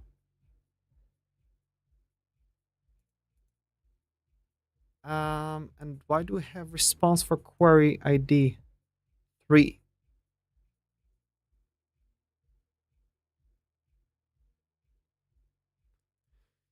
Isn't that supposed to be written before decoding? Oh, this is after decoding. Wait a moment. Response for query ID 3. Listen up. We have this response for query ID. So we've got the response for query ID 3. We decoded it properly. And then if couldn't find a feature, we can't complete it. So this should just get an echo, but no, it didn't. Remove the feature from the table because they're handled. No errors here, no errors there. It's just database just crashes or something? What the heck?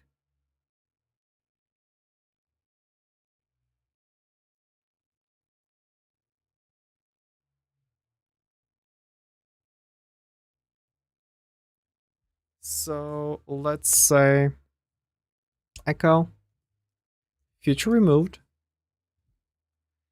and then if it has key error, we're gonna say echo error message received, or more like decoded message has error key.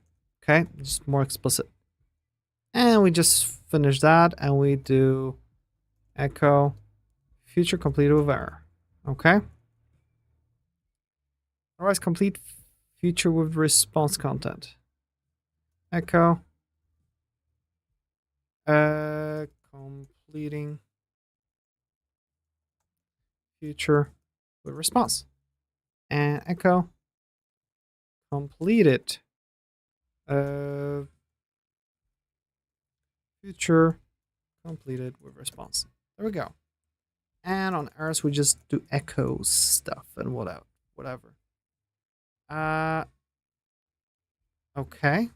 So what are we gonna get now? On the code of echo. There it is.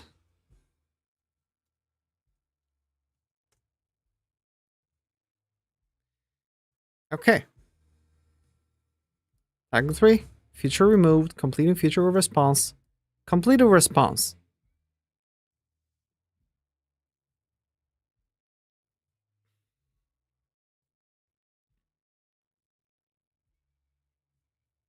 So why is it randomly closing?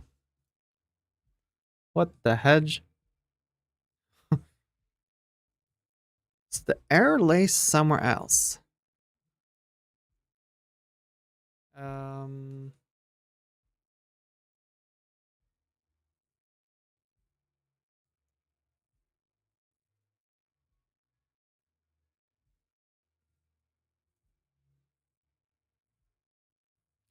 So we've got this. It's okay. We debug printed. Otherwise, we echo that it's an error. So in our case, we didn't get to printing the query response.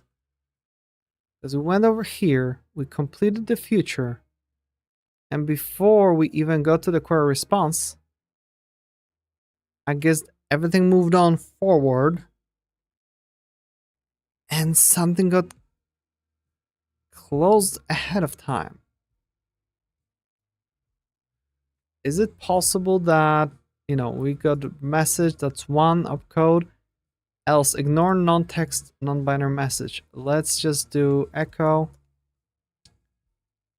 received non-text and non-binary message. And that's the message, right? Because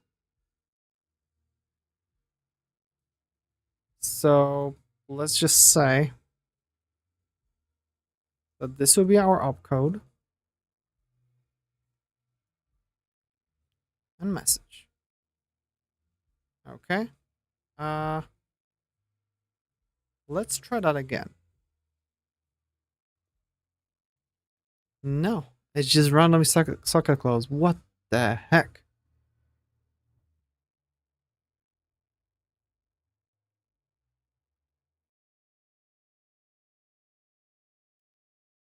Um,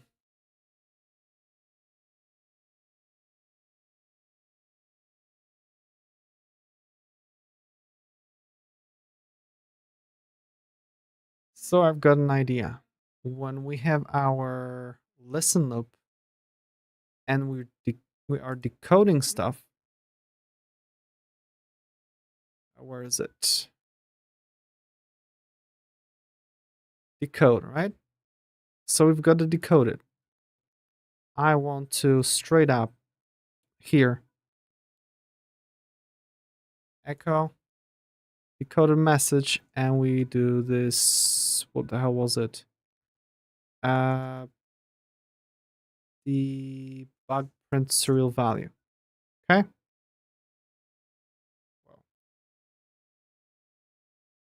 Will that at least print it? Or will something else happen? Look at that. So printing? Ah. Now we got proper error. Look at that. Coding range, decode everything. Serial name. Tag. Whatever happens here.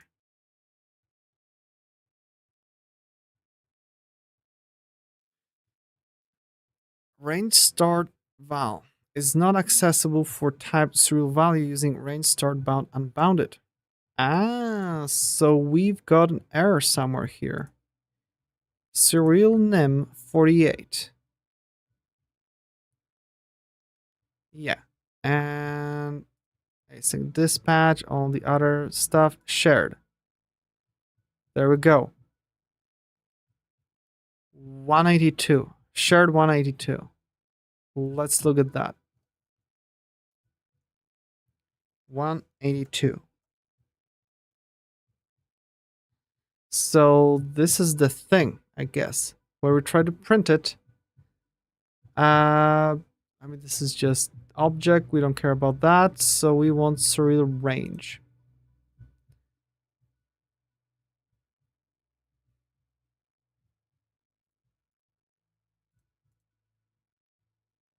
Oh, that's true. Wow, I am so freaking dumb.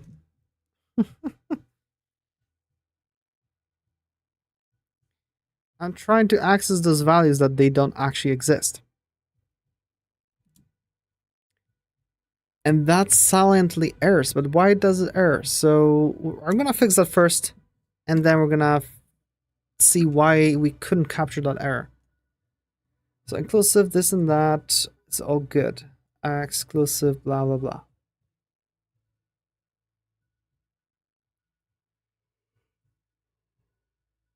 So these are checks just for the operator. Okay, I can live with that. So then we're gonna basically have case.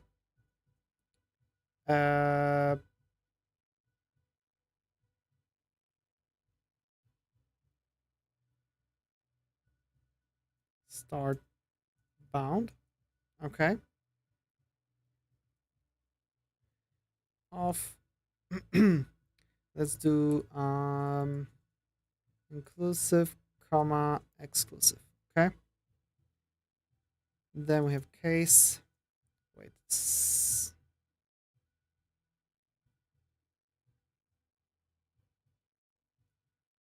bound. Case and bound. Again, if it's inclusive or exclusive, right, we can just use this specific thing.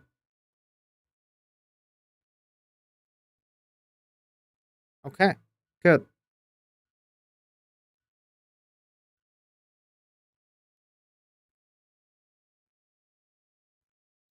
Then, if it's unbounded, that takes care only of the return surreal range. So this will be the end is not bounded. Okay, that's only for the end that is not bounded. So we're gonna basically have the same thing, and here we're just gonna have so this is good operator, and instead of none it will be unbounded. Okay, just like that. It's gonna be real clear what's going on.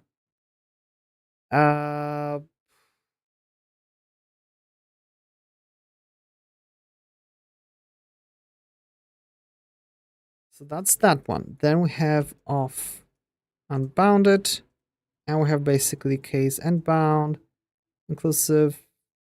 We have basically this thing unbounded operator. Okay, that looks good. Beautiful. Unbounded. And we just print out this impossible thing. We'll print it out even though it's impossible.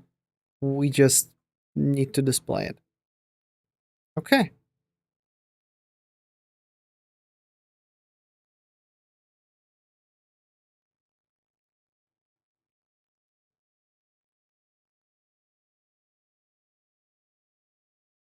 Okay, so that's handled. But that means we also have to take care of the normal proper one, because we're trying to do the same thing here. So in theory, I could just borrow this whole thing.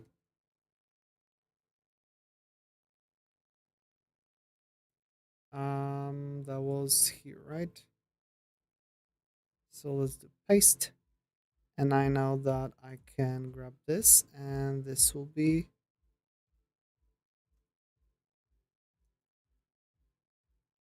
perfect here, right? Range start value, end value. All for unbounded, we're gonna have, first of all, the same, well, not really.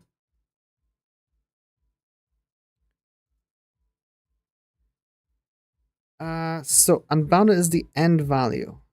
So we simply don't display it. Okay, that's it. So the next thing will be here. The first one will be not displayed. So we can basically say from here to here, we just don't have it. We just do operator on this. Or unbounded, well, we just operator, and that's it. Really. Although I would kind of do something extra here. I will just put a space here and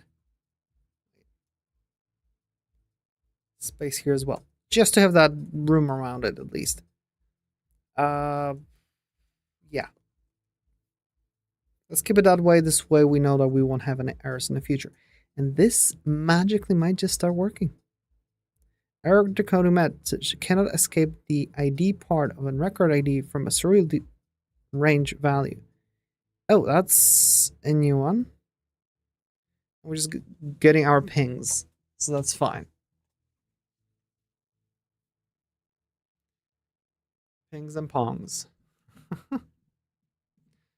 So, first of all, I want to go to the listen loop, go all the way to the bottom, and handle the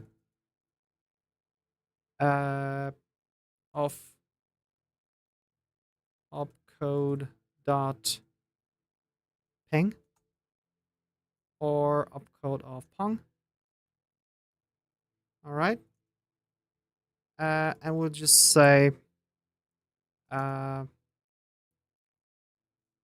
on, ignore ping and pong messages, and we're just gonna have continue. And here will be log unexpected messages. Okay. This way we're gonna, just in case, log if ever we're gonna get something that we haven't seen before. Other than that, ping and pong will be just ignored. So here, let's just have that back in here. We have our decoded message. Let's just ignore that here. We have this part. No feature found for query ID. We don't care about that. Feature removed. Don't care. Don't care. Don't care. And those. Whoa. This delete, and this is just error decoding message. So we actually got an error there at some point. So what's going on here? We're reading those tags and doing all this stuff. Cannot escape the ID part of a record ID from a surreal range value. Cannot escape the ID part of a record ID. What? Come on. Escape. The hell was the error? Why can't I paste it? Cannot escape the ID part.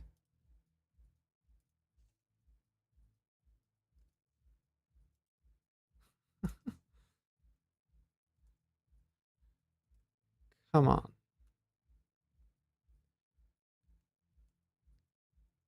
Escape ID part. Now the what? ID.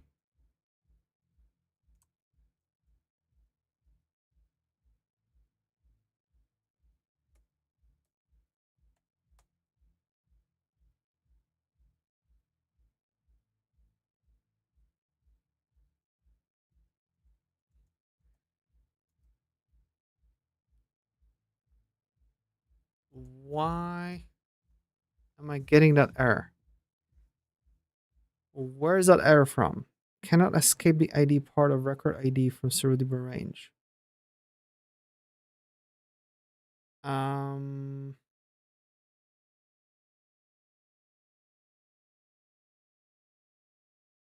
mean, this shouldn't. Where the F does it come from? Get just error colon. Error colon. So, I mean, we decoded the response. So that's fine. So let me just go to the decoder and just get rid of this whole mess.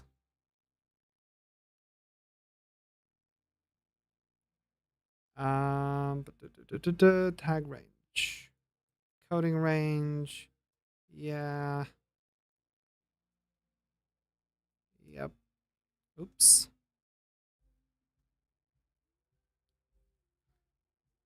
D and J. Oh, I see. Inclusive. Blah, blah, blah, blah, blah.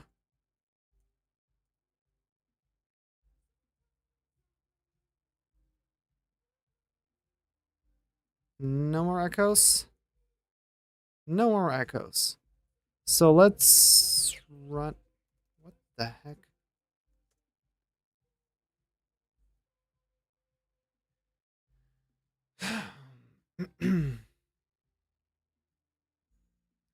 So we've got the response for the query ID 3.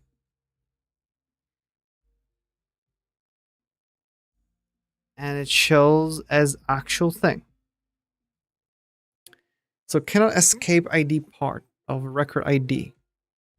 So something tells me this is where we're trying to display the thing.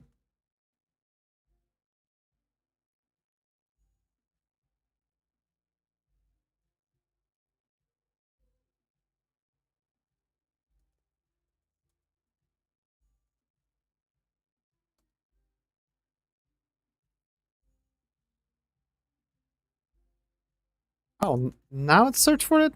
I might have been writing escape completely wrong without thinking about it. So this is escape ID part. Cannot escape the ID part of record ID from what value? From a surreal range value.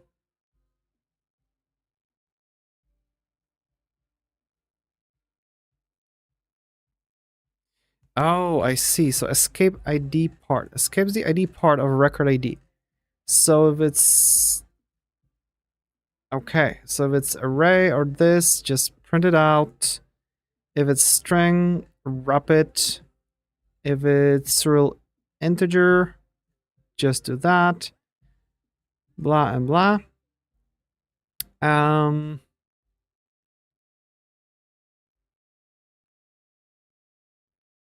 Skipping it. Support decimals. Yes, support UUIDs. So with UUIDs, I can already support that.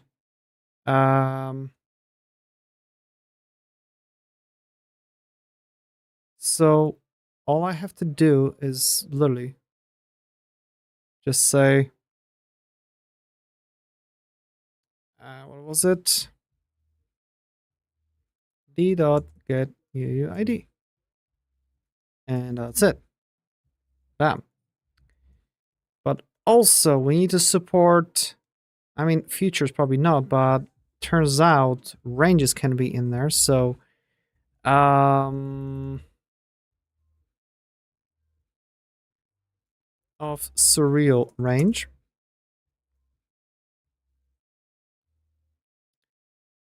Okay, because that was basically added. Oh, because I see, huh? Return this ID, right? That should just do the thing, and I mean, that, just like that. Yeah, this is good.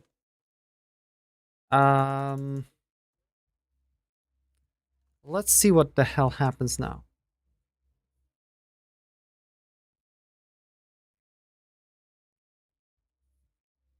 So that worked. Got the response serial array with serial range from integer 12 to integer 20. Then we've got another one, which is serial range from unbounded to serial none. Then we have another one from none to unbounded. Then another one from none to none. From null to null. From record ID book blah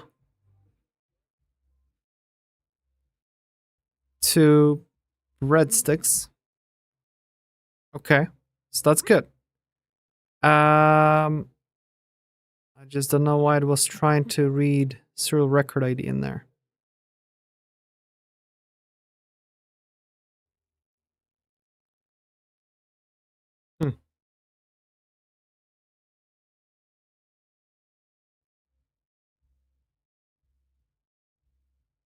Okay. I mean, that's fine. Not sure why we were getting this error, but okay. Now I want to go to our surreal. So basically, I did this. Even though I wrapped the whole thing in try, it did not capture that error. We were able to do this, but that thing didn't happen. So I'm not sure what's up with those errors, but they are kind of annoying. They don't really capture themselves correctly. But okay, at least we got that thing working. So that's great.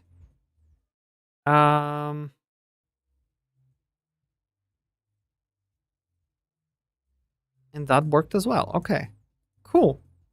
What if I'm gonna make a different example now? What if I'm gonna make it so that we return a record, like a book, but we have inside of it... Wait, how do we define a book that has a range? I have no clue. I don't care right now. But okay, ranges work now, so that's good. They seem to be pretty decent. We were able to shove in a bunch of random stuff in there. What if we're gonna make a range of ranges? How will that work? Can I do that?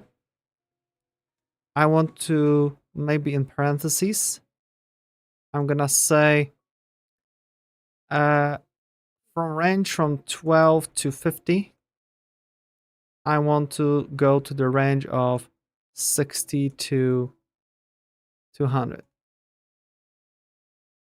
Can I do something that wild?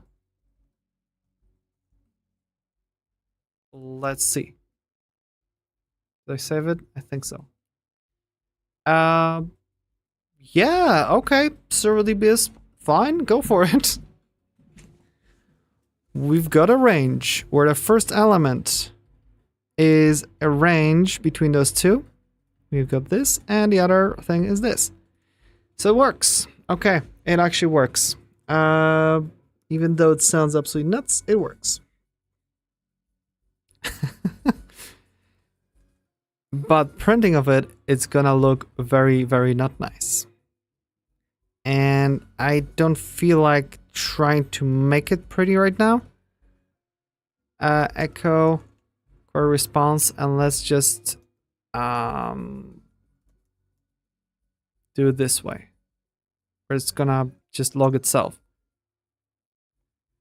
So yeah, it's just gonna show itself like that, which is yikes. I mean, in theory, we could just wrap it in parentheses and go for it, right? And this way, it will always be fine. Yeah, the whole thing could be wrapped in parentheses. Yeah, that's a good idea. So that was in our shared, right? In our shared, we've got all this fun stuff. So let's actually do this and do that. Oh, yeah. So we basically always have to have that thing going. Okay. This and whoa. And then we can do and this. Cool.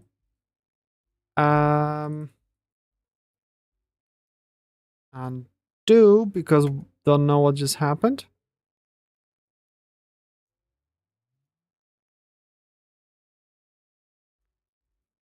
Okay.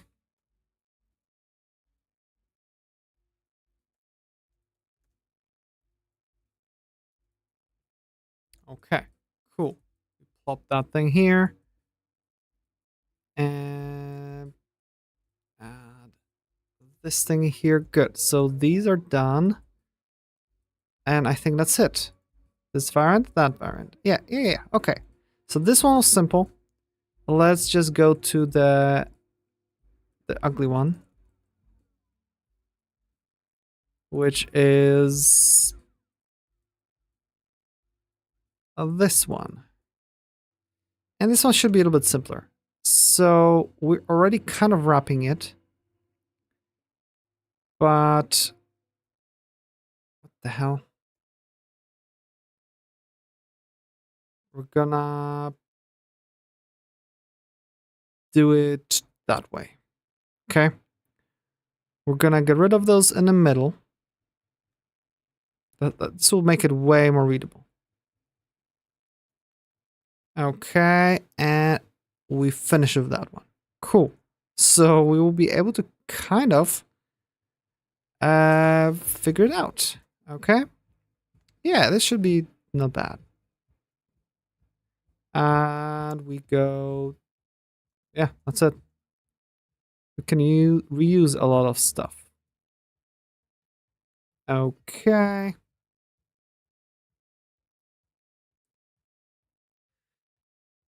Cool.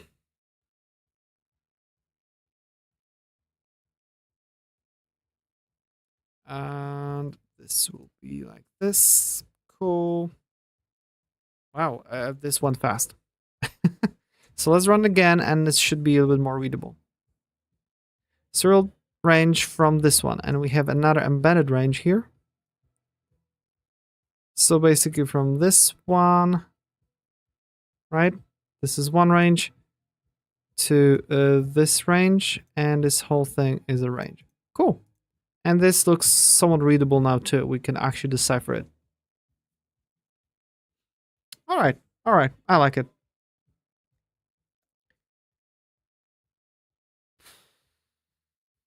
So let's go back to our listen loop, and did we do actually anything to the listen loop?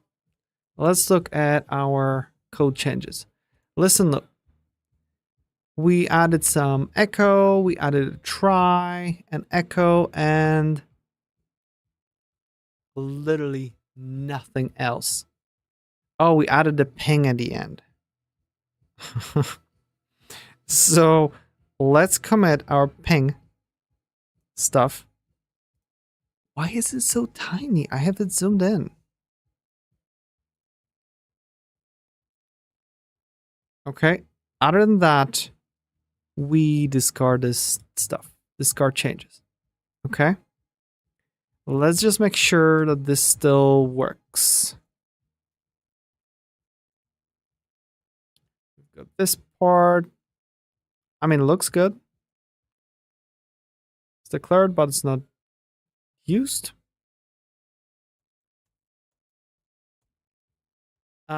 Because yes. Wait, what?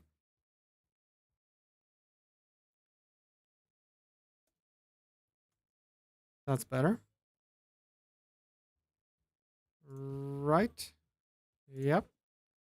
Let's just make sure it still runs.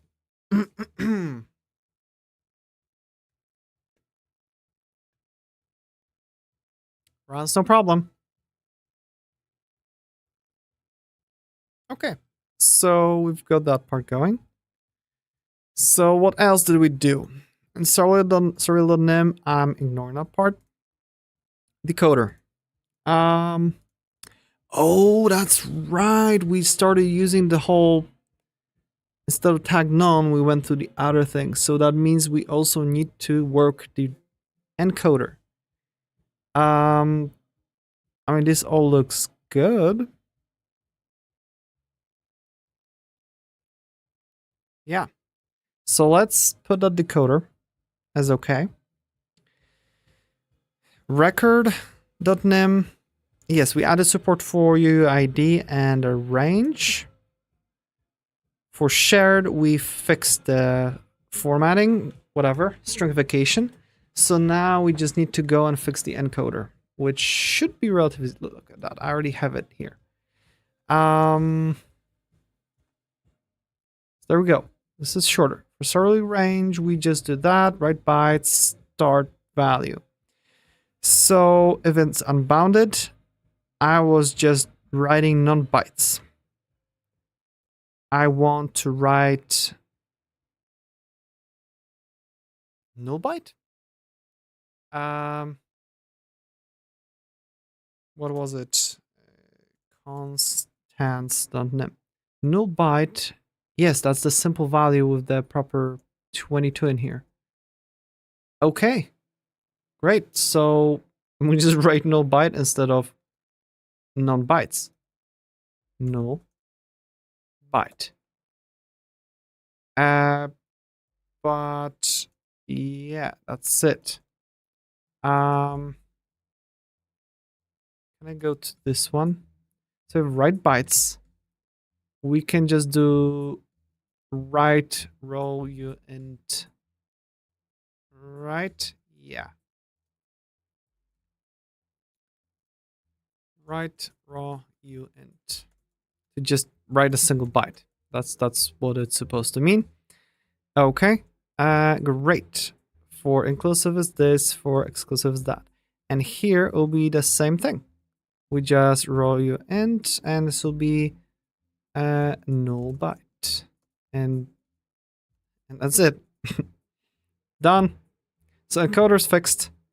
Now the only thing is that we need to actually fix the tests. So let's start closing the stuff that we don't need, like the constants or the record, listen loop. Come on.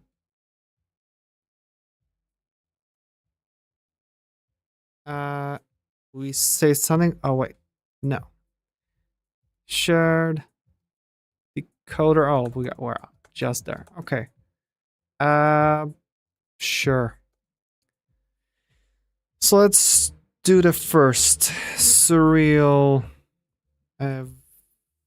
value, and this will be, what was it? Range. There we go. So here, do we do anything? We just check if it's bound, unbound, and that's it. So this should be fine, okay? Then we're gonna do test range for the encoder, okay? So we want the normal one will go normally, but now start only bound. So we've got this thingy, right?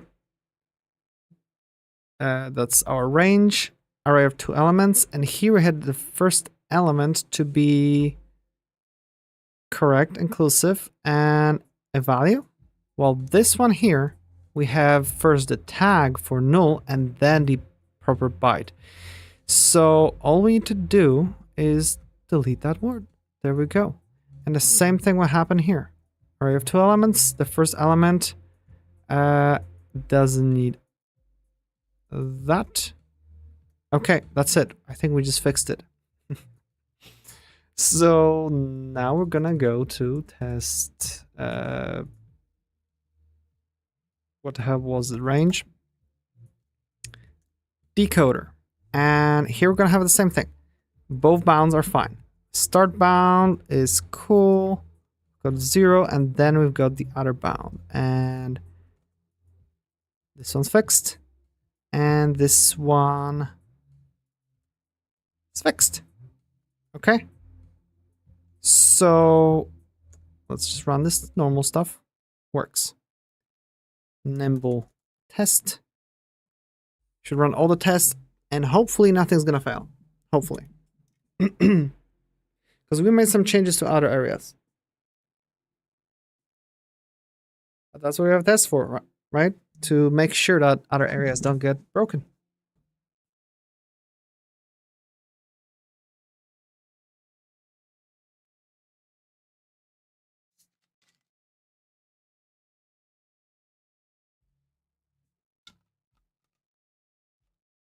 Wow, it's late.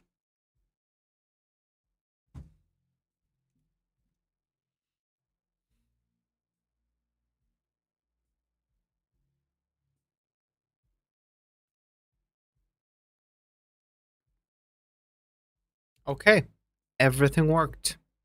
Beautiful. So let's push those changes. Here.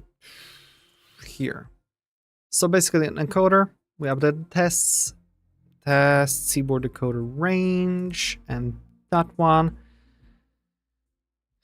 So for that, we actually need a new branch. So this will be range unbound null. So we basically, let's do it that way. I'm gonna skip the listen loop for now.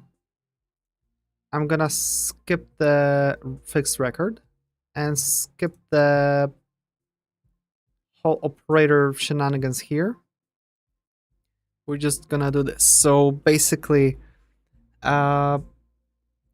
make range encode null rather than none for unbound values. Okay, so that's first fix. Then we've got basically ignore ping / pong messages, but log other unexpected. Let's do WebSocket opcodes. Okay. Then we basically have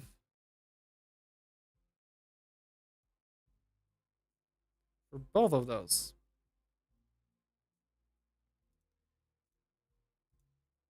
fix problems with stringification of records and record IDs and ranges. There we go. Let's push. Bam. Okay, so for that, we're gonna make another pull request.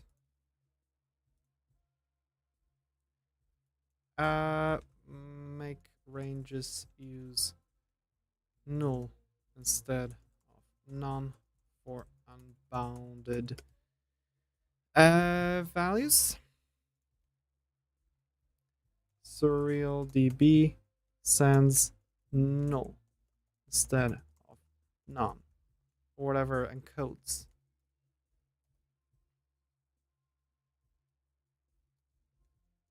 This, sure. Also, fix stringification and improve logging. Okay. Nobody's gonna ever read that, so might as well. Alrighty.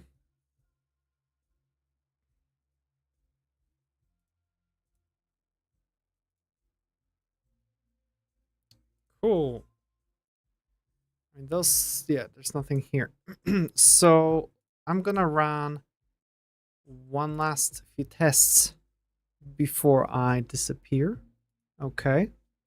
I want to go to surreal.nem and basically here where we're testing different values. So I want to go through all the possible values that could happen. So I want to return a integer, right? I want to return an integer, so I'm gonna send 0. I want to see it work. Oh, not this. This. Well, that was fast. Let's just save it first.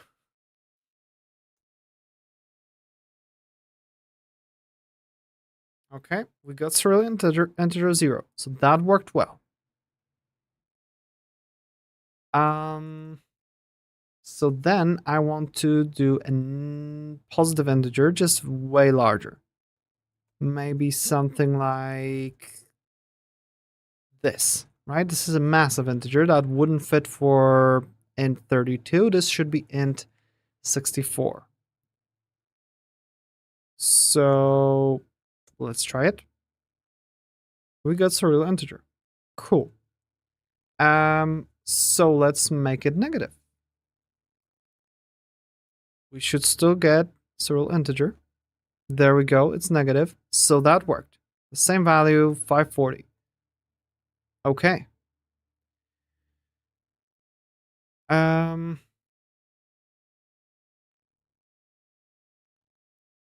Next thing is gonna be, if we've got integers, we should be able to do floats. 0.0.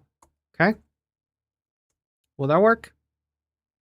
We've got float 32. Cool. If we go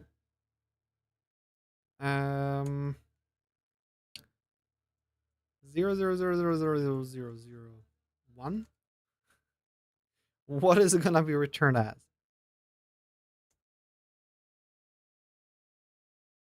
It decided to use float 64 for some reason. Somehow SurrealDB decides on which one to use.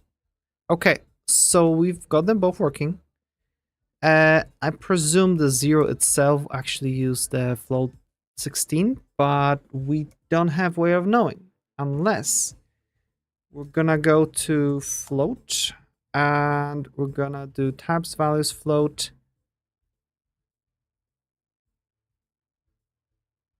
Actually not. Let's do decoder because that's where we have it implemented. I want decoder for float 16. Wait, that was simple, right? We are in tags. Simple.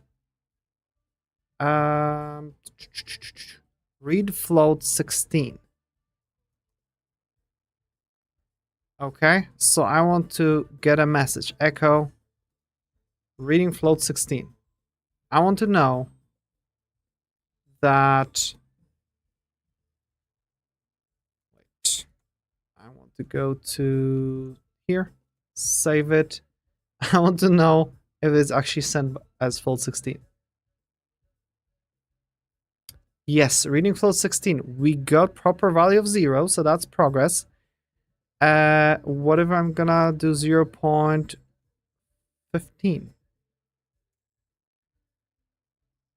We got 0.15, and that turned out to be float freaking 64. Holy moly. I guess that's one that gets the closest. Huh.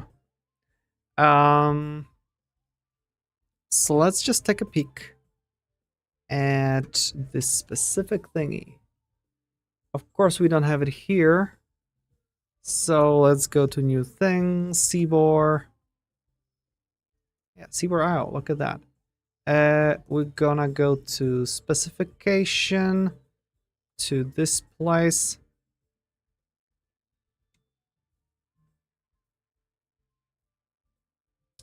And do I have my mark X? Yes, there we go. So floats. There we go.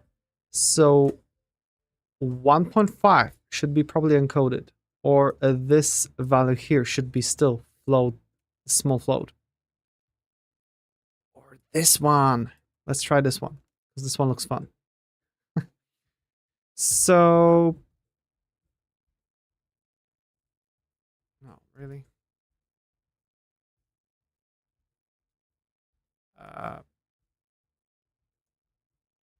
Huh. Those things don't look well. That didn't work. Can I do... Wait.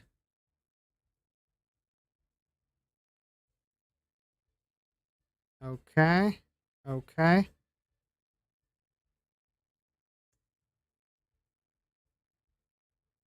That was float 16. And we got the same value. Okay, so float 16 works. Okay. And last one will be negative 4.4. Just 4. Come on.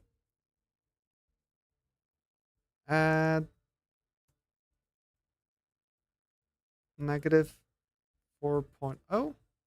Was that it? Yeah, negative 4.0.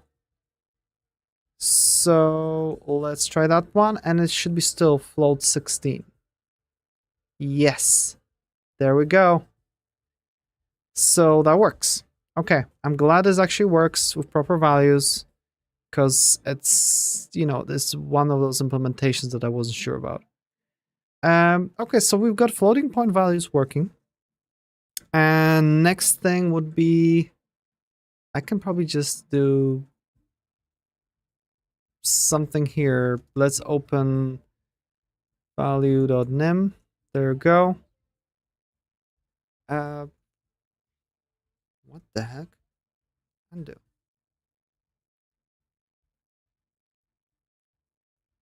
So, array. Let's try an array. Array of this thing and maybe 23. Bunch of values. And there we go. I guess this. Wait, I didn't save it.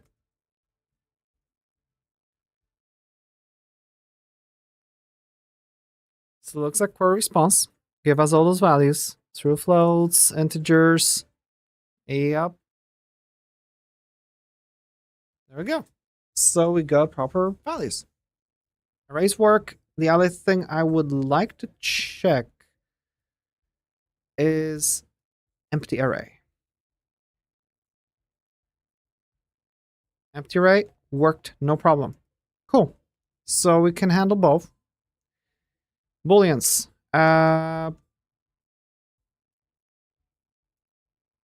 hell. True. All right. Or maybe even better. True. Come on. False. We got an array of those. This is where we can move forward now that we want that we know that arrays work. So we've got true and false. So bool. Cool. That worked. Bytes.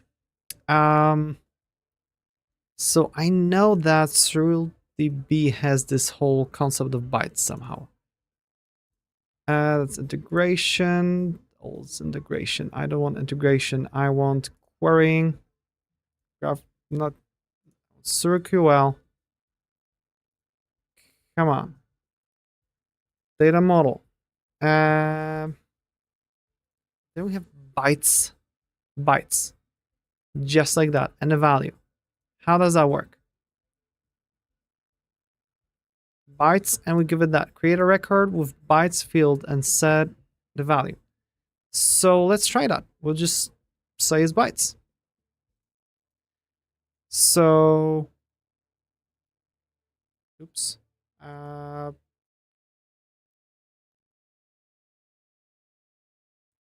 C %. There we go.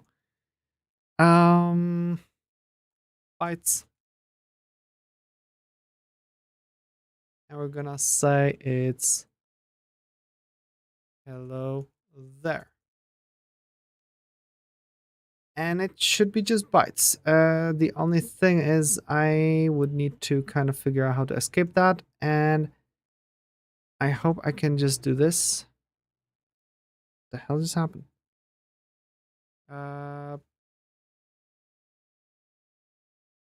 Let's see if that works. If it's gonna be recognized as bytes. Through string expected bytes, but cannot convert none to bytes. Oh, look at that. And we got that inside here. What?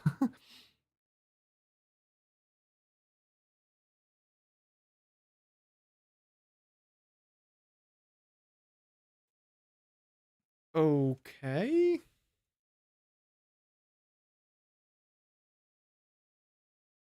I wonder it's because I need to kind of do this weird stuff. Right? And therefore I could, in theory, just have it.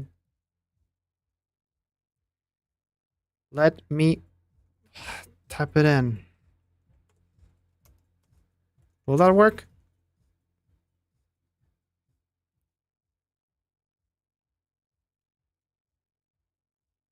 What? Response is hello there. But it says it's serial bool.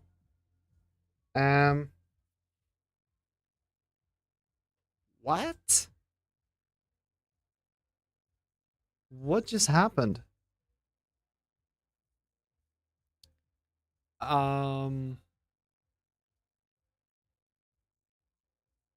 Shared. How do we print out bytes? Oh, look at that. I have them as serial bool.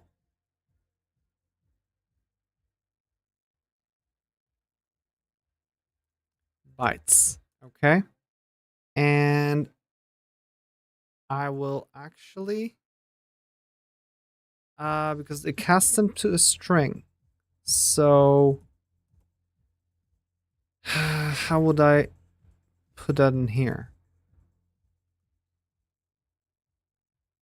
Like this? something of that sort. Well, let's consider that to be serial bytes. And for the actual printout, I need to do it basically the same thing as I have a string. So where do I have a string? String val escape string. Okay. Bam.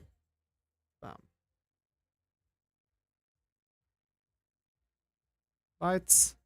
And let's just go to the end and paste it in. So in theory, I don't know if I need to wrap it or not. I just don't know. But just in case, we're gonna do it. Escape string, and this should be bytes. But the thing is that I want to add bytes in front of it. Like, you know, nice text. So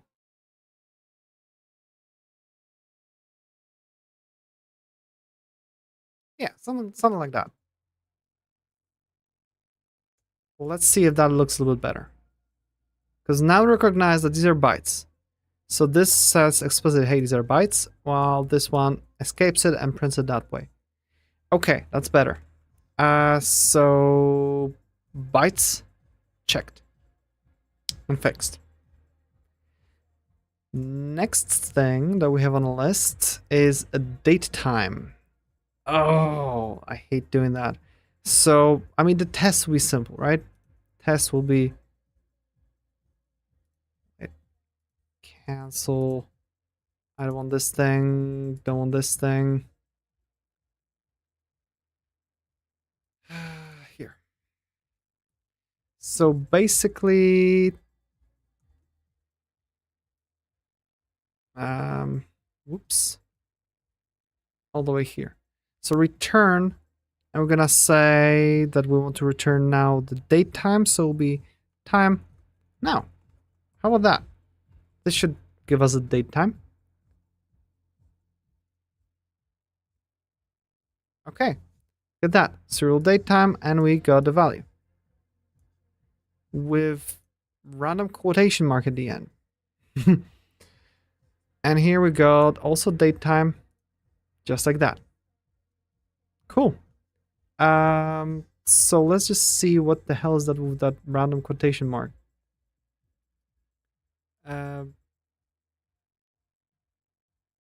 Sure. So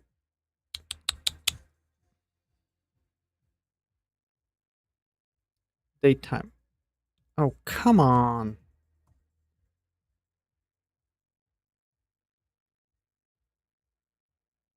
Date time. Ah, see, we have quotation mark there, but we don't have it here. So we need this thing. Now it should be fine. And it is fine. Cool. At the same time, I must say, I'm not enjoying those spaces between things when we have this. Like, this is all good, but bytes, no space in front of it. Date time has a space. This has a space. This one has a space that I don't want. Any other spaces somewhere? Record has a random space. Table has a random space. This has a space. And that's it. Okay. This might be much nicer now. There we go. Now we said that this is the daytime, not something else. Cool. So that works. Next. Duration. This should be simple. Wait. Here, duration. So first of all, I can. Okay. So will be.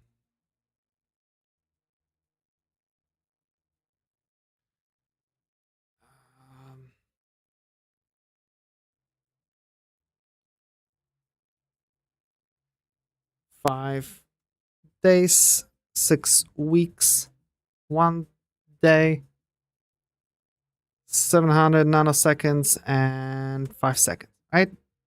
That should be it. Let's throw in that this is an array with time now in it, plus or maybe minus 3 days, right? And these are both something using durations, but array should hold a date time and a duration eventually. So look at that. We have serial array, we have serial duration, and serial date time. That's, yep, 3 days in the past. And this is a normal printout, which is a little bit more readable. Looks good. All right. Cool. So that's checked off. Floats were checked. Future. For future, I would need to basically define some things first. I mean, I should check it because this is the one that most likely doesn't work. But before we get to that, let's just go through none. Let's say that we're gonna say none. And this one here will be null. Whoops, what just happened? Oh, I went here. Undo, undo. Shortcuts are horrible at times. This will be null. Okay, there we go. I mean, there we go. So we should have both values, none and null properly, none and null. There we go. Works. Object. So we're gonna have an object that has something like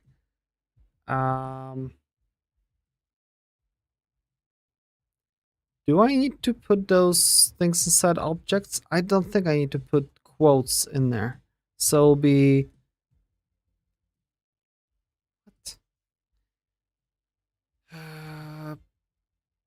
bread, true, and maybe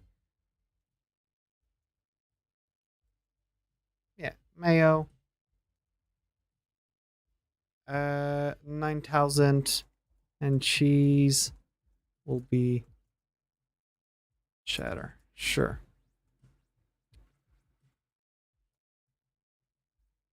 And that ate all the quotation marks.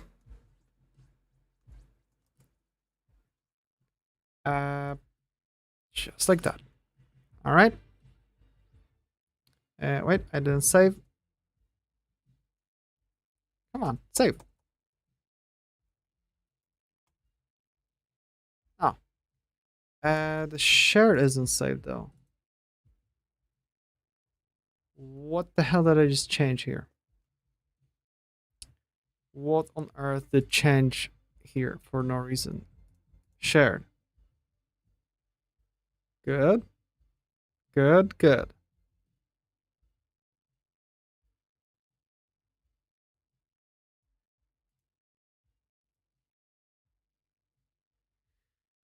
And that looks good. That looks good. That looks good.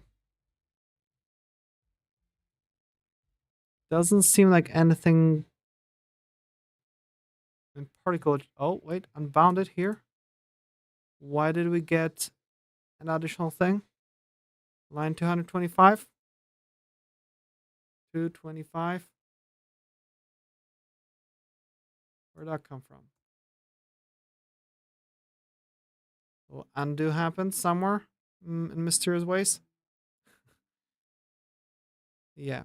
So shared gets put in here. This one we can discard. Surreal just stays the same because it doesn't matter. Okay. I'm gonna try that quickly, and we've got serial object with bread, cereal, true, cheese is a string, cheddar, and mayo is sort of integer over 9,000. There we go.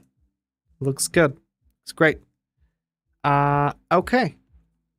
So that one's done. Range, we already tested. Record ID, we can just specify again. Say that, user 5,000 should work. Let's just make it into array. How about that? We're gonna make it into array. So we're gonna have user 5,000, product, voila. And we're gonna have maybe a location, and we can just specify that it's a room, attic.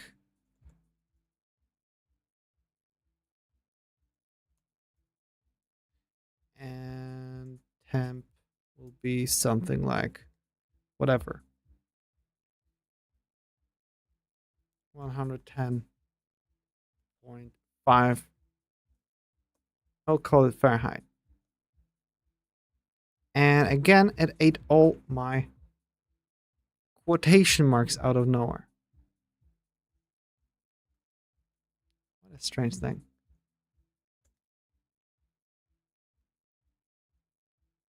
Okay, response 3, query error. There was a problem, unexpected error file. So what did I do? Oh, I see. I got that, and it suddenly ate this thing. Good. Serial array that has serial record ID this, record ID that, and record ID. And it probably decoded it. That's an object with this and that. Beautiful. And even more readable here. We know that these are records, not some other random stuff. Yeah. Okay. This is exciting. Strings we already tested. For example here. Table. Serial table.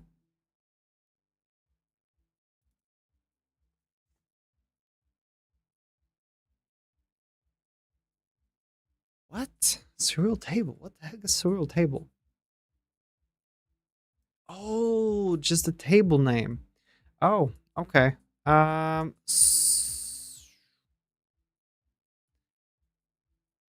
So in theory, I could do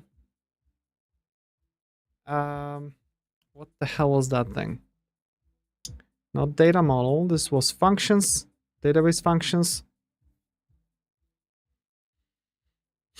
These are record functions. We should be able to do record TB for table. So we're gonna do record TB, and we're gonna give it a product with, I don't know, some kind of ID, right? So this shows as we can just use it like that, and that should return a table, not just a string, hopefully. Well, let's see if that actually returns a table.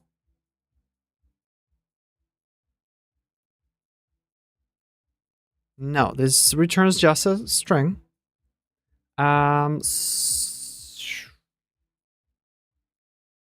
don't know if we can just, I mean, documentation shows that there should be a table thing. Do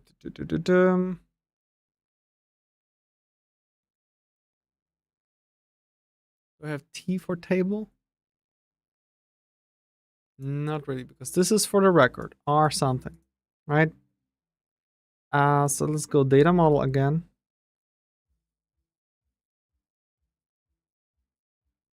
We have literal. Oh, that's interesting. But that's just a type. So the value will be whatever we give it, like a string, not something else. Well, Well, I hope that record IDs would tell us how to get just a table thing, because we can encode it, but I am not sure how to actually do something here. We'll test that over time. We will. Field names, valid, blah, blah, blah. So, okay. Tables to be tested. And then the UUID.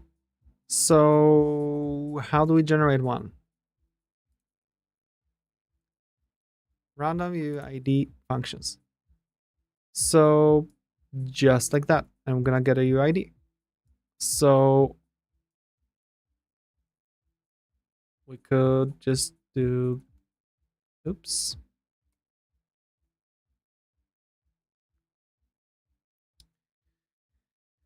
CIB. There we go. And I want this thing to be this thing. Okay.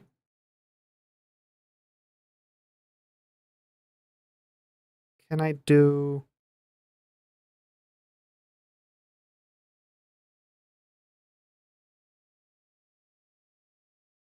this yank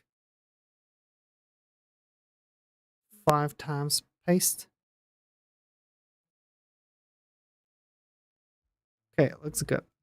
So I should get 5 UIDs. Through UID, another one, another one. Yep, straight from the database. It's just UID has a space in there, which I do not want. Don't want. So we go to our shared.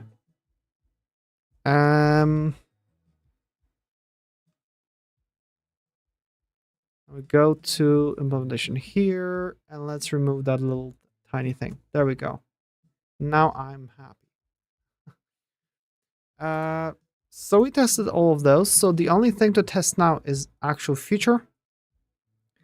So let's do it in a way where we can just connect to a database. Streaming, and we want to connect to test. Okay, so we're here. Okay, so that should be correct. We have some Icon Explorer where we have a bunch of stuff. So now with the future, we can probably just find an example of that somewhere else. So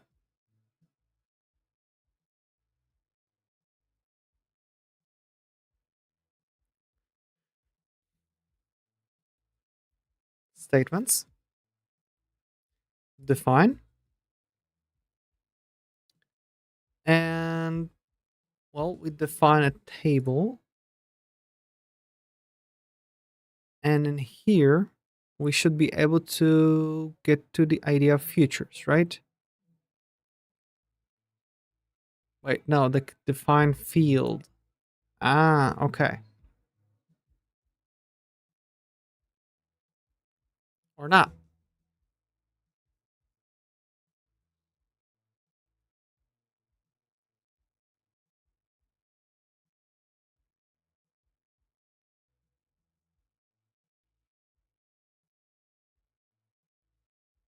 Okay, that's not defined here for some reason. It won't be on a table, so that means that we'll have it in will be in data model after all. Features, look at that. Set future time now. So can I just do this and send it the future of it? What? I mean, we should get a response from a query like that, right?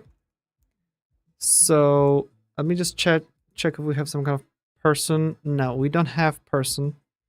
So we can go here and just straight up. Come on. Paste it. It's gonna create something, right? run it. And what are we getting in response? It's a real array that has an object, access the date. So that's the thing. And we have serial date time. That's where we accessed it. ID, this. So access date didn't become future, it's just a thing. When are we getting a future?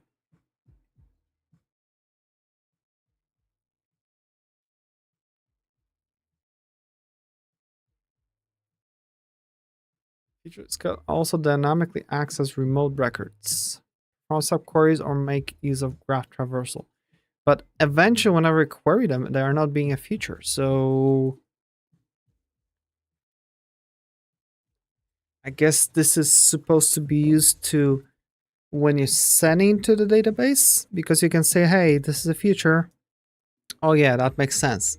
So we can provide a value that's being a feature through code. Not that we're gonna get it ever from the database. But just in case we have decoding, so we'll need to verify it at some point. So that's probably gonna be next stream, where basically we'll go over all the possible queries and how to do stuff. But so far, hey, CBOR works. So that's absolutely awesome. I want to see if I can just decode something massive. Do I have any amount of data here? We have 1,000 rows of Wolala.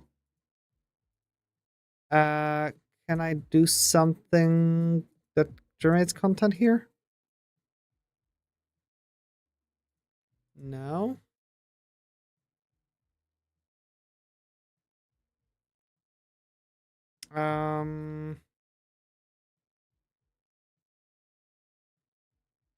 Create item.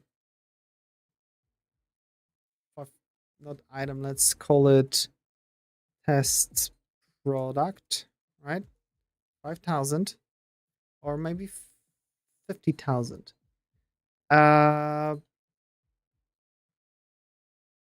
Okay, 50,000 items where we set a bunch of parameters.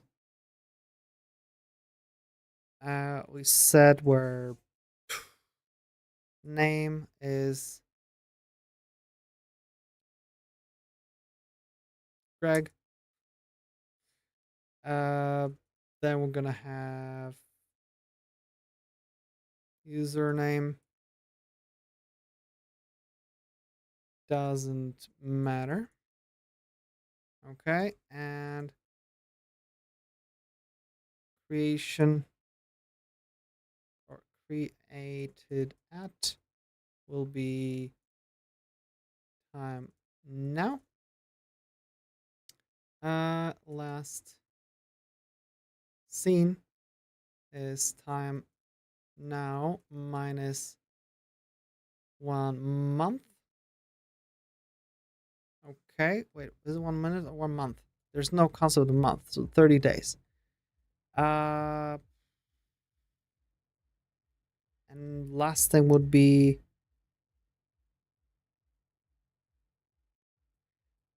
related to, and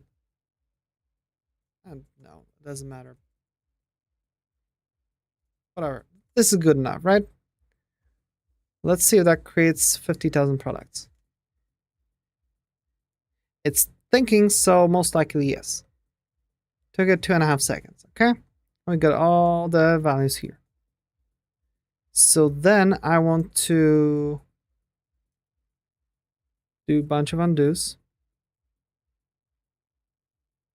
I want the previous value that was here. So we've got that, and let's also make test product 2. Also 50,000, same values.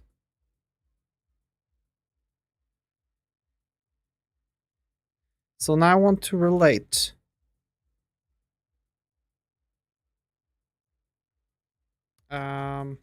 something to something. Oh, I can't get all the stuff from here.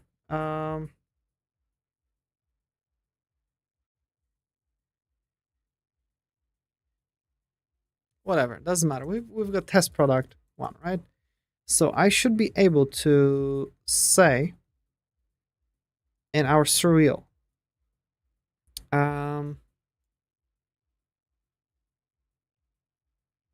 so let's do return, and we're gonna make a list where we have two elements. Select everything from test product 2 or test product, right? That'll be first element, and then we're gonna have another select everything from test product 2. All right, so we're gonna get those two things in the list.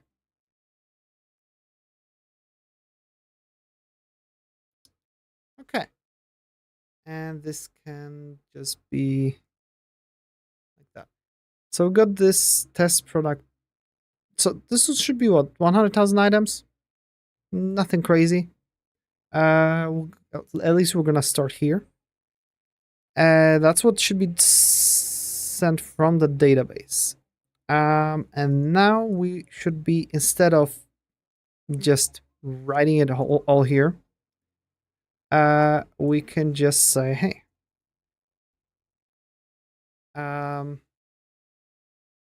echo received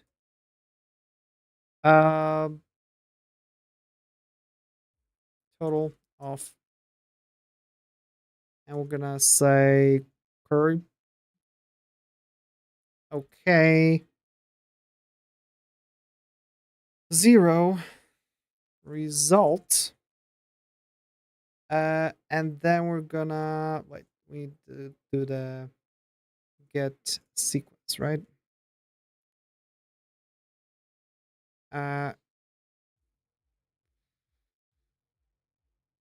Dot get sequence 0 dot len. I mean, wait, I want to basically, come on, yank this and do plus and paste this thing here and just say that this is for the one. So this should be a combination of both. That means we should have 100,000. So let's run it.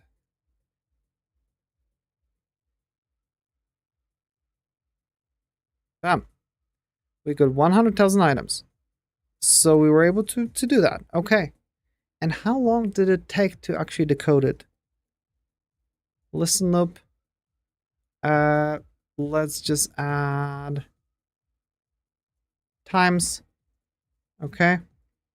And we can just say let start time is, well, CPU time. Okay. And let end time is CPU time. Then echo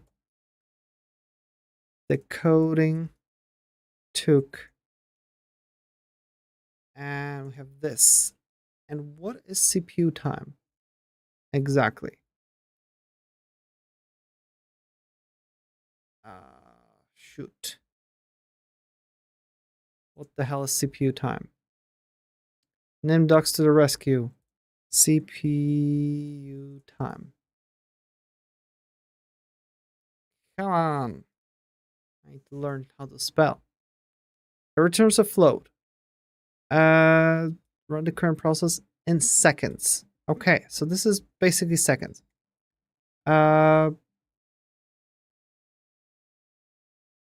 So we do seconds. There we go. Okay. So let's actually take this thing need to get those plugins for surrounding because this is ridiculous. Times 1000, so that we can say milliseconds. Okay. And let's run again.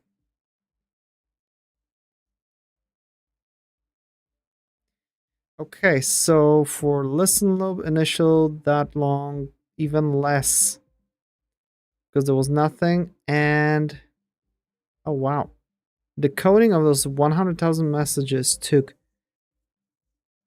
nearly a second. Okay, that is a lot. I wonder how it compares to something like JSON. I am very curious. I mean, it's a lot of going through text, to be honest. Hmm.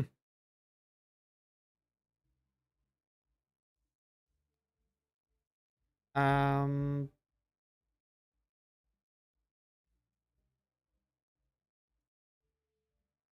and do we have the message? Message as a... It's a string, right? I guess so. So let's do echo message length. Let's see if that works. So initial one, listen up, we got 15 bytes, I guess. Second one, that took way less time, was 319 bytes somehow. And that was this one, I guess. And then the last one was bum, bum, bum. So bytes, kilobytes, what, 11.6 megabyte or something?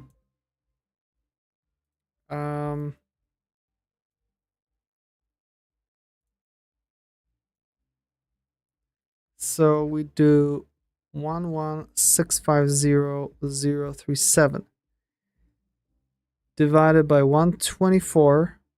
That's how many kilobytes by 124. So it was, wow, exactly 11 megabytes of data. Did we hit some kind of limit or something? I do not know. But we got all 100,000 elements, so that's good. Okay. Great. Over time, we'll be able to start figuring out how much faster it is or what's going on. And that's where we're going to finish. All right. So that works. I'm not saving this. I mean, I'm going to save that for myself. I'm just not going to push it. And this thing, I don't know what I tried to save there. So let's just see and do the final push with a few fixes. So listen up, we are not touching that because this is just for me for now. Surreal value. I guess an undo happened here by accident. So discard changes. And then we've got shared where we do that one. So we basically push only this thing, which will be huh.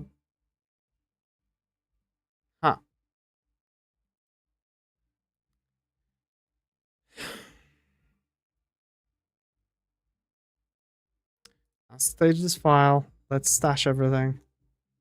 Let's go to main. Pull it. Get rid of our... In a second. So then do string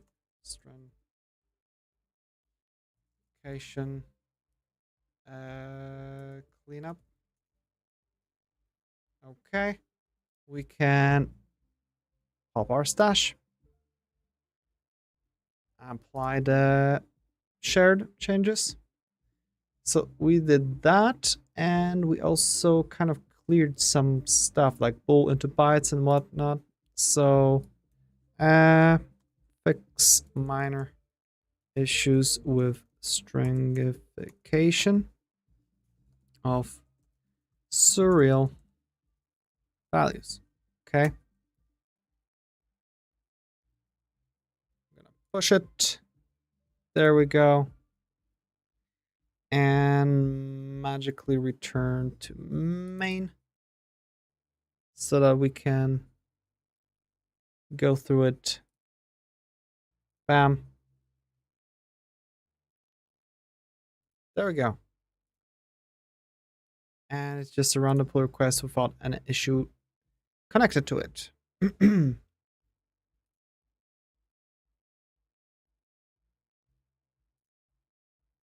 There we go. Got some changes. We're done with that. And Git, we can clear up both of those. Bam.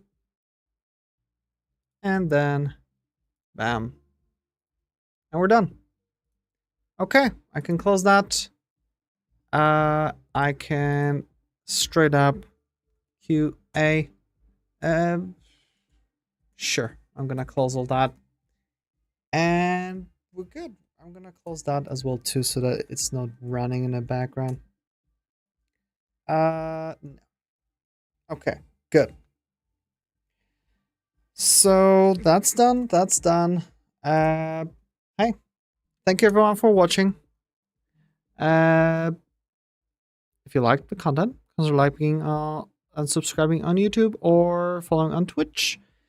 And you can also join my Discord. And see you on Monday. Unless I'll go crazy and stream some Factorio this weekend, but that's not guaranteed. Alrighty. Thank you again, and see you around.